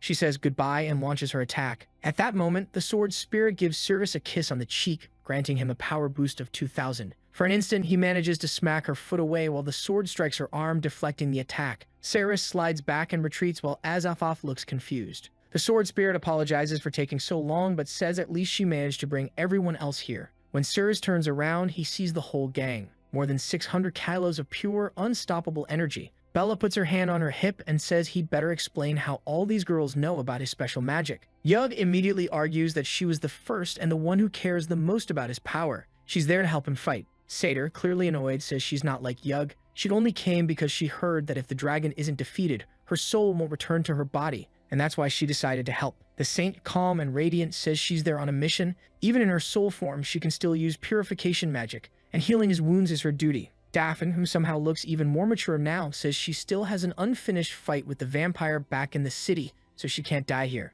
That's the only reason she's helping him one more time. And wow, the artwork in that final panel, absolute perfection. I don't even know how the artist does it. but it's insane. Then we see another attack coming towards Cirrus. Just in time, Bella appears and strikes Azathoth from behind. His agility surges by 4,120%, and the explosion shakes the entire cavern. Smoke rises everywhere, and Azathoth looks confused. The boy has vanished. But he notices something. The attack hadn't hit completely. There's no way a human should be that fast. Too late though, Cirrus is already at her side, slicing horizontally. Unfortunately, Azathoth stretches out her arm and blocks the hit. She smirks, saying it's funny that he thinks he can land a sneak attack like that. She starts forming another energy sphere, saying humans are far too arrogant. Just then, the sword spirit's soul touches Cirrus, telling him she's there to help. Azathoth launches a massive strike and Cirrus is thrown back violently, but he digs his feet in, channels all his strength into the swing, and knocks her arm away. Azathoth is shocked. She took a scratch. How is that even possible? Her magic keeps expanding and she yells that the boy will die here. Cirrus, however, realizes that his attacks are finally starting to do some real damage, though this level of power still isn't enough. At that moment, Yug leans close to his ear and says she had stayed far enough away. She was supposed to be an ally, but the poor guy suddenly feels a sharp bite sink into his neck. He's left dizzy and disoriented while Azathoth begins forming a massive fire sphere. The poor boy, Cirrus, someone no one would ever want to trade places with, keeps suffering. Still, the pain only fuels his strength, and his attack power surges by 16,000. He grabs his sword again and slashes directly toward Azathoth, slicing through the energy sphere and cutting deep into her palm. Azathoth looks stunned. How is this human managing to pierce dragon scales? Meanwhile, Yug is feeling proud of herself, saying no one can empower her master better than she can. It's because she knows him so well that the strength she grants him is the most effective of all. Azathoth's body now swells with power, and she smashes her fist against Cirrus's sword, sending up a cloud of smoke behind him. She's baffled, wondering how he blocked her strike again. I'm so close, she thinks. I'm using everything I have, so why is he still smiling? Her anger flares when she sees his grin, and she shouts at him to stop acting so confident and to stop underestimating her. The next punch lands squarely on his blade,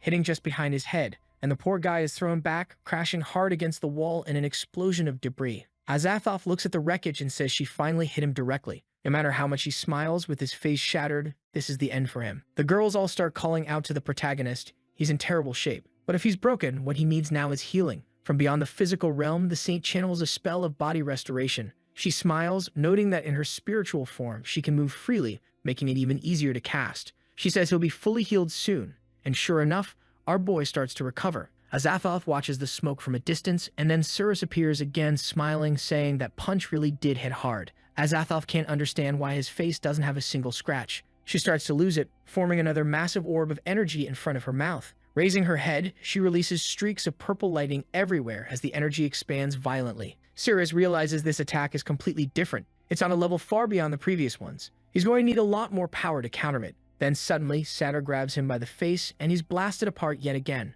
A bonus of 10,500 power appears, and Yug laughs, saying that was weak. Then someone grabs him by the head. Daphne slams into him with her shoulder, saying that no human would ever lose to a beast. Cirrus recognizes the energy of her attack, and his power spikes again. 13,700, then another 16,500. His stats keep rising non-stop as he says he can't even hear anything anymore. Azathoth finishes charging and fires a devastating laser straight at him. But right then, his eyes flash golden. He grips the sword tightly and unleashes a massive purple slash, cutting straight through Azathoth's beam. The strike hits perfectly, and she staggers, confused, muttering that he should have been blown into countless pieces. He wasn't supposed to be this strong. She falls to her knees, her armor disintegrating, her soul beginning to separate from her body. She whispers that she can't let herself be taken. She needs to return her soul to her vessel. Then, whether it's Azathoth or the dragon's own consciousness, it's unclear, she sees the boy surrounded by the glowing souls of all the women. Confused, she realizes he must have used some kind of soul-binding magic to keep them connected to him. With so many near him, his strength keeps growing endlessly. In the end, Cirrus was just like her. Winding souls nearby was a technique she herself had discovered thousands of years ago. But that technique carries a fatal flaw. Cirrus steps forward and says, "In that last attack of yours, you used up all your magic, didn't you? This is the end, Azathoth. It's over." But he smiles and says he doesn't think so. The real problem with soul chains is that if you sever all the links connected to the caster, the one who created the spell will collapse for 10 seconds with their defense completely nullified. And that's something only he, with centuries of experience, would know. He begins one final transformation, saying that even though his magic is gone, he still has the body of the great dragon Bergelga. Then the dragon's head begins to form, and he says that her teeth alone are enough to tear through those connections. In the blink of an eye, the girls are thrown backward as he lunges forward to bite, looking like one of those shark tracks from Hot Wheels. She smiles, says goodbye, and snaps her jaws shut, swallowing Cirrus whole. Yug and the others scream, saying he's going to die, while Azathoth approaches to finish him off, declaring that now that he's paralyzed, it's over. He'll kill the boy and the system will finally return to his body. But Cirrus grabs his arm. Azathoth freezes, confused. Wait, what's going on? If he used the soul-binding spell, he should be immobilized for 10 seconds.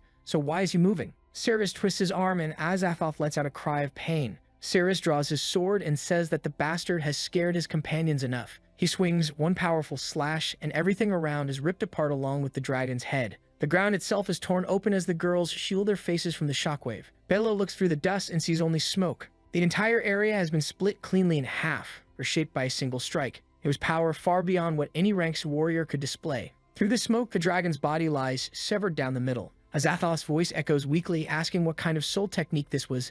The change shouldn't have been breakable. Why didn't he fall unconscious? Cirrus glances at her and says, "What are you talking about?" "I have no idea what spell you mean. I never bound anyone. If they're by my side, it's because they want to be." The guy's pure chat energy. Azathoth closes her eyes and says she understands now. It seems she finally realizes why the system couldn't return. And with that, Azathoth is erased. Our protagonist's body purges the remaining corruption. In front of him, he finds a dragon egg, clearly belonging to Bergelga. A month later, the scene shifts to a guild meeting. The leader and guild president, Sphinx, slams his hand on the table and says, "Everyone, in order to take down Bergelga, we destroy the entire base and half the city. We basically spend all the guild's money and resources, and unless we rebuild soon, the guild will have to disband." He pounds the table again, shouting at Charlton to come up with a solution right now. But the chubby guy has absolutely no idea what to do. Meanwhile, while they're all struggling with that mess, the protagonist is just at home, with a small Bergelga playfully biting his head, Bella bringing him food, and don't forget to like this video, it helps Mamoru make more